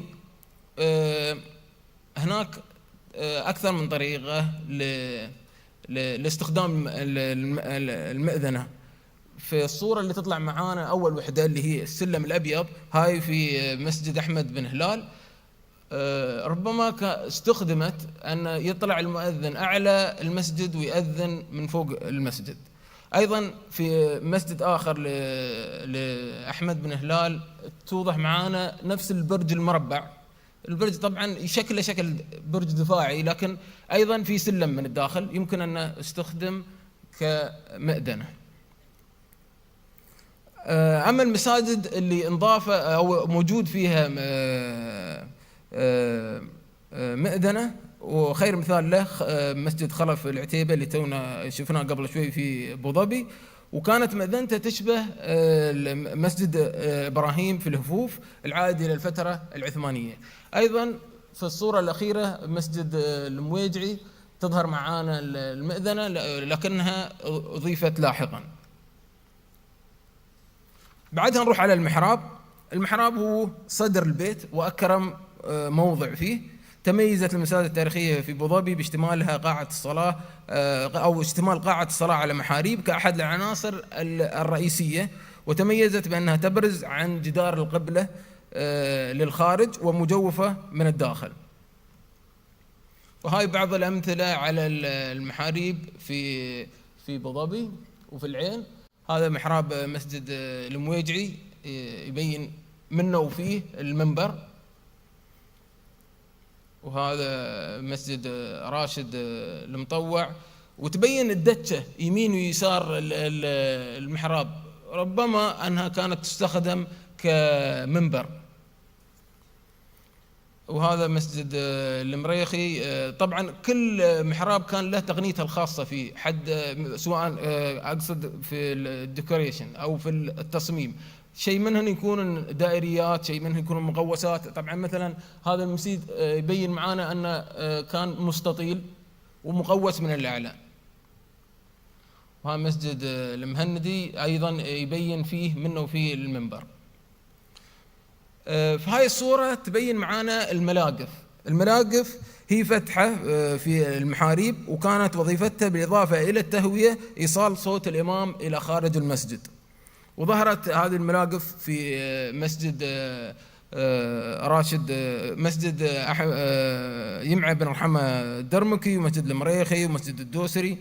وأيضا يمكن من وظائفها هي إدخال النور للمحراب نفسه. بعدها بنروح للمنابر. المنبر هو مرقاة الخطيب، وسمي منبرا لارتفاعه وعلوه. وجدت في بعض المساجد في إمارة أبوظبي، يعني مش كلها كان فيها منابر، في بعض منها كان فيها منابر، مثل محراب مسجد المهندي، منبر حجري يصل إليه من داخل المحراب نفسه اللي شفناه قبل شوي. وأيضا مسجد حصن المويجعي محرابه عليه ستائر جصية مزخرفة بزخارف هندسية. والمحاريب طبعا ما كانت دائم تكون ثابتة، مرات تكون متحركة، تكون محراب خشبي، طبعا دخلت علينا بعدين في الفترات اللاحقة. أما المحاريب اللي تونا تكلمنا عنها هي محاريب ثابتة، وهو تقليد معماري يوجد في بعض المساجد في الخليج العربي والدولة الإمارات العربية المتحدة. وفي أمثلة له، هذا المثال من رأس الخيمة مسجد الفلية، وأيضا في مثال آخر في مسجد الشافعي بجدة في المملكة العربية السعودية. بعدها بنروح على الانترانس الداخل. المدخل هو مكان الدخول والخروج، وزودت المساجد التاريخية في أبوظبي بمداخل للدخول إليها، وكان معظمها يفتح على الصحن المكشوف.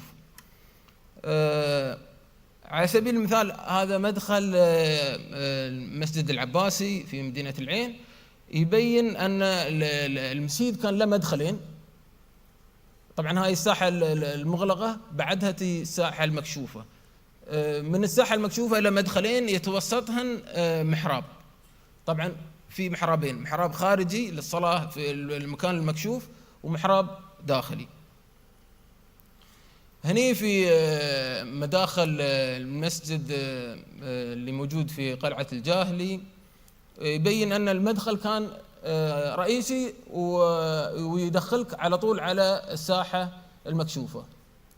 بعدها مسجد المويجعي يبين أن له 3 مداخل، مدخل رئيسي تم إضافته لاحقا، أو هو في البداية الأصل كان في له مدخل واحد، بس التعديلات بعد التعديلات صار له 3 مداخل، 2 جانبيات و1 رئيسي في الوسط. وهني مدخل مسجد الدوسري يبين أن له سور متكامل مع بوابة خشبية.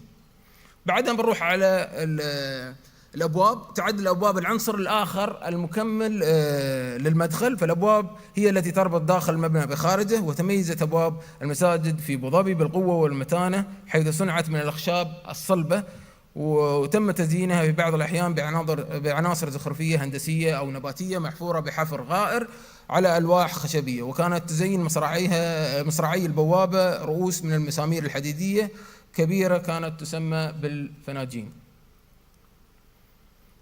أما النوافذ، فالنوافذ كان لها أكثر من مصطلح في اللهجة الإماراتية، منها الشباك والشرباك والدريشة جمعها درايش. وهني يبين معانا على اليسار نوافذ مسجد المويجعي زينت بطبقة تسمى الجالي، وهي طبقة جصية يتم رسم عليها زخارف سواء كانت هندسية أو هني طبعا هندسية، وكانت وظيفتها إدخال النور وأيضا لمسة زخرفية. وأيضا النافذة الثانية تبين القضبان الحديدية والمصاريع الخشبية، وكل منهن له ديزاينه الخاص فيه.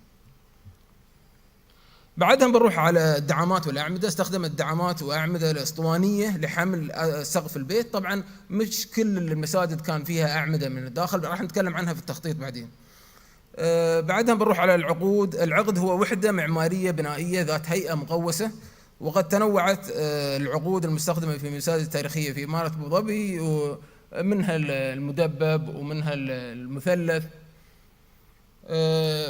هني نتكلم عن الكتبيات أو الكتبيات. نعم، هي موضع في الجدار توضع فيه المصاحف، يكون مجوف من داخل الجدار، يستخدم كرف، وطبعا مشهورة معظم المساجد بهذه الرفوف. الحين بنروح على الميضأة، وهي مطهرة كبيرة يتوضأ منها الناس، وتحتوي على مراحيض وأحواض للتطهير. والحقت بالكثير من مساجد إمارة أبوظبي ميضأ الوضوء، مثل المسجد المهندي وحصن المويجعي، وأيضا بعضها زود بآبار كانت تغذي هذه الميضأة بالماء. التسقيف في الخليج وفي دولة الإمارات كان أغلب تسقيف المساجد يكون مسطح. الستائر الجصية تكلمنا عنها قبل شوي، هي ستائر جصية مخرمة من مقدمتها لإدخال الضوء والهواء لبيت الصلاة. بعدها نروح على الواجهات. واجهات المساجد كانت جدا بسيطة، معظمها كان جدا بسيط. يمكن هذيل المسجدين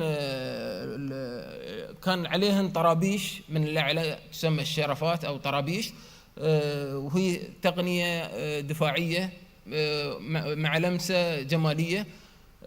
لكن معظم المساجد كانت بهالطريقة جدا بسيطة بدون طرابيش، ويعني طراز صحراوي بسيط. الحين بنروح على المواد البناء. استخدمت في تسديد المساجد التاريخية في إمارة أبوظبي الكثير من مواد البناء، منها المحلية ومنها المستوردة. ويعتبر اللبن الطوب أو المدر من أقدم مواد البناء في العالم، وهو مادة وجدت في مجاري الأودية وعلى ضفافها. وكان هنا طبعا يبين معنا المدر في بيت عيسى بن سلطان. بعدها بنروح على الحجر المرجاني. عرف الحجر المرجاني محليا باسم البيم أو البيمة، مفردها البيمة، وخواصها المناسبة للبناء وقدرتها على العزل الحراري ولطبيعتها المسامية القوية، وخصوصا على الساحل. يعني معظم بناء الساحل سواء كان مساجد أو قلاع كانوا يستخدمون هذا الحجر لقوته وصلابته. أيضا الصاروج استخدم في المساجد، وهو نوع من الطين الأحمر المحلي، يتميز بقلة توصيله الحراري وشدة مقاومته وتماسكه وقلة نافذيته للماء، ويستخدم كمادة لاصقة إذا خلط بعد ذلك بالماء، وهو شبيه بالإسمنت نفسه لكنه بتقنية قديمة.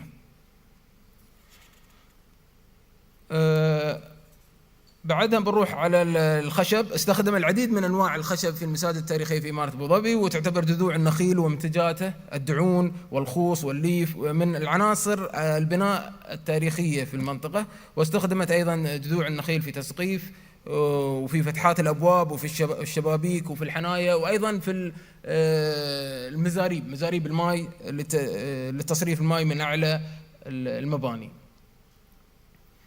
الجندل هو أحد أنواع الشجر المنقروف طبعا أو القرم، وكان الجندل من مواد التسقيف التي لا يستغني عنها في الخليج العربي. وكانت الجندل كانوا يصبغونه بمادة اسمها القطران على أساس تحميه من النمل الأبيض أو من الرمة، ويدوم فترة أطول. التيك بعد بيرجع ولا ما بيرجع؟ أيوة، التيك هو نوع من أشجار الاستوائية ذي الأخشاب الصلبة، واستخدم خشب التيك لصناعة الأبواب والشبابيك خصوصا. المعادن استخدم الحديد والنحاس في المساجد التاريخية في إمارة أبوظبي كقضبان للشبابيك، وفي صنع المسامير التي تدخل في صناعة الأبواب والشبابيك والمزاليج الخارجية. بعدها بنروح على مشكلة تاريخ المساجد.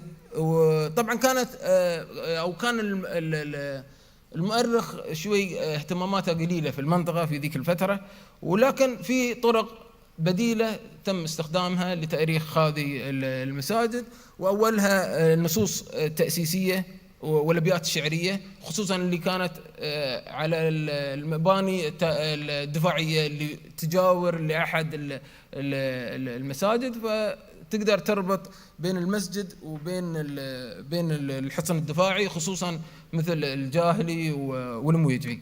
بعدها العينات الأثرية، وهني نتكلم عن المسجد العباسي. طبعا العينات الأثرية هي اللي أرخت المسجد بشكل دقيق. أيضا عاصرت هذه المساجد لشخصيات تاريخية تم ذكرها في أحد المصادر التاريخية وربطها بالمسجد نفسه. أيضا معاصرة المساجد لنشأة بعض التحسينات الدفاعية والبيوت في أبوظبي، الروايات الشفهية طبعا ما لنا غنى عنها في تاريخ بعض المساجد. أيضا الطرز المعمارية ومقارنتها بطرز مشابهة في المنطقة.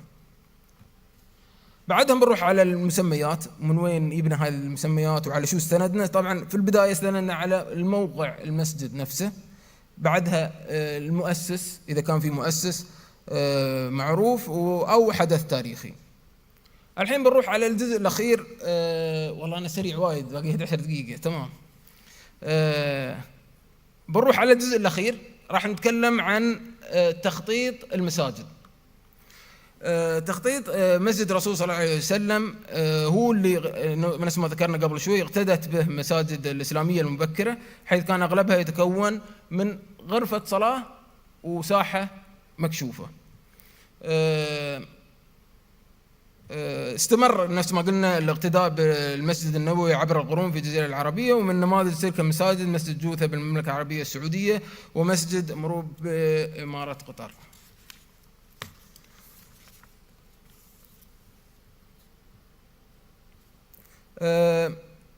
لم تشد إمارة أبوظبي عن الاقتداء بنموذج المسجد النبوي في تخطيط مساجدها، فكان هذا التخطيط النموذج الذي تطورت من خلاله مخططات المساجد في الإمارة، ومن خلال الدراسات الميدانية، وتم تقسيم مساجد أبوظبي حسب تخطيطها إلى عدة طرز، تقريبا 4 طرز. الطراز الأول كان يتكون من قاعة صلاة وصحن سماوي مكشوف. هذا الطراز ينقسم إلى نمطين. النمط الأول اللي ظهر معنا في العباسي وفي الجاهلي، أن غرفة الصلاة ما كان فيها أعمدة أو أروقة، فكانت فقط عبارة عن غرفة وساحة مكشوفة.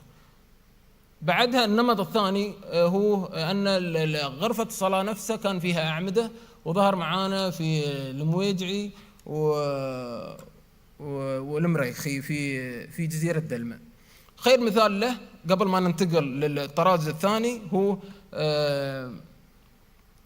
مسجد حصن المويجعي الذي انشأ عام 1910 على ايد الشيخ خليفة بن زايد بعد وفاة الشيخ زايد الكبير بعام.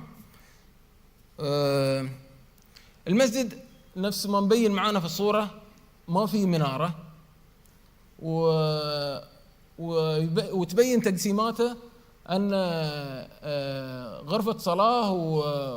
غرفة صلاة وساحة مكشوفة. هني هني بين معانا كبر أو التجديدات اللي صارت على المسجد، وإضافة منارة، وإضافة عدة مداخل للمسجد. طبعا هذا ما يضر بتاريخ أي مبنى، لأن على حسب احتياجات السكان في هذيك المنطقة كانوا يزيدون سواء من المبنى أو إضافات غرف أو إضافات أو تغيير تخطيط، فهو على حسب احتياجاتهم تم تكبير المسجد وتغيير بعض وإضافات بعض العناصر. هذا المسجد من الداخل. شو الصورة اللي قبلها ما شفتها؟ ماشي اوكي. هذا المسجد من الداخل يبين معانا التسقيف ويبين معانا الأعمدة اللي كانت تستخدم في الداخل، وهو طبعا يعتبر نمط ثاني. هني المسجد من الخارج وهو في الساحة الخارجية من حصن المويجي.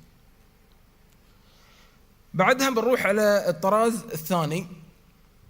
الطراز الثاني كان يتكون تخطيط المساجد في هذا الطراز من قاعة للصلاة وسقيفة وساحة وساحة مكشوفة. في البداية الغرفة نفس ما مبين معانا غرفة الصلاة، بعدين سقيفة تكون نفس الظلة أو المظلة بدون أبواب، بعدها تي الساحة المكشوفة.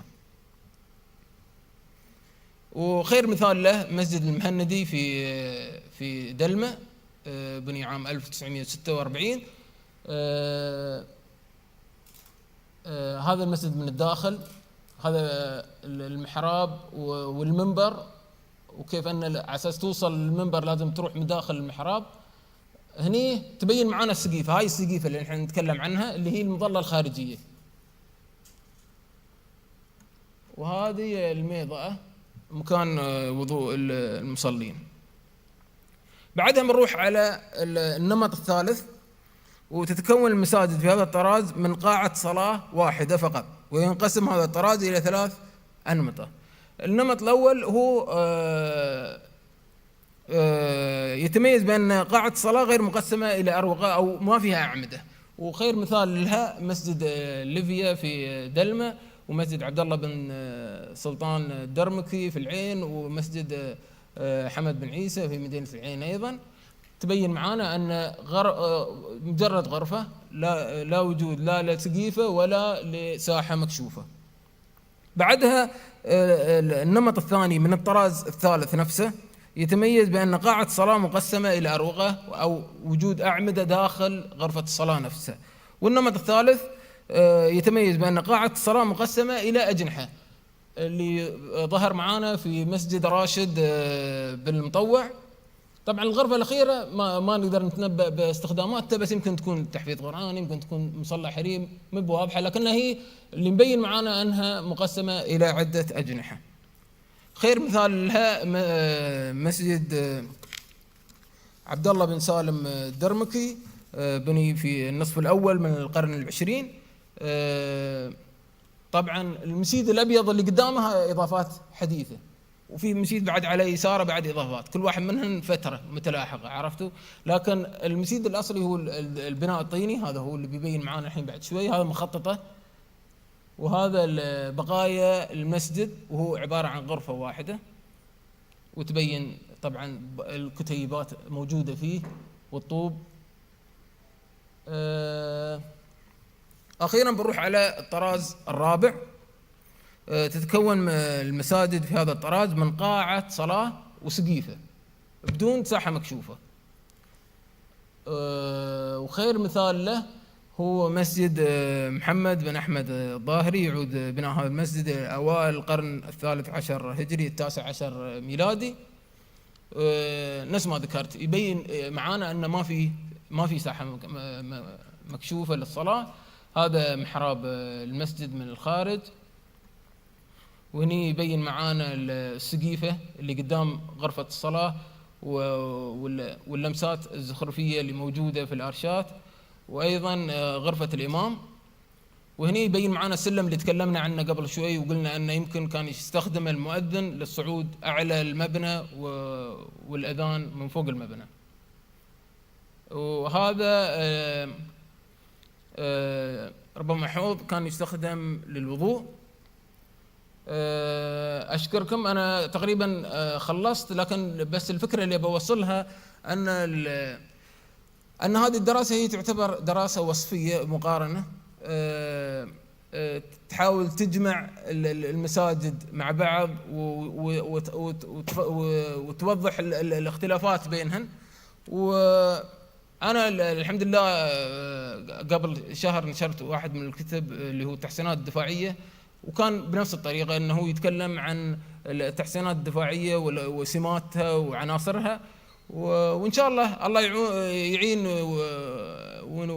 ونسعى في كتابة كتاب آخر يشمل المساجد التاريخية لكن بتفاصيل أكثر، لأن طبعا هذه تعتبر فقط رؤوس أقلام.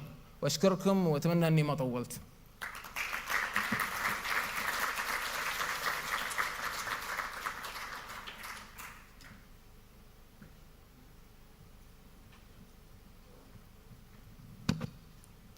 Thank you, Dr. Hamdan, for the valuable information about the history of mosque in Abu Dhabi. Now we have a short break, and we will continue the sessions at 4 o'clock, inshallah.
Hello, everybody. Can you hear me? Yes. So welcome back from the lunch break, and I hope you had lots of coffee. Keep yourself awake. Today, this afternoon, we're going to have 4 more speakers dealing with the Islamic period mostly. And the first speaker, funnily enough, is me. So I would like to introduce myself and say hi to everybody and move on with this presentation. And I'll just set my timer. Okay, so what I want to do today is talk to you about the transition from late antiquity to Islam in the Khor al-Bayda, which, as we will see,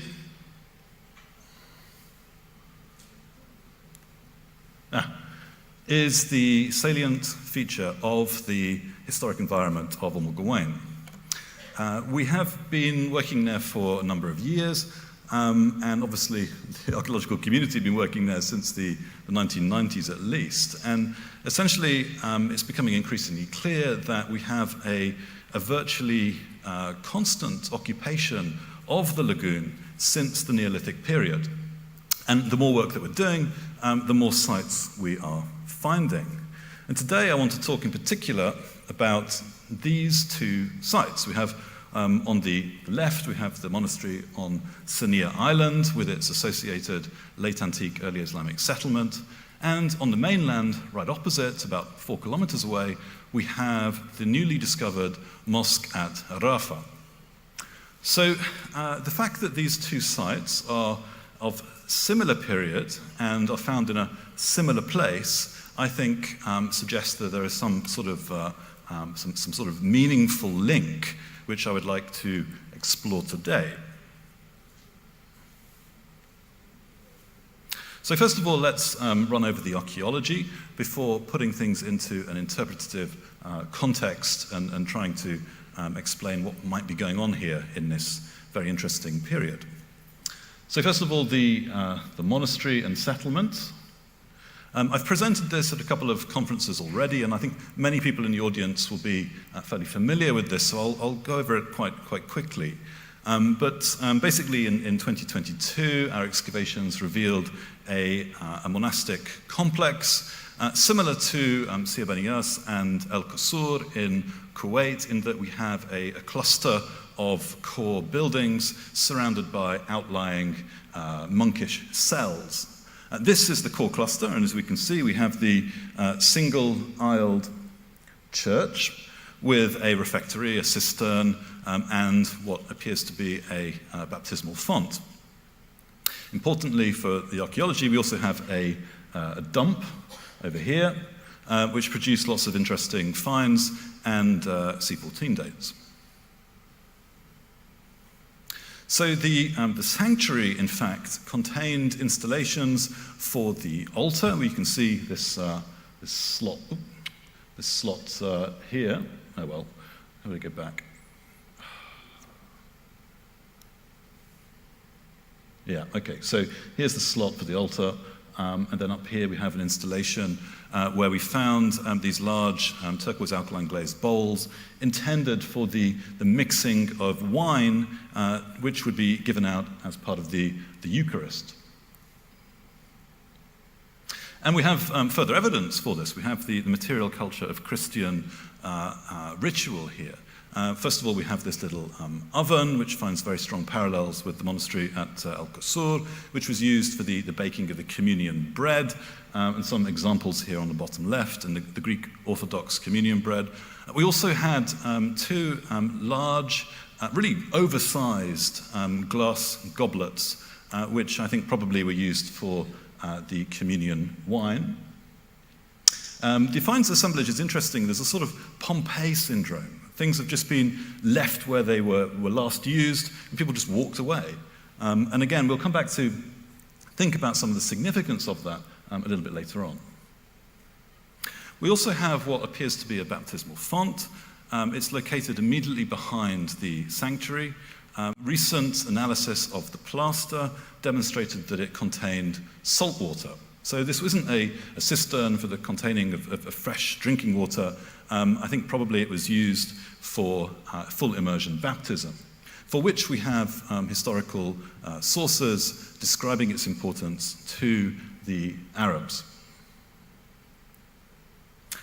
We also found a second building, a little bit away from the main cluster of monastic buildings, which was on a slightly different alignment, but this, I think, finds parallels with the great monastery at Khag on the coast of Iran. And probably this was maybe the abbot's house, or maybe even the bishop's palace. And another bishop's palace has actually recently been discovered at Meshmehij in Bahrain. So it's quite interesting to see these structures popping up.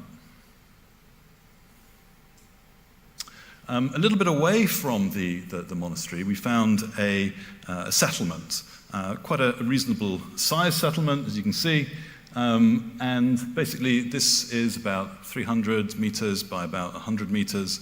And it's densely covered with structural remains and surface ceramics. And this is really what we're going to be looking at in our forthcoming winter season. So the preliminary dating of the ceramics suggests that it's contemporary with the monastery, but we're really excited and interested to discover which comes first. Is it the monastery which attracted settlement and the development of the village, or is it with the village which is there first, attracting the foundation of the monastery?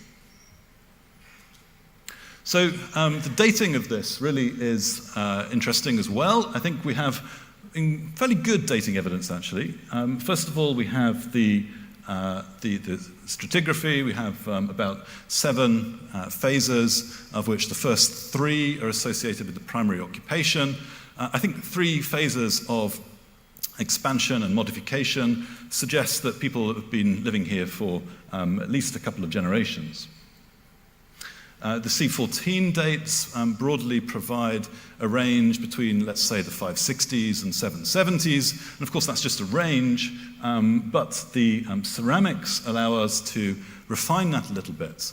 We have positive dating evidence, the presence of type 72, which points to a 7th to 8th century occupation. But the absences, the lack of Sasanian late 6th century type fossils, the lack of late 8th century type fossils, which are found very commonly in the Gulf, really, I think, allow us to put forward a pretty tight chronology. Probably the monastery was established in the first half of the 7th century, and it was probably abandoned in the mid to late 8th century. So let's say our occupation, very preliminary, let's say about 600 to 750. And of course, as we do more work, we'll be able to refine this date, hopefully. So remember these dates. We'll come back to look at this when we look at the historical evidence.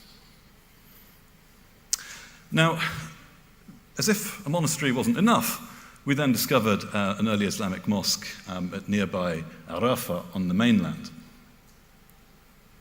So this mosque was explored by Rania Kanuma and Amar al-Bana, who are here with us today from the Tourism and Archaeology Department of Al-Mugawain. The site essentially consists of a single stone building surrounded by scatters of surface ceramics. The single stone building, I think, can be identified as a mosque. It has a sort of 5 to 6 meter dimensions with a semicircular projecting mihrab. It's been heavily robbed out, it's not very well preserved, and actually when this photogrammetry was done, it hadn't been finished excavating either. But I think basically we can pick out the plan here and see that it can be compared to other early Islamic sites in the region. The ceramics, again, have not been fully studied, but I think enough can be shown here to give us a pretty convincing 9th to 10th century date, possibly a little bit earlier into the 8th century, possibly a little bit later into the 11th century. As we continue work, hopefully we can refine the chronology. And this mosque at Arafah can be added to 3 known early Islamic mosques in Eastern Arabia. We have the mosque at Al-Tawbah in Al-Ain, we have the mosque at Jumeirah in Dubai, And there's also another one at Marwab in Qatar. So the Rafah Mosque is extremely rare, and I would say extremely important because of that. So let's now try to put these two sites together and give us the occupational sequence from the 7th and 8th, moving through into the 9th and 10th centuries, which gives us the transition from late antiquity to early Islam in the Khor al-Bayda. So, first of all, if we want to try and find the monastery of Sania in the historical sources, let's start with the writings of the Nestorian Church. We hear of a diocese, that is to say a Christian community led by a bishop, established in a place known as Beit Mazunia between the 5th and 7th centuries AD. Mazun is, I think, quite simply to be identified with Oman, the region of southeast Arabia, historically including most of the Emirates and the present Sultanate of Oman.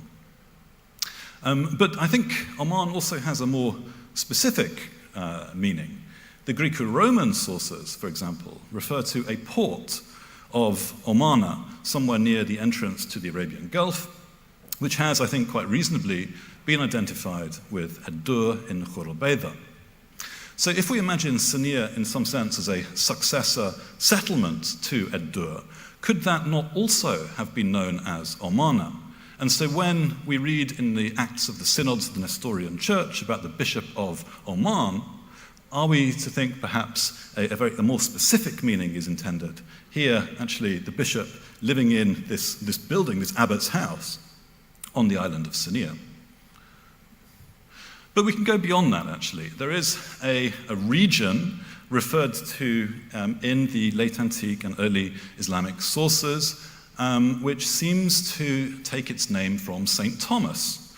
We hear of a monastery of Mar Thoma on an island off the coast of Mazun in the late antique Syriac sources. As we move into the early Islamic period, the Arabic sources describe a region called Tu'am on the coast of Oman. So I would argue, actually, the late antique locale named after Thoma becomes the early Islamic region of Tu'am. And in fact, when we look at the etymology of this, it all ultimately goes back to St. Thomas. The Hebrew Te'om, Syriac To'oma, Arabic Tu'am, Greek Thomas. Who was he? Well, he was the apostle of the East, as Eusebius tells us. Thomas, so the tradition has it, obtained as his portion Parthia, which means the Persian Empire, which in the 1st century AD included the coast of the Northern Emirates. So once we've discovered where Sania is located in the historical sources, we can then start to think about who lived there and their religious confession. So here we have the Arabic sources, which describe a number of tribes: the Sama bin Lu'ay bin Ghalib, the Al-Azd, the Banu Sa'ad, the Banu Abdul Qais, and the Banu Hanifa, all of which we know from the Arab historical tradition were Christian at the time of the rise of Islam. In fact, the only pagan tribe attested in the Arabic historical tradition is Al-Azd. Now, I think this is extremely important, and also it's worth noting that this region of the Emirates, as we're told, Al-Yamama, Bahrain, and Oman, were all placed under the authority of the Christian Arab kingdom of Lachem, based in Al-Hira. The Lachemids, or the Manadhara, as they're also known in the Arab Islamic tradition, were extremely important as the protectors of the Arabian frontier of the Sasanian Persian Empire. Their counterparts in the region of Bilad al-Sham and the northern Hijaz were the Ghasasana. And these two major Arab client kingdoms were Christian and sponsored the church, spelt here with capital C, meaning the institution, but also they were great builders of monasteries. We have references to the monasteries of Hind the Elder, Hind the Younger, built by the Lachemid royal women. And in the time of the Lachemid king Al-Mundhir, we find that Simeon of Beit Arsham was allowed to preach in Hilton al-Hira, and many Arabs responded to his call, and a church was built by their notables. And here, archaeological research in the 1930s and more recently has found plenty of evidence for these churches and monasteries. But it's not just the Manadhira, the Ghassasina in Bilad al-Sham were also building churches and monasteries. Places like Qasr al-Halabat and Nitl in Jordan, famous shrine of St. Sergius in Rasafa in Syria.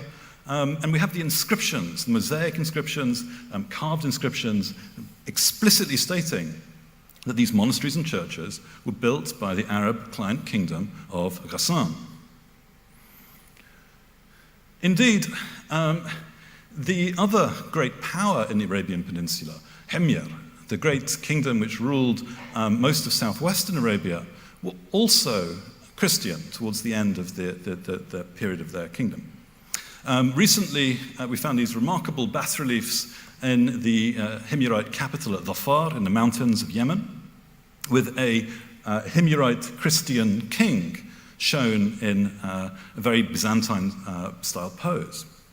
We know that Abraha, the Ethiopian general who conquered Yemen, built the great cathedral in Sana'a, spolia of which survives in the great mosque of Sana'a.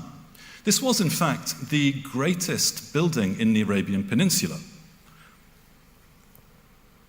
So what I'm arguing with this is that the church, the institution of the church, conveyed legitimacy to rulers. Patronage by the rulers was a political investment. So that's why all of these Arab client kingdoms, the Lakhmids, the Ghassasina, and the Himyarites, are building churches, cathedrals, monasteries. So if we accept that, we can then look to the historical sources to try to find a moment in time when local Christian Arabs living on the coast of the Northern Emirates might want to have sponsored the construction of a monastery. And I think going back to our archaeologically derived dates between, let's say, 600 and 750, we can find events which fit them quite closely. And I think, in particular, the Sasanian dissolution of the Lakhmid kingdom in 602 led to a scramble for power, with the local tribes of Eastern Arabia attempting to exert their own independent rule. So I think we can imagine one of those Christian Arab tribes who the Arabic Islamic historical tradition places on the coast of the Northern Emirates, one of their leaders perhaps building this monastery because he was attempting to exert his own political power and demonstrate his own independence. And he needed his legitimacy from the church. And let's not forget that in the kingdom of Great Britain and Northern Ireland, King Charles III will shortly be crowned by the Archbishop of Canterbury, a kind of a living reminder of the role of the church in conveying legitimacy to political rulers. So if we then have a context for the foundation of a monastery in the region of the Khor al-Bayda in the early 7th century, we also have historical sources which deal with the transition and conversion to Islam. I think it's quite clear that in the 7th century, some of these Christian tribes, I mean, notably the Banu Hanifa, come on, there we go. So at the top here, notably the Banu Hanifa at the top, they actually pulled down their church and replaced it with a mosque.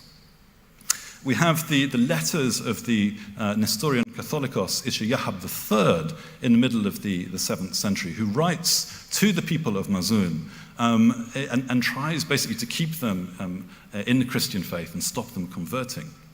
But ultimately, I don't think this is particularly successful, because in the 670s, we have the last reference to the diocese of Beit Mazunia at the Synod of Darin.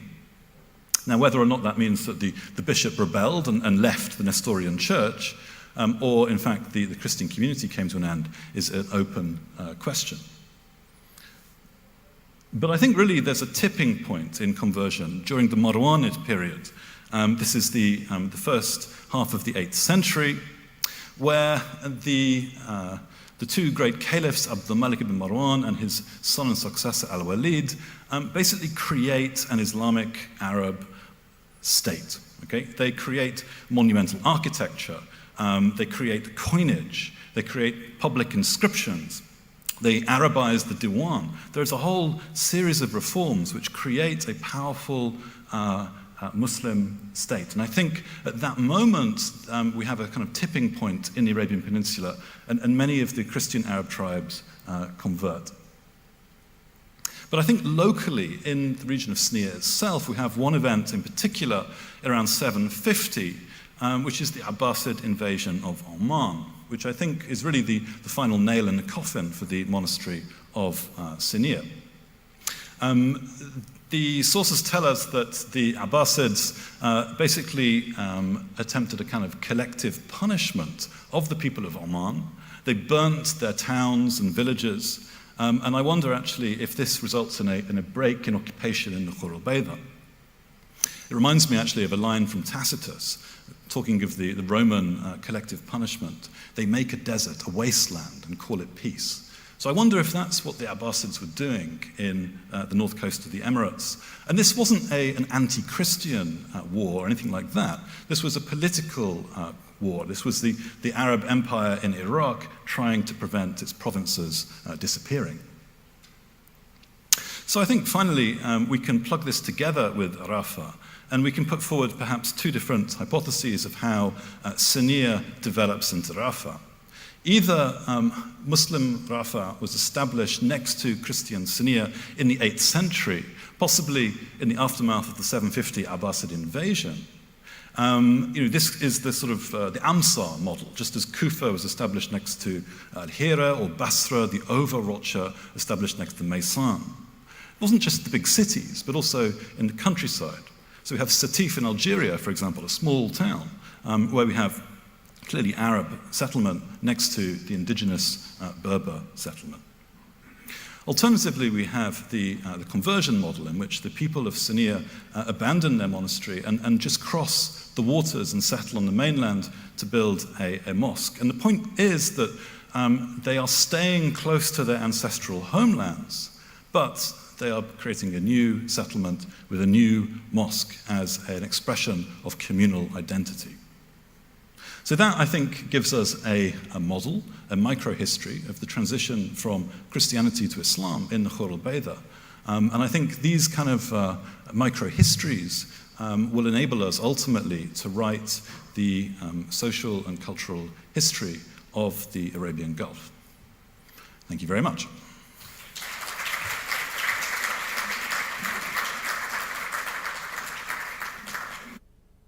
So I think I'm going to stay on actually and introduce the next speaker.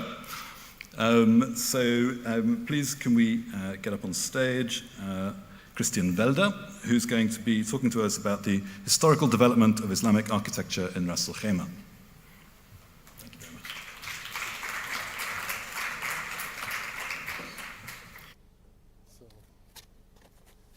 Can I be heard? Good. So,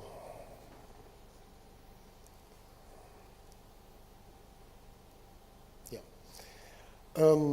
I want to talk a little bit about the historical mosques we have in Ras Al Khaimah and mosque development in the last, let's say, 700 years, at least what we can see from the excavations. And let's start with a very small definition of what we are looking at.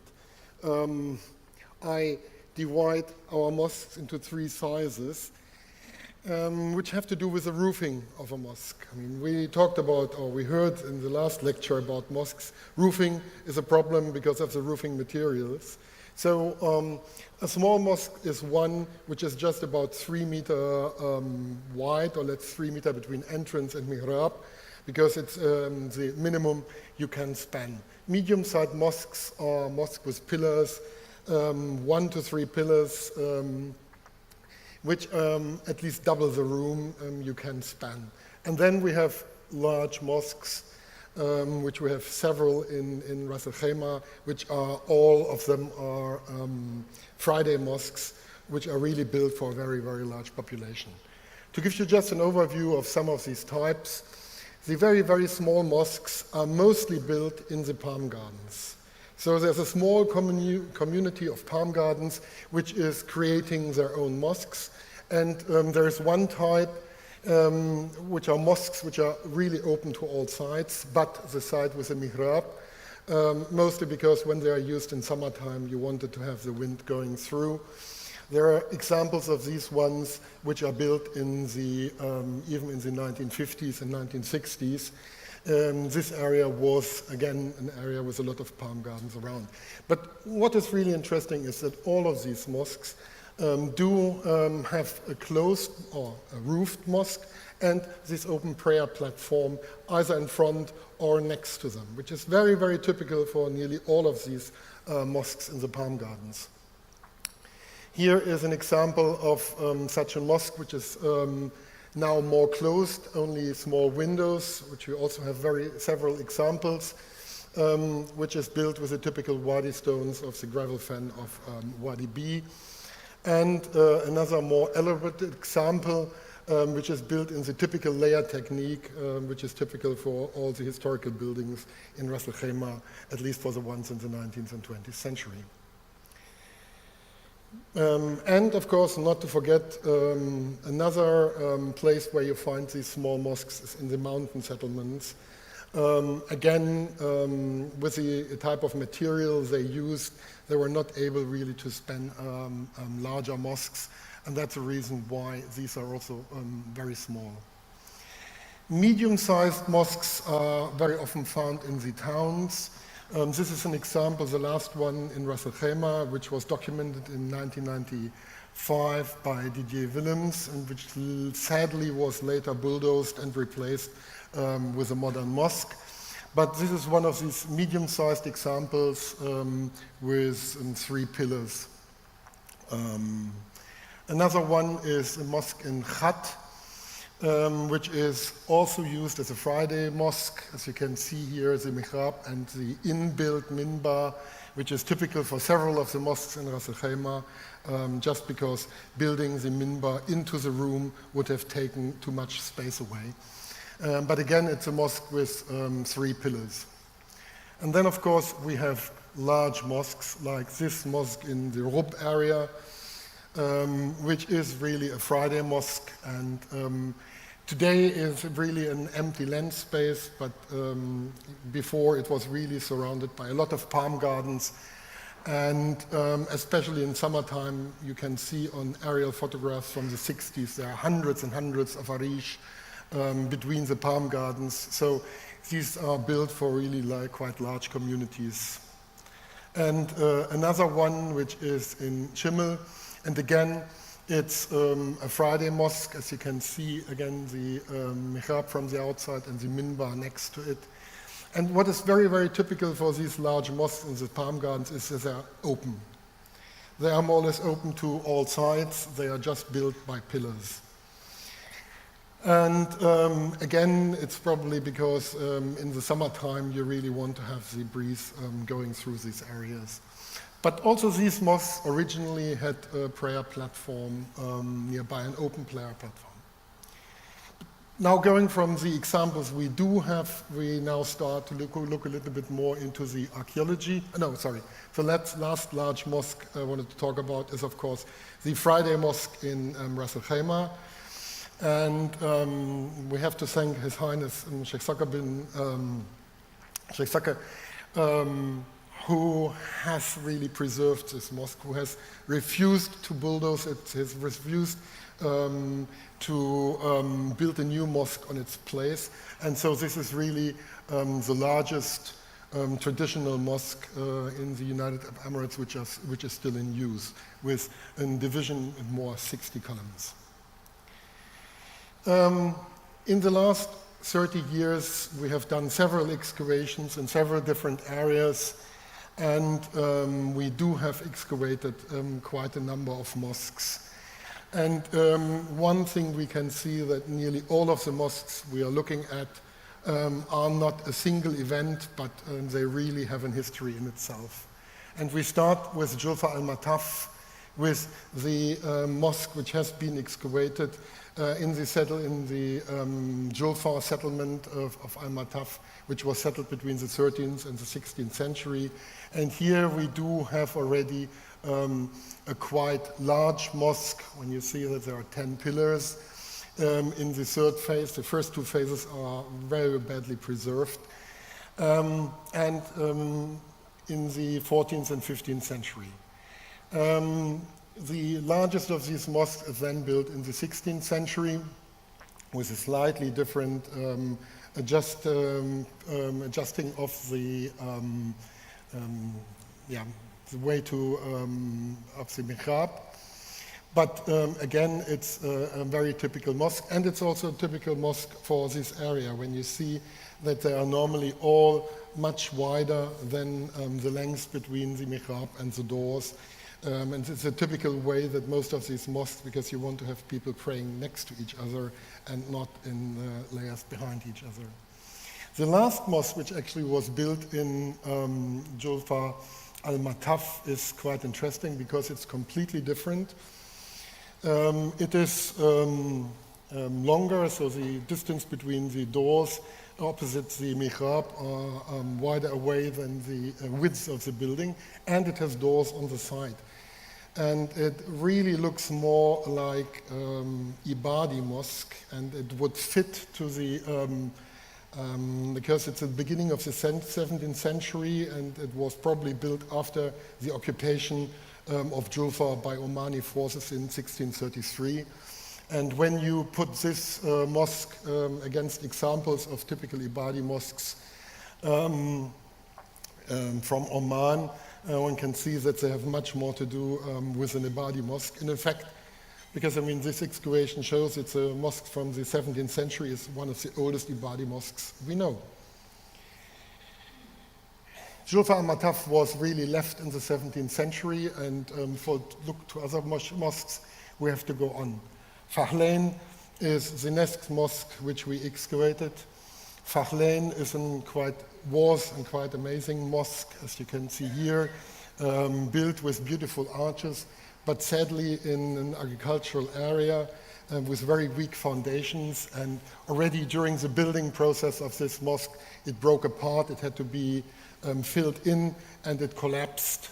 And after the collapse, we started an excavation. And interesting enough, of course, directly under the stone foundations, we found mud brick foundations. And starting with this, we did an excavation, and this is now more or less the process of the development of Fahlain. The original mosque is a medium-sized mosque which was built in Fahlain, and actually there are 3 different villages of Farij which belong to Fahlain, and all together they used this mosque as a Friday mosque. And this mosque was very fast too small, so they had to enlarge this mosque.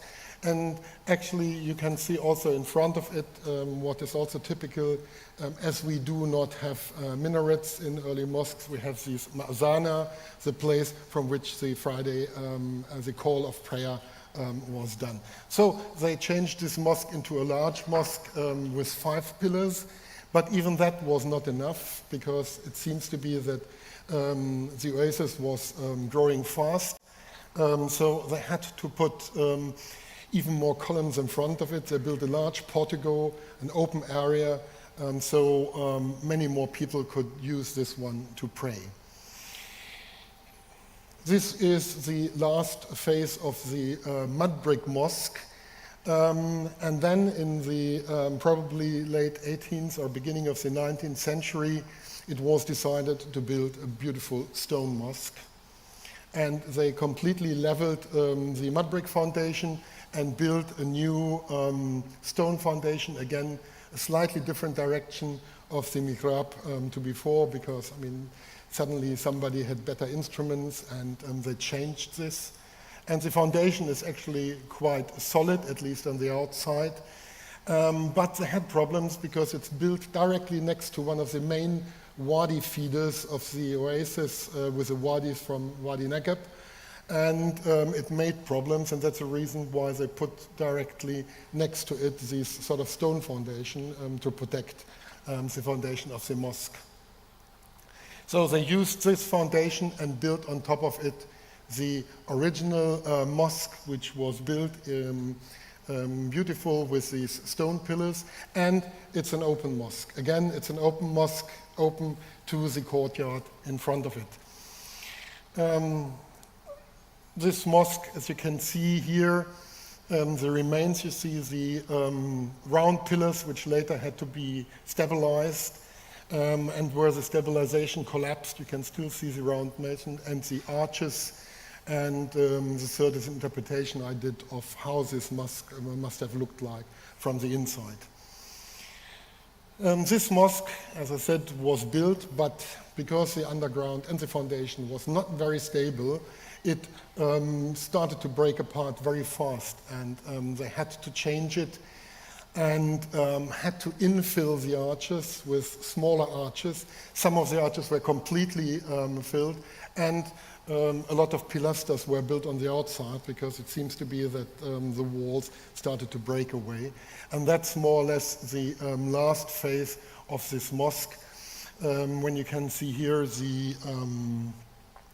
you can see the original arches still in the upper part, sometimes even cut away because they lowered the roof, all done to stabilize the mosque, but it didn't help at all. At the end, they had to leave this mosque because they could not really any longer use it, and since then it has only collapsed. Another mosque in the mountains was not really excavated, even when I talk about excavated mosques, but because we can quite nicely date Al-Hala, a mountain settlement up Wadi Hajir. We can date this to the 17th century, and inside this settlement, which more than 80 house compounds, we do have a mosque,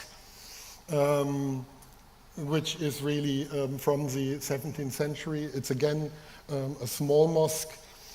Hala is not very far away from the palm gardens of Shimel and might have been used by the people of Shimel who went in the very unsecure times after the end of the kingdom of Hormuz and the takeover by Oman. They might have used these settlements to really go away. It's interesting because this settlement is a pure living settlement. There are no working places, there is nothing. So everybody went every day. It's about a half an hour of walk to the palm gardens and went back by night. Philaea is from the time period at the next mosque we can talk about. And Philaea is a small oasis which was more or less built in the 18th century as the summer residence of the Qawasim family. And that is an interpretation of the residence in the 18th century. We have the complex, this fortified complex, which is more or less a summer residence.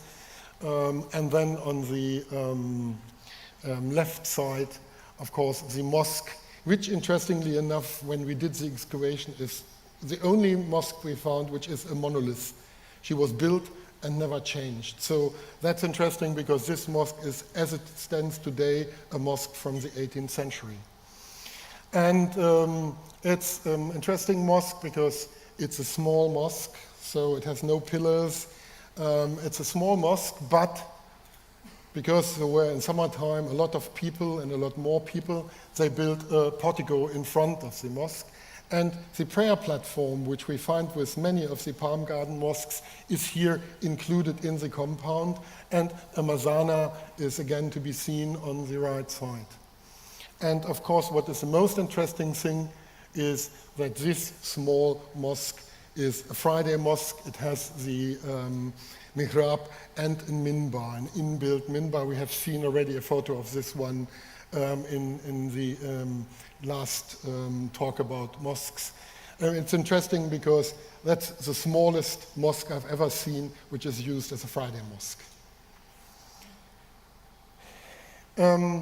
Then, of course, we come to Ras Al Khaimah, and as I said, the Mohammed bin Salem Mosque, which is still built in its traditional way, and is today a mosque with 60 pillars, and it's really enormous.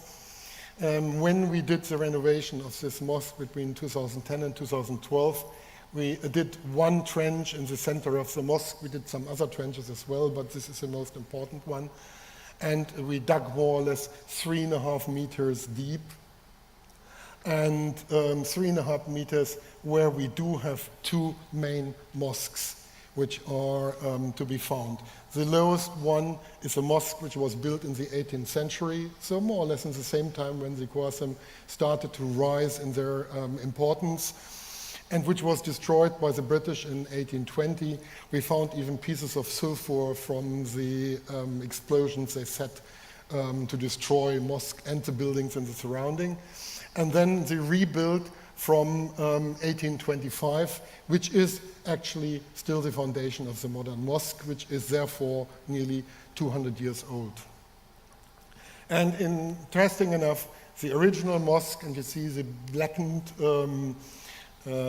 pillars are the ones which we excavated. The original mosque was already 40 pillars large, so 10 pillars wide and 4 pillars deep. But one of the most interesting things is that first, this mosque was open.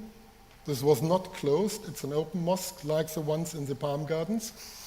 And second, houses started more or less 2 meters away from the last pillar of the mosque. They had to build these big mosques in a very, very tight space inside a completely settled town, and probably couldn't convince all the people to leave their houses. So this house which we found at the edge has really a retaining wall because they cut into the sand dune to have an area which is large enough to be flattened, and there are the remains of a house directly next to it. This was, as I said, destroyed in 1820, and then this mosque was rebuilt in 1825, between 1825 and 1830, this time enlarged with 5 pillars, but again, as an open mosque. So open towards the eastern side. But houses, again, only a few meters away from it, so the situation had not really changed. And so only in the end of the 19th century, it seems that they were able to buy more land and the surrounding, and they created a platform on the outside. But it's also the first time this mosque was closed, because we found in the excavations the foundations of a wall with 3 entrances, 1 in the center and 2 on the side, and the remains of windows in between. So for the first time, this open mosque was closed. And in the last phase, probably in the 20th century, the mosque was enlarged to the building we see today with 60 pillars. And they raised the floor because the platform was higher than the mosque itself, and I think this created a lot of problems, especially during rains and probably floodings. So they created a new floor on a much higher level, and that's a floor which the mosque has till today. So these are 200 years of, or 250 years of mosque development in the Mohammed bin Salem Mosque.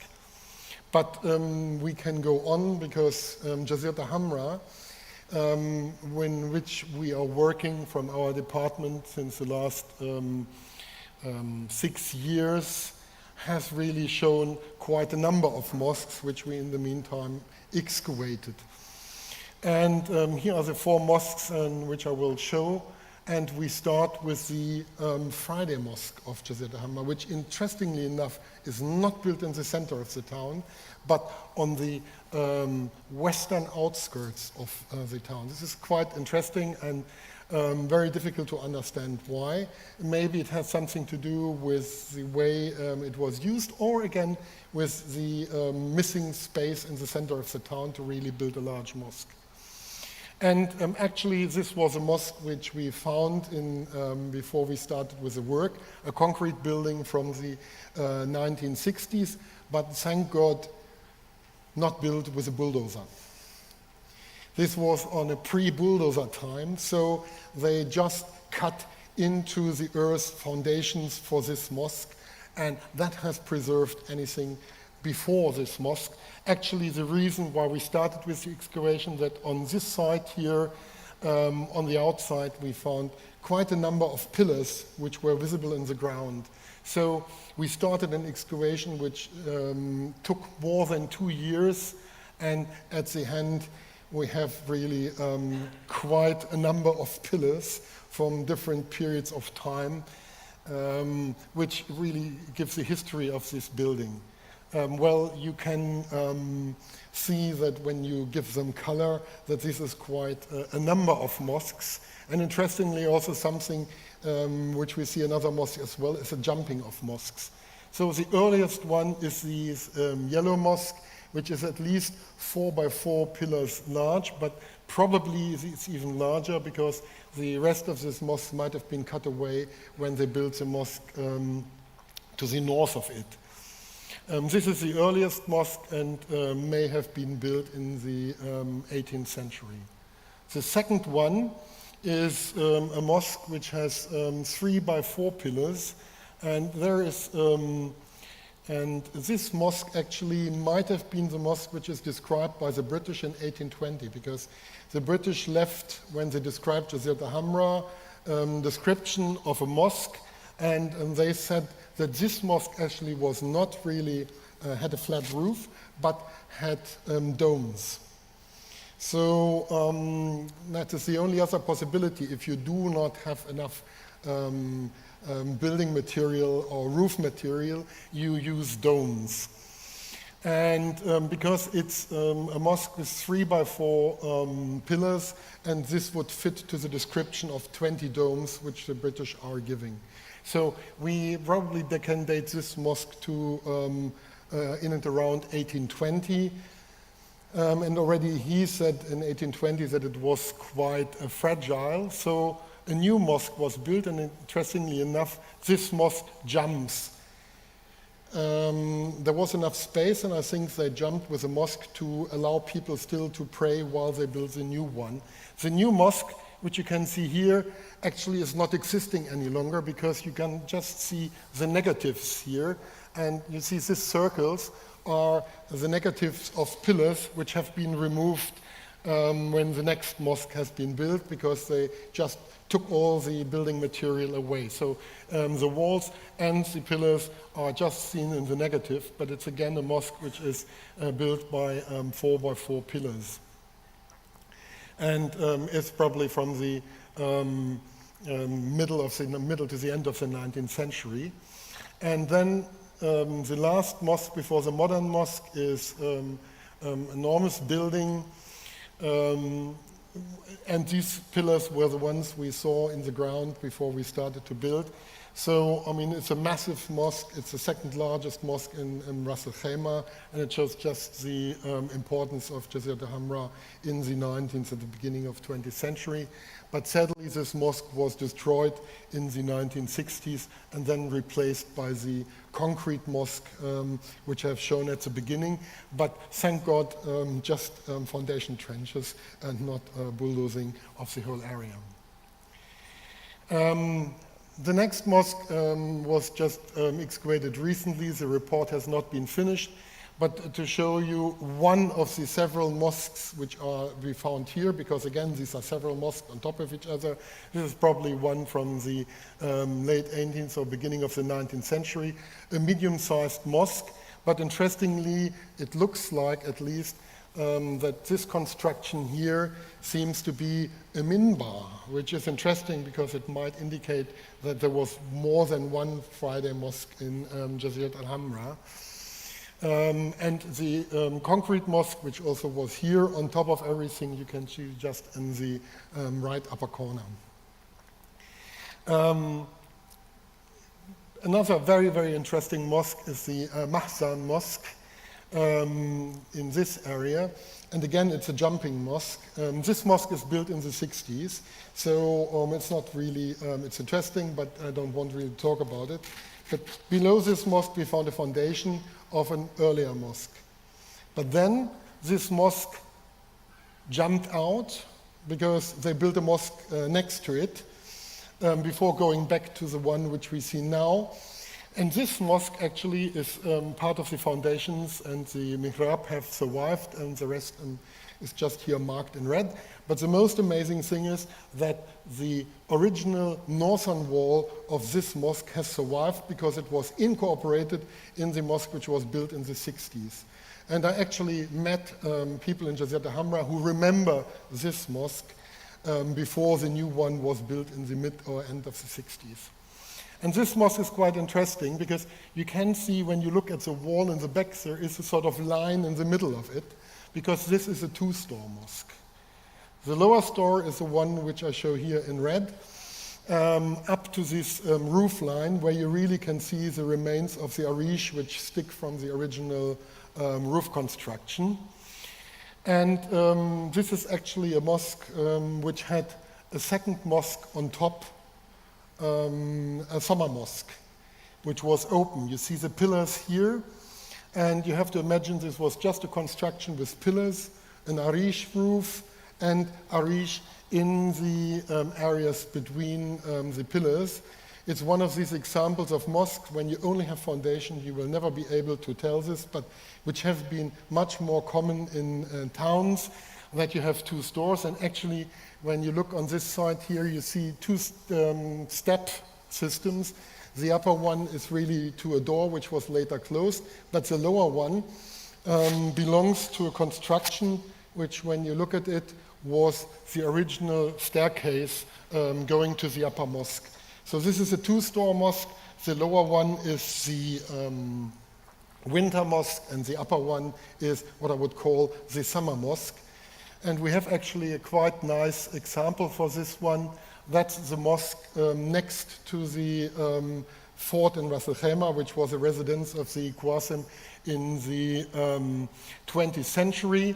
And you can see here how this mosque might have looked like. You see the lower one is the winter mosque, and then you see the upper one is just pillars. And here on the right picture, you can quite nicely see the arish constructions, which gave the shade, but allowed the breeze of going through the building. The last mosque I want to talk about is a mosque in the Souk area, which has this minaret, which is probably the earliest minaret in Ras Al Khaimah. And when we excavated the mosque, we were quite surprised, because this mosque was originally probably built in the 30s to the 60s, but when we started the excavation, we could suddenly see even the mosque building had three phases. We have the lower phase, which is quite well built layer technique in which all the houses in Ras Al Khaimah are done. Then you have this phase 2, which is green, which is still built with traditional material, but very rough. The ustad who was there was not really any longer a good ustad. He built it, but this whole layer technique is not really to the standard you can see in almost all houses in Jazirah Hamra. And then we have on top of that the sand bricks, which came into the mid-50s and were used in the 50s and 60s, plus a portico, which has already steel and concrete constructions. And when we excavated the inside, we have the same thing. 3 mosques on top of each other. The original one to phase 1 with rectangular or square pillars and pilasters. The second phase with round pillars and pilasters. And the third phase with these breeze blocks and a steel and concrete construction. And normally when you excavate something like this, you think, it's 3 different mosques on top of other 3 generations, but no, this is more or less 30 years. In 30 years, we do have 3 mosques. And it seems to be what has happened is, when we look at the development, that the first mosque with the square pillars was never finished. For some reason, the production of this mosque stopped. In a sub-phase, they built a sort of platform, a prayer platform into it so people could use this mosque, but it was not finished. So in the 1950s, and because of the minara, which I will show you in a moment, it must have been after 1955, they finished this mosque. with these roughly built layers of coral and beach rock. They built a washroom and they built the minaret. And then, only a few years later, they heightened the mosque and built a platform in front of it. That's the third phase of the mosque. Plus, they built, in a later phase, they leveled the whole courtyard. And because this mosque was even used in the 2000s, when the souk area was reused for traditional purposes or for celebration and festivals, they built a new washroom next to this mosque. So, but all in all, this one is not more than 50 years from the conception to the end of the use with so many phases. And the last point I want to make in my talk is really the very interesting construction of the minaret. The foundation of the minaret and the wall are built in traditional layer technique with coral and beach rock. The tower itself is already built with what we call sand bricks, these first type of bricks which come in the 50s, which are just pressed sand and mortar.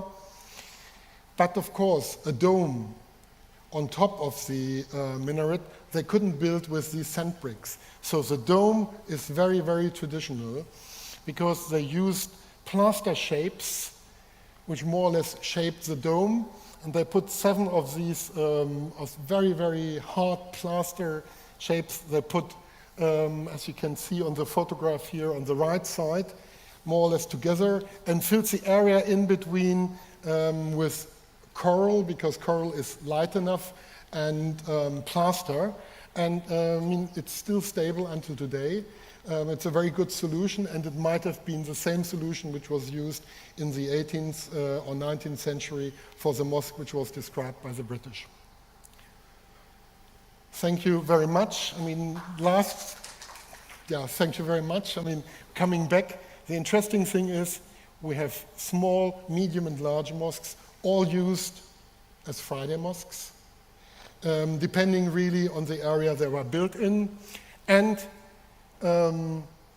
we can say small mosques, very often in the palm gardens or the mountains, medium-sized mosques, normally in the towns or larger concentration of people, and then really the large mosques we have are the concentrated mosques for the Friday services of a larger community in the palm gardens and the towns. Thank you very much.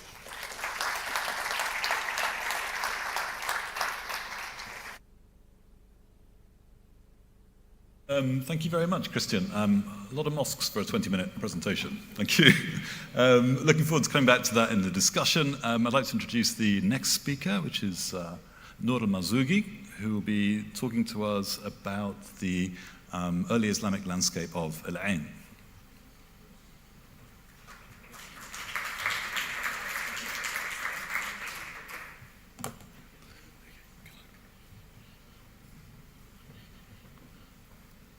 Thank you, Tim. Thank you, Tim. And thank you to everyone who worked on organizing the event, for giving us the opportunity to present our work. And thank you for everyone in attendance.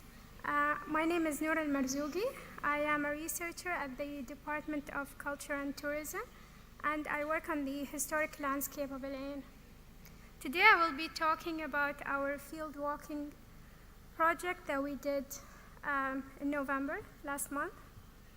The Department of Culture and Tourism, in collaboration with the UAE University, conducted a field walking survey in Salimi, an early Islamic site in Al Ain. Today we are here to talk about our findings and how they fit within the overall early Islamic landscape of Al Ain.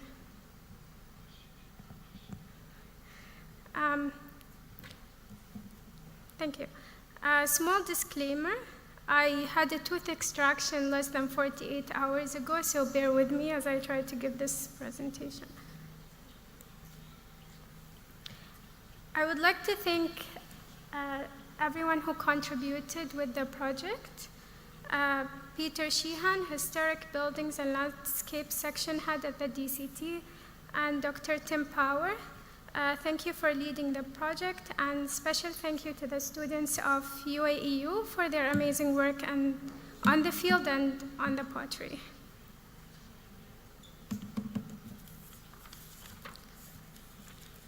So to begin with, I will be discussing the previous early Islamic sites found in Al-Ain. Dia has already spoke about the early Islamic sites, so I'll go through them in brief. Then I will talk about the site that we worked on, Salemi.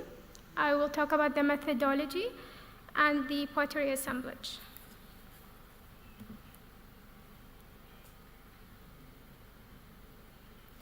Okay, on this map we can see all the early Islamic sites within the geographical context of each other.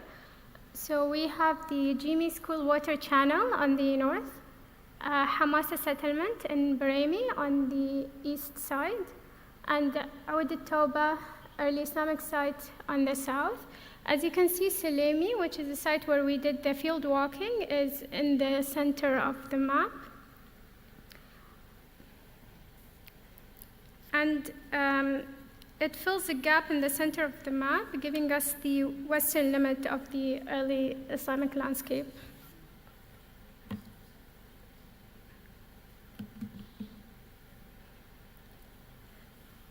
So firstly, I'll talk about Oud al-Tawbah, which is an early Islamic village and mosque that was discovered in 1999.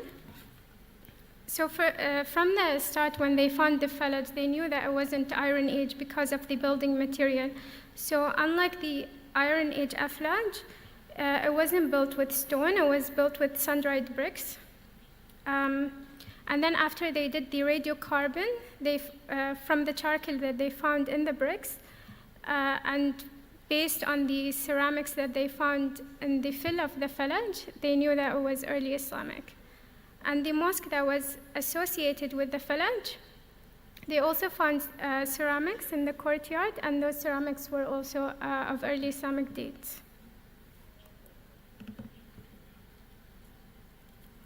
Next, we have the Hamasa settlement to the east of Salemi on the Omani side of the border. An early Islamic settlement, considered one of the most important early Islamic sites discovered yet. Remains of 10 mud brick houses were discovered in sand dunes, truncated during the laying out of a road grid, as you can see on the slide. The spread of surface ceramics suggests that the settlement was much bigger.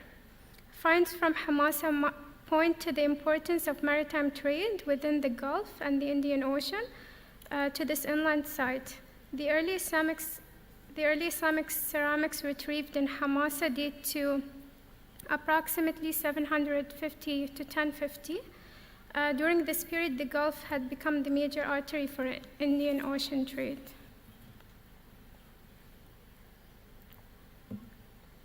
Another square plan buttressed buildings were found together with a water channel to the north of Salemi at the Jimmy School excavation. The water channel was built in the same way that the Oud al-Tawbah village was built with sun-dried bricks. And then we also encountered the same village when we were digging the Omani UAE border fence.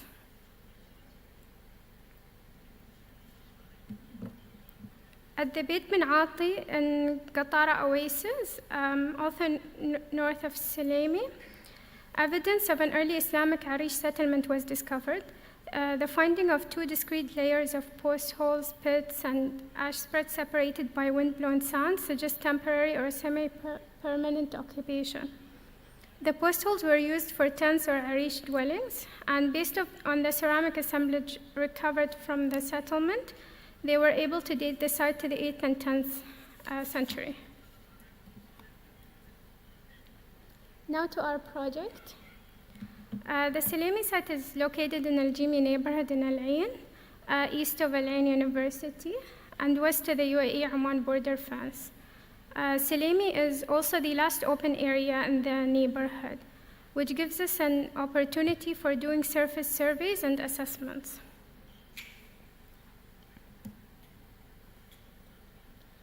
So the reason we started surveying this area is because of the inevitable infrastructure that will be built. And because we are always working against external pressures, we try to maximize our understanding of the site before it's gone.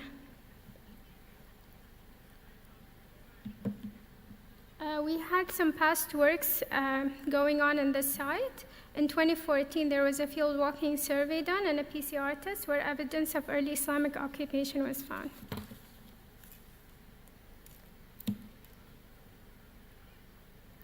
On to our methodology. In collaboration with UAE students, we did a field walking survey on the eastern extent of Salemi. The students walked the area and pinned the location of every sherd on the map using GPS. This way, through the GPS, we could visibly see on the map where the concentration of the pottery was and where each sherd was found. After that, we used a quantification method to sort the pottery. Here are some pictures of the students quantifying the pottery.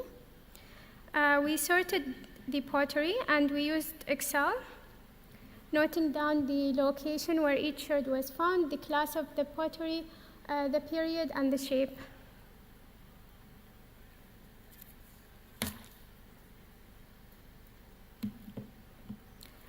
So we identified 3 groups of occupation on the site: Iron Age, early to Middle Islamic, and late Islamic. On this map, you can see the distribution of the pottery, where it was found. It was mainly concentrated on the west side of the site. And here we can see the pottery based on period. The early Islamic occupation is denser towards the east of the site, which is closer to Hamasa, while as you go west, the early and middle Islamic sherds begin to decrease. The Iron Age sherds were found in unison with late Islamic types in areas where the site was most disturbed, causing the pottery to get mixed together.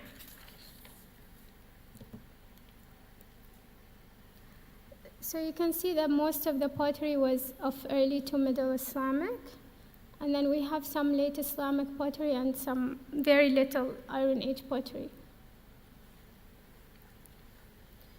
For the Iron Age assemblage, only a small number of Iron Age sherds were recovered, 17 in total. The Iron Age group included sandy buffware with a slip, other common ware with and without slip, and 1 fine red painted ware sherd. These are all common types that are found in Al Ain from the early Iron Age to the late Iron Age.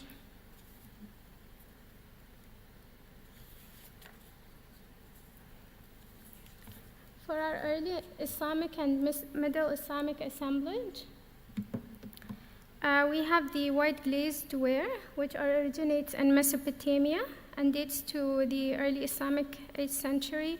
It has a light yellowish gray buff fabric with no visible inclusions, and both the interior and exterior of the bowl is covered in white glaze.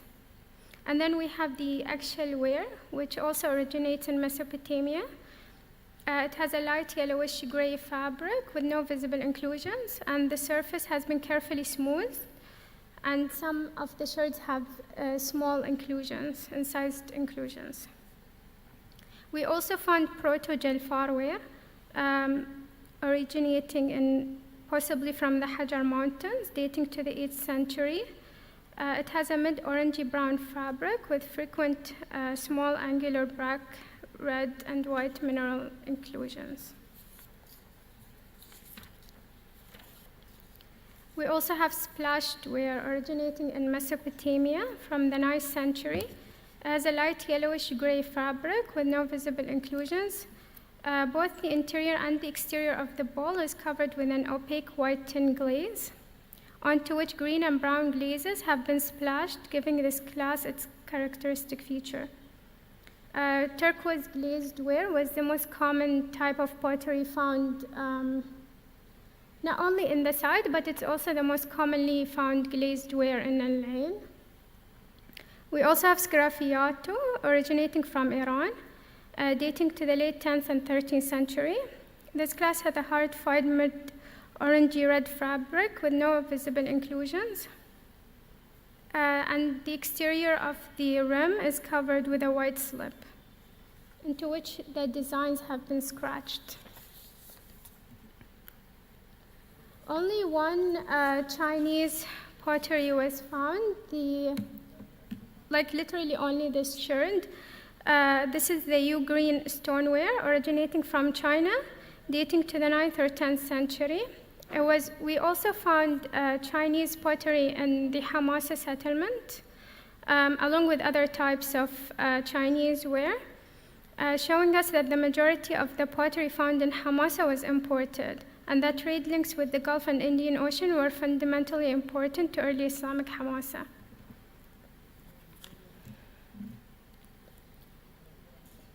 We also have the late Islamic assemblage.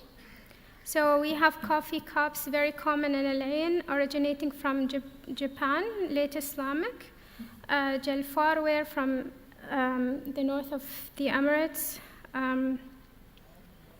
Also, we should note that the presence of S-shaped jalfar and the lack of European refined whiteware suggest a late Islamic one, approximately 18th century. The relatively small number of ceramics found scattered across the surface, although not systematically collected or quantified in Baremi, were clearly dominated by 18th century classes and types. This fits the observed pattern in Baremi, where abandonment post the 1820s due to the Wahhabi attack has occurred. We also have Bahla ware, originating from Oman, hard-fired light orange to dark gray earthenware with fine sandy temper and orangey brown or green glaze. We also have the red and white wares. They are very similar. The only difference is their fabric color. And the manganese painted ware. Soft light yellow earthenware painted with geometric and floral designs under a translucent turquoise glaze. The final category of pottery were the coarse wares and the common wares. Due to a lack of time and a lack of experience in common wares, we just kept the categories broad.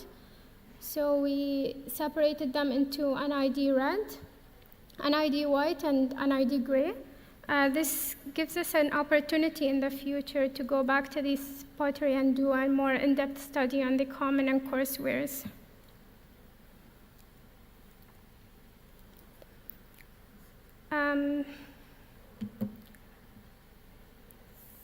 That's it, thank you.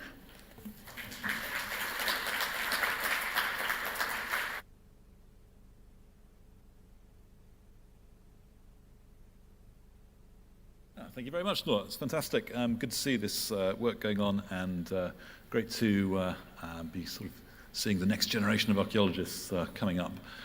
So, for our final speaker today, we have Saeed Al-Maqbali, who will be talking to us about GIS and the management of the historic environment.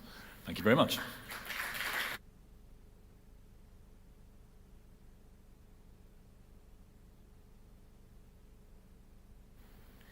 Good afternoon, everyone. Thank you for all the speakers for the valuable lectures. I am glad to end this sequence with my presentation. Before we go through the main slides, I would like to talk, or I would like to refer to an incident related to the two pictures front of you.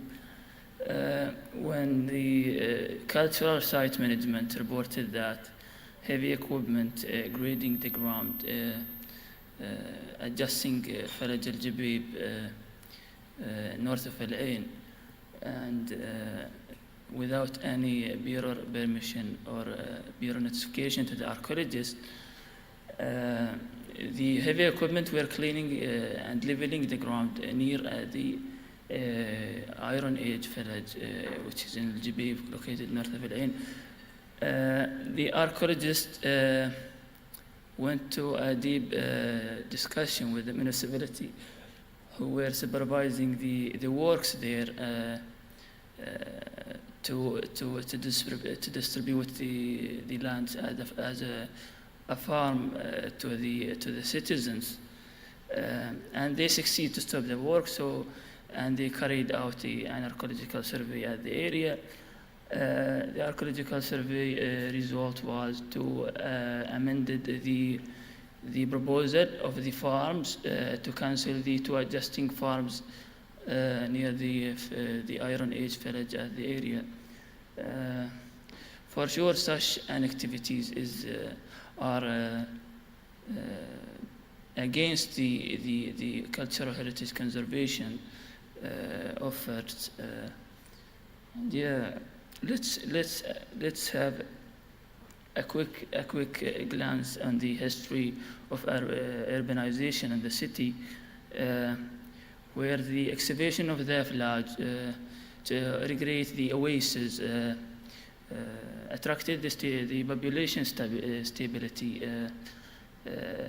which is increased the amount of the houses in the town, which considered as the beginning of the urbanization in the area. The population continued to increase, and when we look at the population statistic in the area, where it starts with 51,000 in 1975 to be at 766,936 in 2017.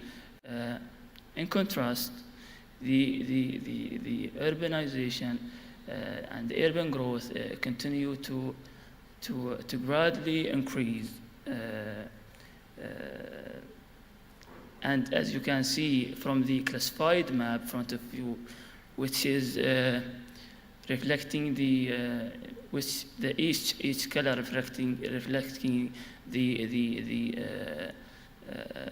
amount of urbanization for each year, and by calculating the urban change in the area, there was about 168% change in the year from 1989 to the year 2016.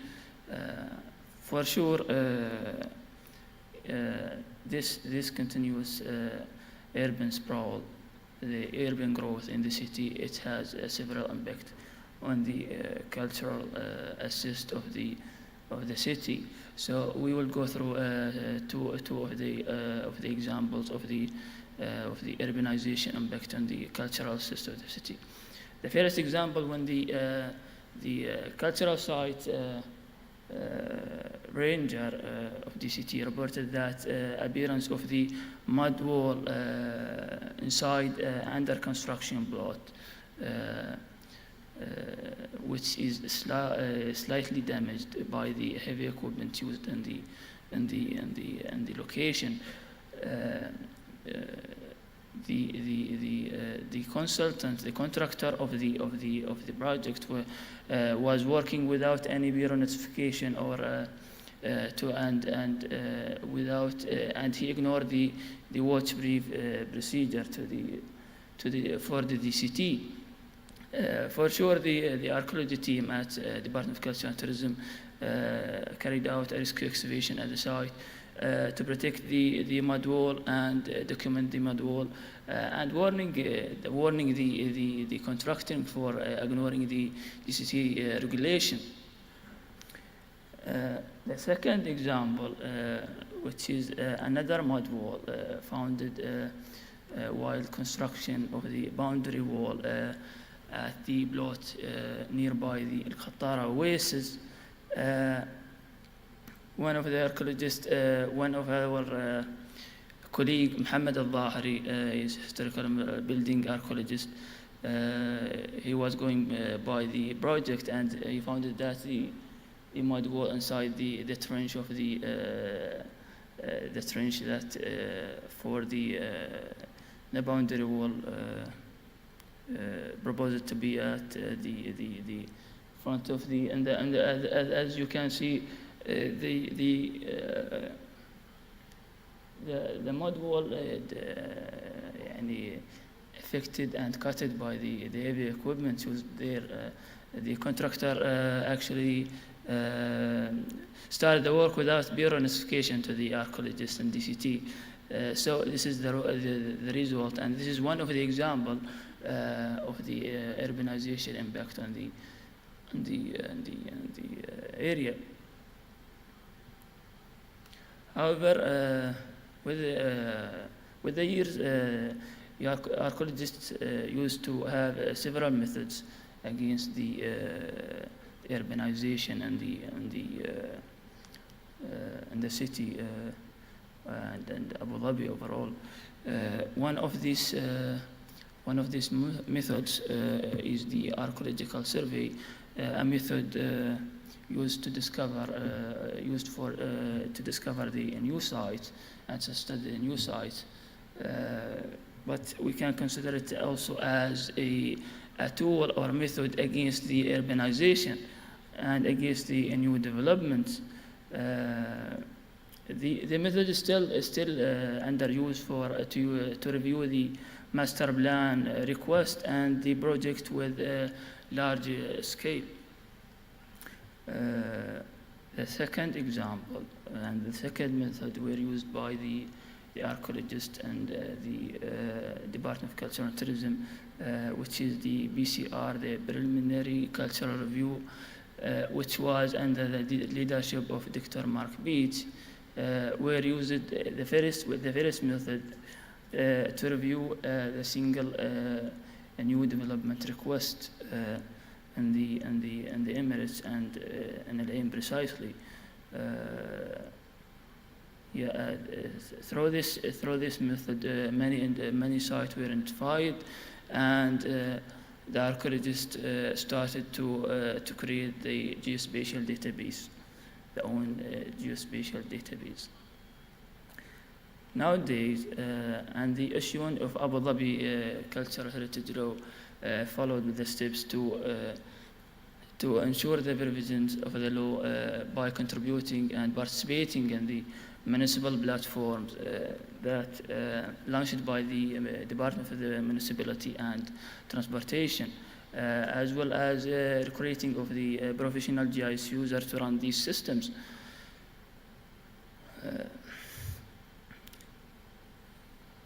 What are the systems that DCT participated in so to review the new development request among the Emirates and Al-Ain city precisely? The first one is called the MIPS, which is referred to the Municipal Electronic Permitting System, a system unify all the building permitting system among the Emirates. The second one is the ENOC, which is referred to the non-objection certificate for the utilities and infrastructure, which is unify all the procedure and of the permitting the infrastructure request within the Emirates.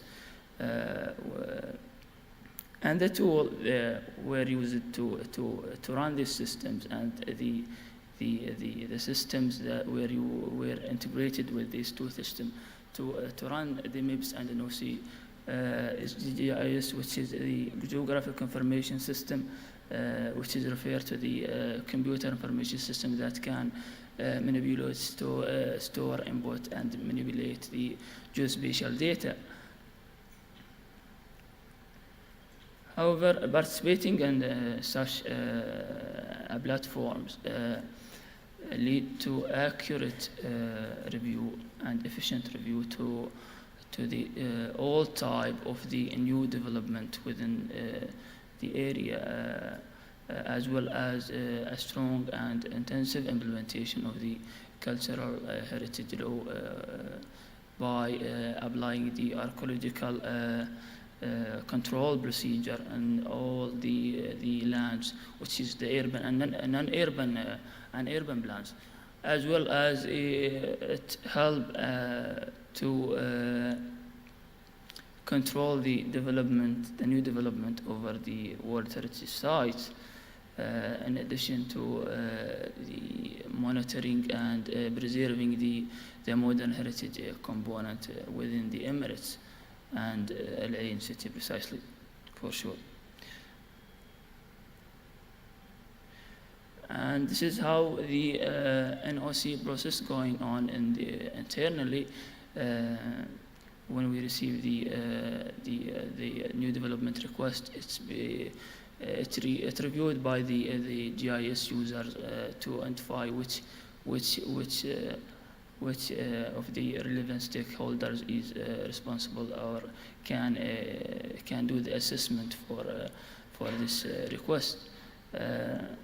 And in the end, we can pass the decision to the external stakeholders.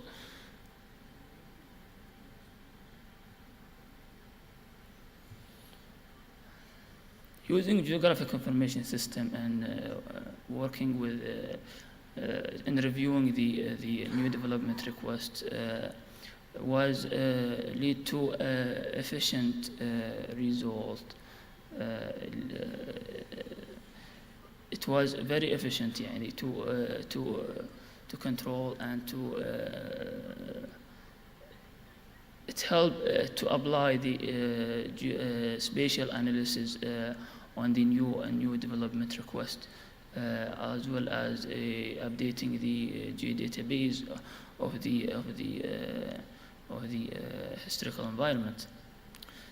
And as you can see here, a map showing that we are applying the buffer analysis on one of the projects that we received, north of Al Ain, where we applying the buffer around the existing site and existing fence. So the project constructor not reach the site with his the activity of the during the implementation of the project.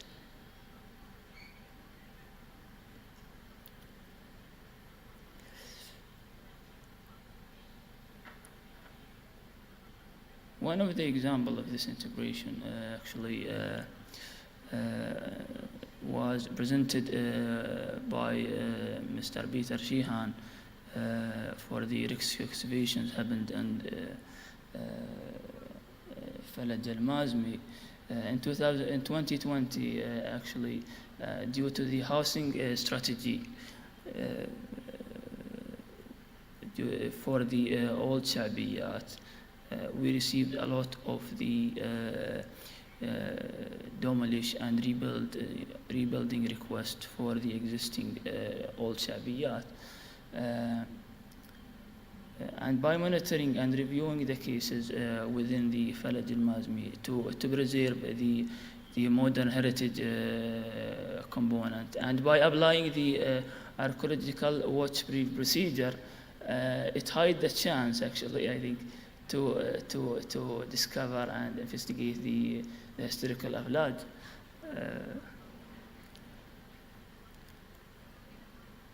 From this map, we can see the situation at the area, where is the blue line reflecting the discovered aflaj, and the yellow squares are the plots that conflicting with the aflaj.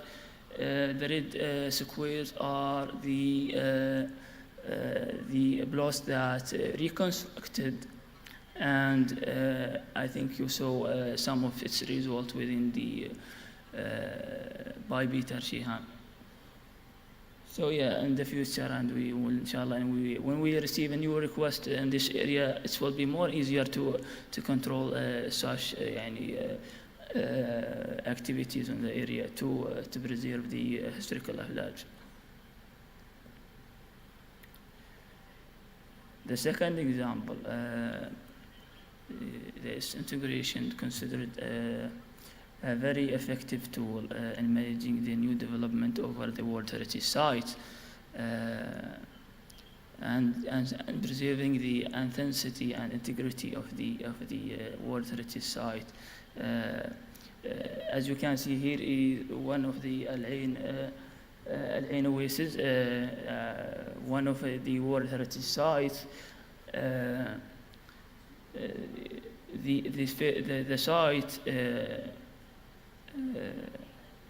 the boundary of the main site is with the red color, and the zone, the red zone is the first considered as the first protection zone. So the first to the core site, site of the World Heritage. The other zones are the blue, the buffer zone B, which is we applying the architectural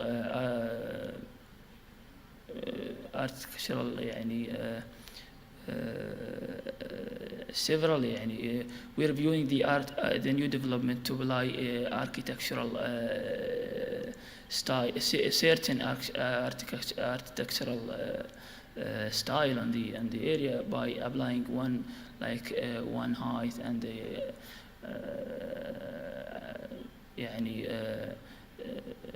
colors that are working with preserving the visual impact of the around the World Heritage Site.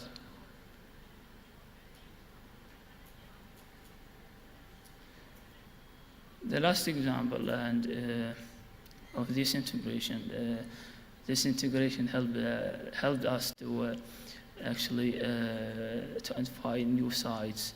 And when we were reviewing an OC request, we found that there, as you can see from the photo the picture front of you, it's Hafid tomb were identified while reviewing the NOC request located in Sana'iyya. And thank you for listening all. That's it.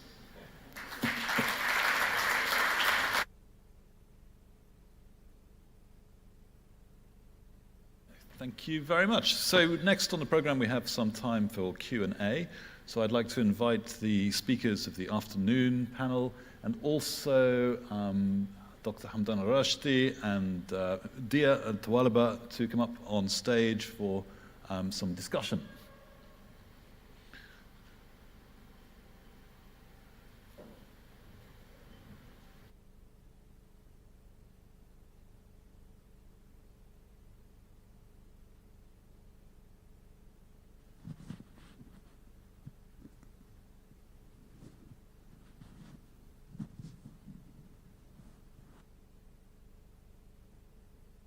Okay, is this working?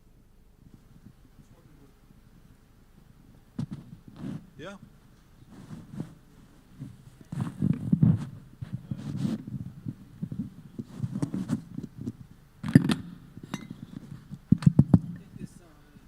I think it's working now. They switched it on. Okay, fantastic. Okay, so does anybody have any questions right from the get-go? They're bursting to ask. Maybe we can ask them straight off. I can't see very much because of the lights, but anybody? Abdullah? You had your hand up? Ah, they're waiting for the microphone, okay.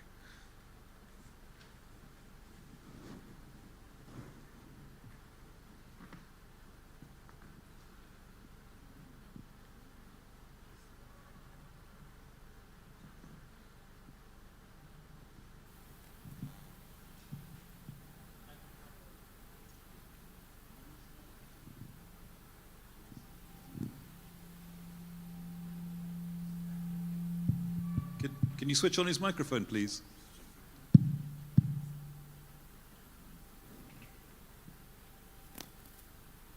Me now, yeah. Actually, I have a question for you about the church. It is really very interesting and very depth study. Just I wonder, I think you mentioned that the church could be abandoned after, like when people compare to the Islam. I didn't follow up the dating very carefully, but do we, looking from the different scale for the mosque and for the church, seem to be that the scale of the mosque is very small in size? Not sure, I think if people will convert, could be building maybe bigger mosque to show that there are people try to convert and they are changing their beliefs. Or you think it might be like with the coming season, it might be there a chance to see maybe the bigger mosque related to the settlement? Yeah, it's an interesting phenomenon actually that all of the 4 mosques that have so far been discovered of the early Islamic period in East Arabia, which is to say Jumeirah in Dubai, Al-Tawbah in Al-Ain, the one at Rafa in Gawain, and also Marwa in Qatar. These 4 mosques, which all date to the 9th to 10th centuries, it seems, are all the same sort of size. They're all small. The only other mosque which has been discovered is clearly a Masjid Jamia, a very big mosque with many different columns and a large courtyard, which has been discovered in Kharj Oasis in Al-Arid, in the kind of Wadi Hanifa region of the Najd. And that seems to have been the Friday Mosque of Al-Yamama. So there's been some debate in the secondary literature about how these mosques function. You know, if you've got small communities with small mosques, and you know, if perhaps you can only have Masjid Jamia if you have a wali, a governor appointed from the central authority. So I think it's about regulating religion, regulating Islam by the caliphal authorities in Baghdad.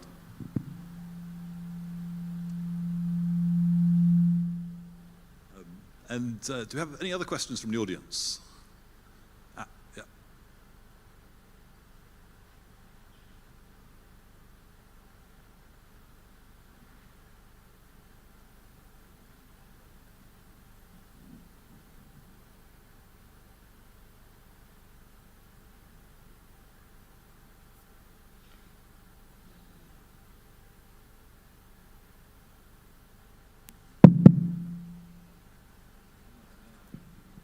Okay, thank you.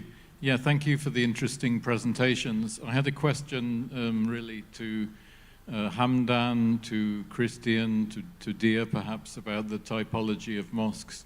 It was very interesting, Hamdan. You showed all the different types of mosques, and I like the small, medium, large categorization of Christian. I had a question about outline mosques. You mentioned a typology, and as you know, Geoffrey King did a book on mosques of the coast of Abu Dhabi, and he made a typology of mosques as well, of different types.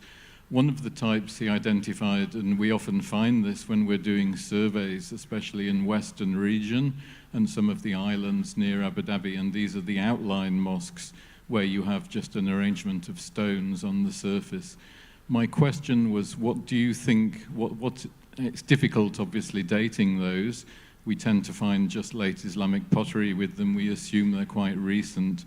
But when do you think these sort of outline type mosques come in? And we used to refer to them in the surveys, and I think originally the Abu Dhabi Islands Archaeological Survey referred to them as kind of fisherman type mosques. We had the impression that the pearling boats came in to the coast, to some of the islands, and that they obviously, you don't need a mosque actually to pray, you just need Qibla direction. But when do you think these outline mosques will come in, and do you have outline mosques further north in Ras Al Khaimah, for example, as well, because you didn't really include this category in your typology?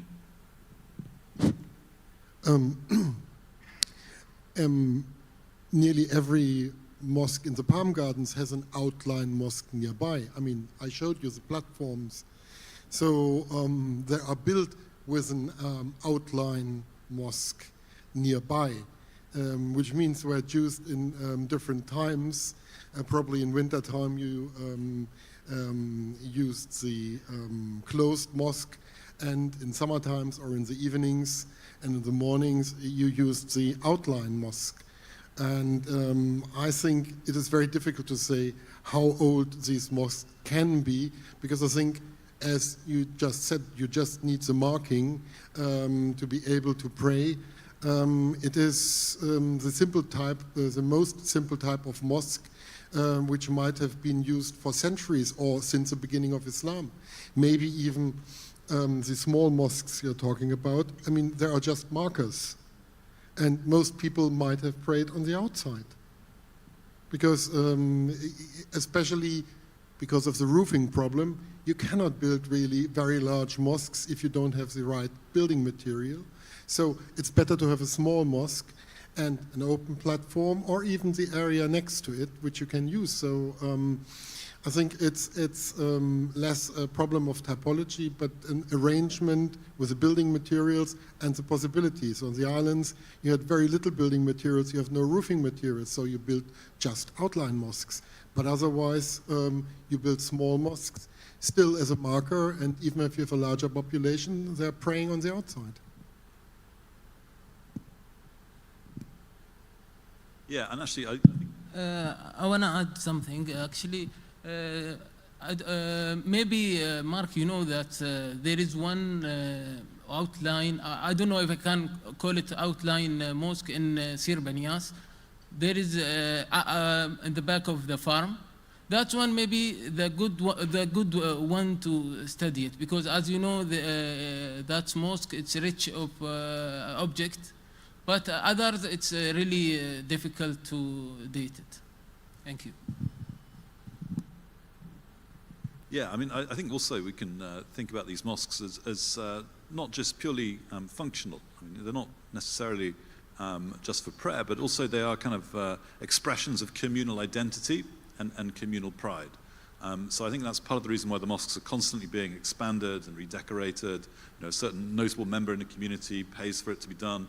You know, and in the Jazirah al-Hamra, for example, up in Iraq, I mean, they have an awful lot of mosques. I mean, perhaps more mosques than they really need for the purposes of prayer. But each farij, each family, you know, has its mosque as a sort of expression of pride, really. So I think there's an interesting social aspect to it as well as a religious aspect. A question from Peter at the back. Yes, it's a comment as much as a question, but looking at your images, Christian, I noticed you made, you know, some point about the importance of the minaret in Jazirah al-Hamra, but everything else, every other mosque you showed, had no evidence that I could see of a minaret at all, nor indeed of any platform for the calling to prayer outside the mosque. And I just wonder what the panel, all of you think, when looking at the mosques we see being built today, whether they be small, medium or large, virtually everything has a minaret of some size attached. And yet from the historical evidence that you've been putting forward to us today, the minaret is not really native to Emirati mosque building tradition. And I'd be interested to hear your comments on that. You're absolutely right. There are not a tradition. I mean, we, at least the UAE traditions, are much more basic to the origins of Islam. Also, you could see the large mosques, like even the Mohammed bin Salem mosque in the 18th and 19th century, which is open to the east side, which is more or less still the idea, which is originally with the mosque of the Prophet of the Muhammad, where you only have really the wall to the mihrab side closed and the other sides are open. And the minaret is really something which is in development in the northern regions of the Islamic world, especially in Syria, and spreading from there in other areas into Iran and then coming back into Turkey. And it has never really caught on here, and so it's much more typical to either call from the roof or from a special platform on the outside. Especially the early mosques, which have been built even in the 60s with breeze block or with even sand break before, they're very often built without minarets. They just have a loudspeaker on top of the roof. It's only then that in the 70s, more and more engineers from other parts of the Arab world came into the UAE and told everybody they have to have a minaret. Yeah, I think there's also an interesting typological issue as well. I mean, so the pepper pot minaret, you know, the tower with a dome on top, which you have on the Mosque of the Souk in Jazirah al-Hamra. We have also another one in the Friday Mosque of Old Al Gawain, which is described by the British sources, and we found it in our excavations. There's a famous one in Al Wakra as well in Qatar.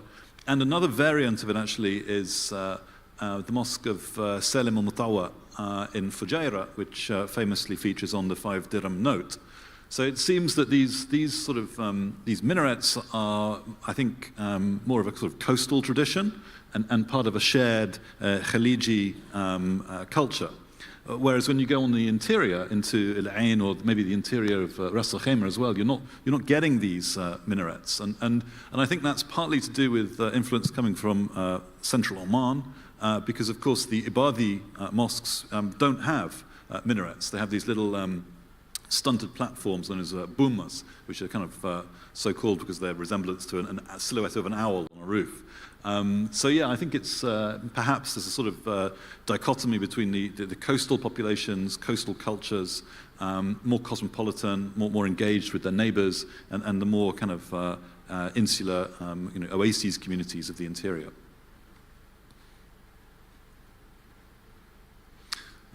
Do we have further questions? Yes. It's a question for you, Tim. Since you mentioned the mosque in Resafa in northern Syria, which has been built into or using one of the aisles, the northern aisle of the church, is there anything similar found here, or do you expect, so to say, to find something like this at some point here in the Emirates? I mean, the complex you're talking about of St. Sergius is really fascinating. He was the patron saint of the Ghasasana. He was kind of like a warrior saint of the Ghassanids. The Ghassanids were great patrons of poets and poetry. And that poetic tradition continued into the Umayyad period. So if you read something like the Kitab al-Aghani, for example, there's lots of these kind of descriptions about the circumstances of the composition of a particular poem by a particularly famous poet. And the Caliph Hisham was particularly fond of the poetry which had been composed in the Ghassanid period. And I think he was particularly fond of Resafa, and he built palaces and residences in Resafa. And I think it's partly his own personal interest, but also I think it's an attempt to appropriate the legacy of the Ghassanids as a great pre-Islamic Arab kingdom. And that, I think, is a legacy which continued into the Umayyad period. So I think that's the reason why we have that.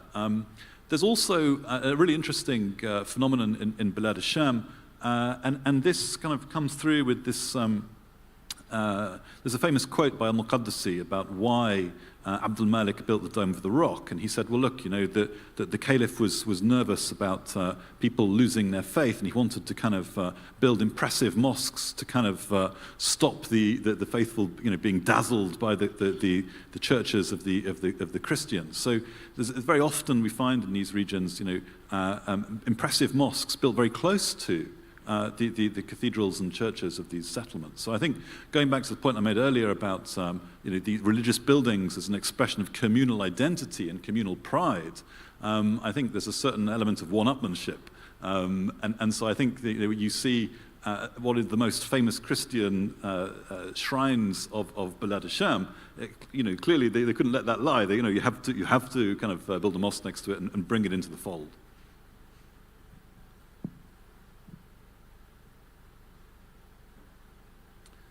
So, do we have further questions, comments from the audience? Yeah, please.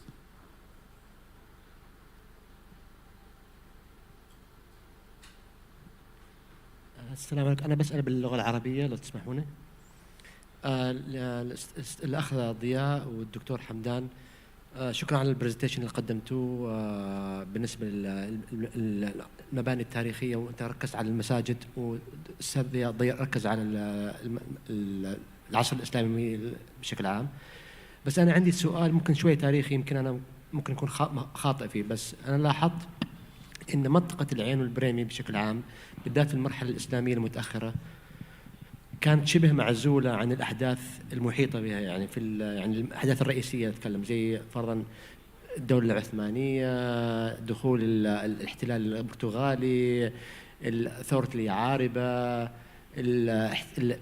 الحملات اللي صارت البريطانية على الساحل، نوعاً ما كانت involved أو ما كانت يعني المنطقة بالداخلية متأثرة كثيراً، كان زي تقول الوضع الخاص والتاريخ الخاص فيها. هذا أنا أشوف أنا يعني ما في أحداث كثيرة أو روايات أو انعكاسات صارت على المدينة أو المنطقة. هل هذا كلام صحيح، أو إذا حابين يعني إذا عندكم أي استقراء آخر من خبرتكم في الموضوع؟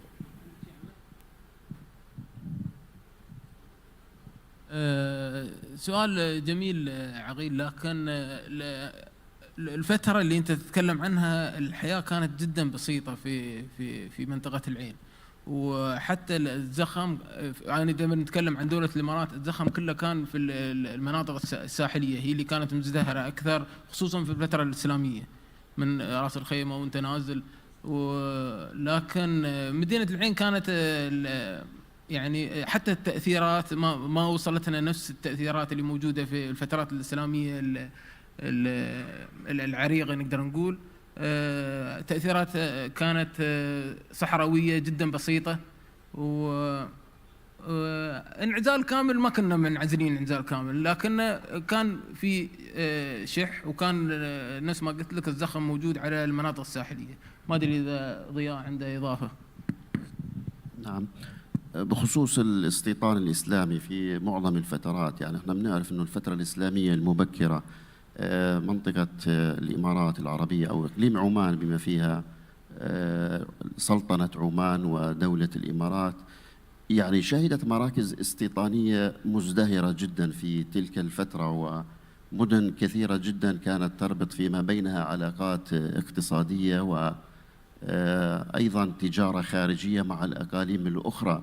أيضا أنا بعتقد أنه هذا الزخم والازدهار أيضا استمر خلال الفترة الإسلامية المتأخرة، يعني مدينة العين بما أو خلينا نقول المنطقة التي تسمى ويطلق عليها توام، اللي هي تضم على حسب اعتقادي واحتي البريمي وواحة العين، كانت مزدهرة، يعني قرى، يعني من خلال الحفريات الأثرية التي شهدتها المنطقة مؤخرا تثبت وجود دلائل يعني استيطانية في هذه المنطقتين، وكذلك في الفترة الإسلامية المتأخرة. يعني الحفريات التي أجراها زميلي بترشيحان في البريمي يعني تثبت بأن البريمي في الفترة، وتيم باور طبعا دكتور تيم، تثبت بأن منطقة البريمي كانت مزدهرة خلال الفترة الإسلامية الأخيرة، وكذلك مدينة العين أو حول واحات العين كانت مزدهرة جدا.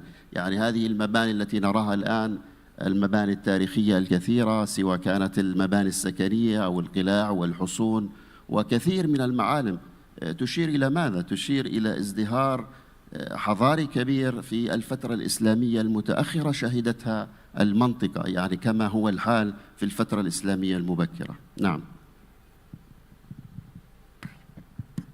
Yeah, fantastic. I mean, I wondered actually if I make my own comment about maybe pulling things together a little bit. I mean, you know, there's a fantastic amount of data now that's being generated by the work that we're all doing here in the Emirates. And I was really impressed with Richard's paper the other day about the ADHER system that's being developed to kind of map and database all of these sites. So I wondered if maybe we could start to kind of work together to sort of upload some sort of database, because you know, when you're trying to establish typologies of mosques in this case, you know, having a sort of tagged database that you can run inquiries on would be a really fantastic tool, which I think would be important at a national level, actually, to try to kind of bring the archaeology of the Emirates together as a sort of national enterprise. You know.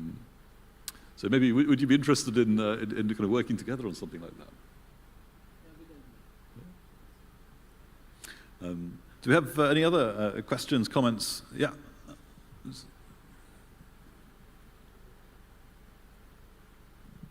Tim, one question for the monastery. So you have this amazing site, unique site as well, that now is exposed to new environmental conditions after excavation. So I'm interested to know what's next for the monastery, how it's going to be protected, and how is the future for it. Same, you mentioned that the new season will be excavation of the settlement that is close by. So how all those findings are going to be protected to preserve the values of the sites? Yeah, thank you very much for the question. I think conservation is an extremely important part of the archaeological process. And so we have a working partnership, which I set up actually very early on in the project, before even we'd started the excavation, with basically a guy called Simon Warwick, who's kind of expert on conservation. He'd worked in Umm al-Quwain before, and he'd worked on the Shamash temple. So we brought him in with the support of Zaki Aslan from Ikram in Sharjah. So yeah, I mean, he came in and took samples of all the different building materials and has worked to sort of recreate the same sort of recipes of mortar and plaster. And he's working now with a team of people to stabilize the building as we continue the excavation. But we will shift from emergency conservation to long-term stabilization, conservation, as we complete the excavations. And the ultimate plan is to open up the site as a sort of touristic center. I think with the Tourism Archaeology Department led by Sheikh Majid bin Mualla, there's a great interest in developing the sort of touristic resource. So we have to make sure these sites are first dug properly and with you know, top-level documentation, but also conserved to the best of our abilities, using the best people and the best materials available. So yeah, we are thinking long-term, and we're trying to do it in a responsible and expert fashion.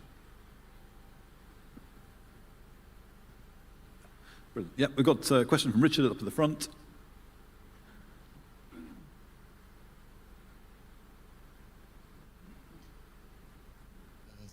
Hello. Hello. Yeah, thanks, Tim. I just wanted to, one point, it wasn't my paper about the ADHER, it was Tariq Al-Hamadi's paper about that.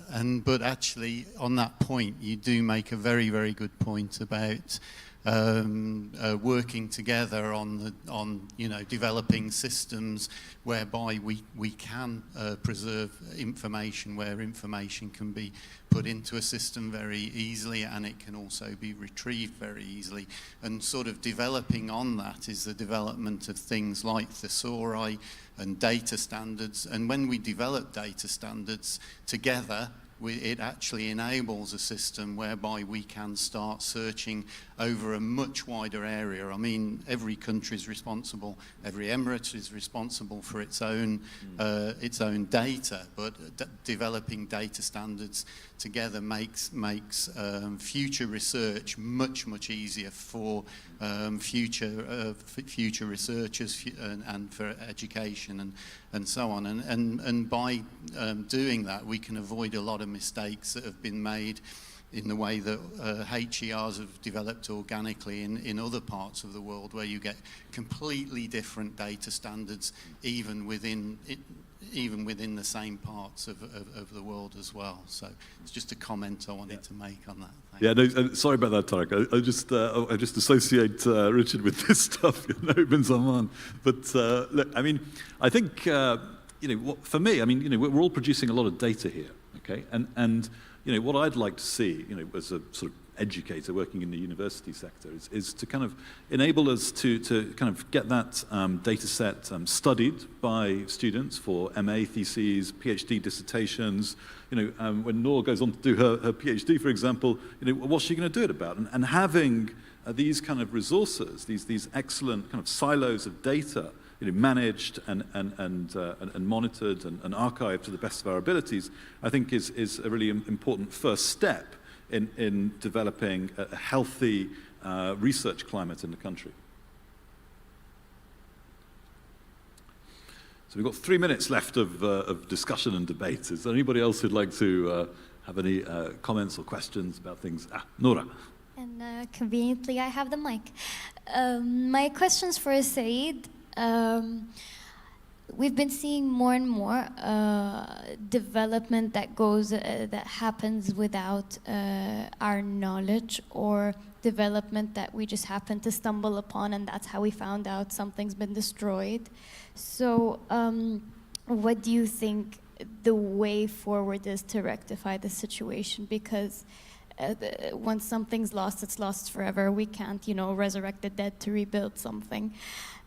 So is it harsher penalties? Is it collaborating with different entities better? Is it the sharing of the geodatabase? What do you think is the way forward? Thank you, Noura, for the question.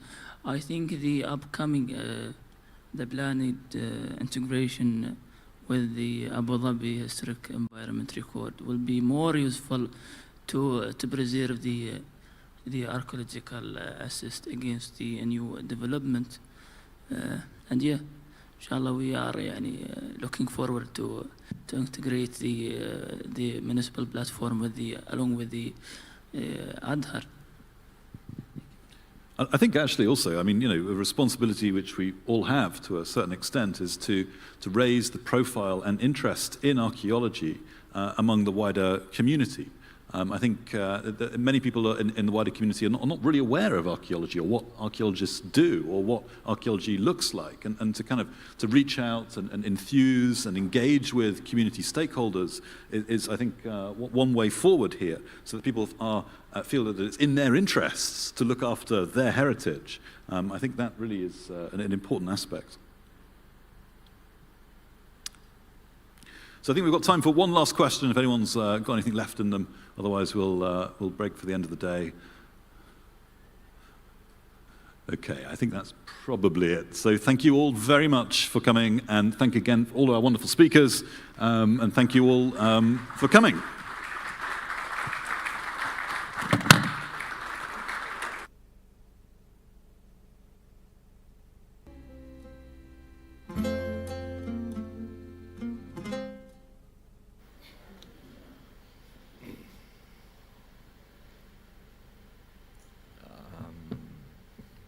I'm here to provide well, that's nice. Thank you. I'm here to provide the concluding remarks. What I thought I would do is I would go through each paper and in the abstract and give a response for 10 minutes to each. That's a joke. Obviously, I wanted to thank all of the speakers and all of the chairs for all of their hard work. The papers have been extremely interesting from many perspectives. I just feel that in the last 2 years, our knowledge of the UAE's archaeology has increased. We hope it has increased after each research project. That's the sort of idea. But what's really clear to me is the way in which certain time periods and indeed certain areas or regions, geographies, which were once considered gaps, are slowly being filled in. And but The challenge here is that in attempting to fill in the gaps, that we are keeping, and I think it's very clear from the quality of papers, that we're keeping an open mind that things, certain periods in history or archaeology, are not defined necessarily within a linear, simple narrative trajectory of cultural change. What we can see in the UAE's archaeology is an extremely rich and diverse set of human responses to a variegated ecology and indeed spatially and chronologically. So I think that's actually, from listening to the papers for the last 2 days, that's what I have got out of it. Going back already to Knut Bretzke's paper at the beginning of yesterday, looking at these gaps in the Paleolithic period, which are slowly being filled in, and indeed all the other periods. So I want to thank everyone thank all the speakers and their chairs, and the chair for the contribution. And I want to especially thank, I hope you would agree, and I suspect you will, many of you have been to archaeology conferences before, but I'm quite certain that few have been as well organized as this one. And so in a minute, I'm going to read out the names of all of the people who were involved in the organization, and I will ask you to give a round of applause at that point. But before doing that, I did want to actually respond to the very, very interesting conversation which was just taking place about sharing of knowledge, which is to remind everyone that the lectures are all online on the YouTube page of Abu Dhabi Culture. And in fact, already day one's lectures have over 500 views, which, okay, it doesn't mean it's gone viral yet, but it's actually quite a lot. So I think that's something which I would encourage if anyone, and I certainly missed some lectures, if anyone missed any of the lectures, that they can see them, and they will be kept there and archived. But in addition, all of the publication, all of the papers here, and this is a stark reminder to the presenters, will be published, and very soon you'll be receiving an email with the directions and the very strict deadlines on publishing your paper. So that book will become available to the general public and will respond to some of those requests that we were just discussing on stage. Now, before, it's been a long day in many ways, but I did want to, before thanking everyone, also I wanted to make one more point which just occurs to me. I was particularly struck as well by the number of first-time speakers at conferences which we heard in the last 2 days, and how incredibly professional and well-delivered those papers were. And I think the reason why that was possible is that as a community of scholars and interested members of the public, we have always, within this country, created a very warm and welcoming atmosphere to new research. And so I think that's a very positive trajectory for the future. Now, I want to thank people because, as I said, this conference has been incredibly well organized. And I want to thank, some of them are in the room and some of them have left. Haifa Al-Shekli.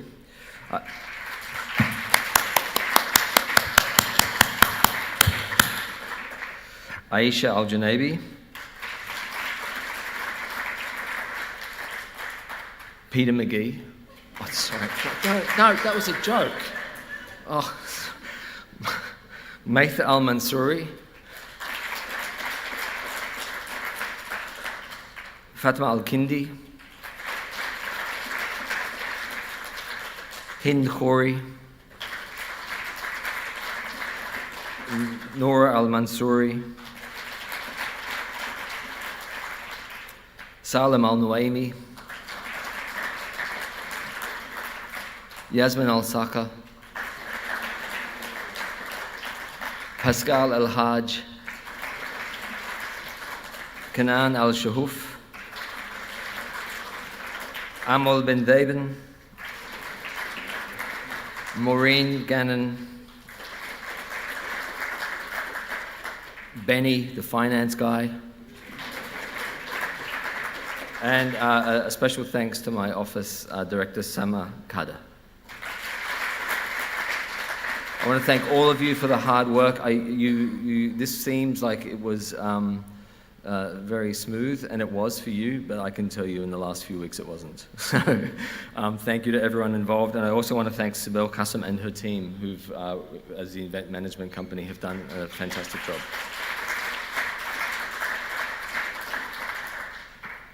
Thank you again to everyone, but I also wanted to acknowledge also here the work and support of Dr.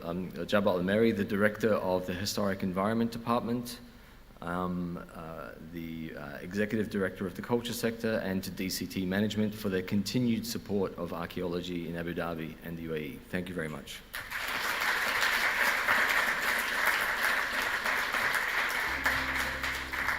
So we're finished.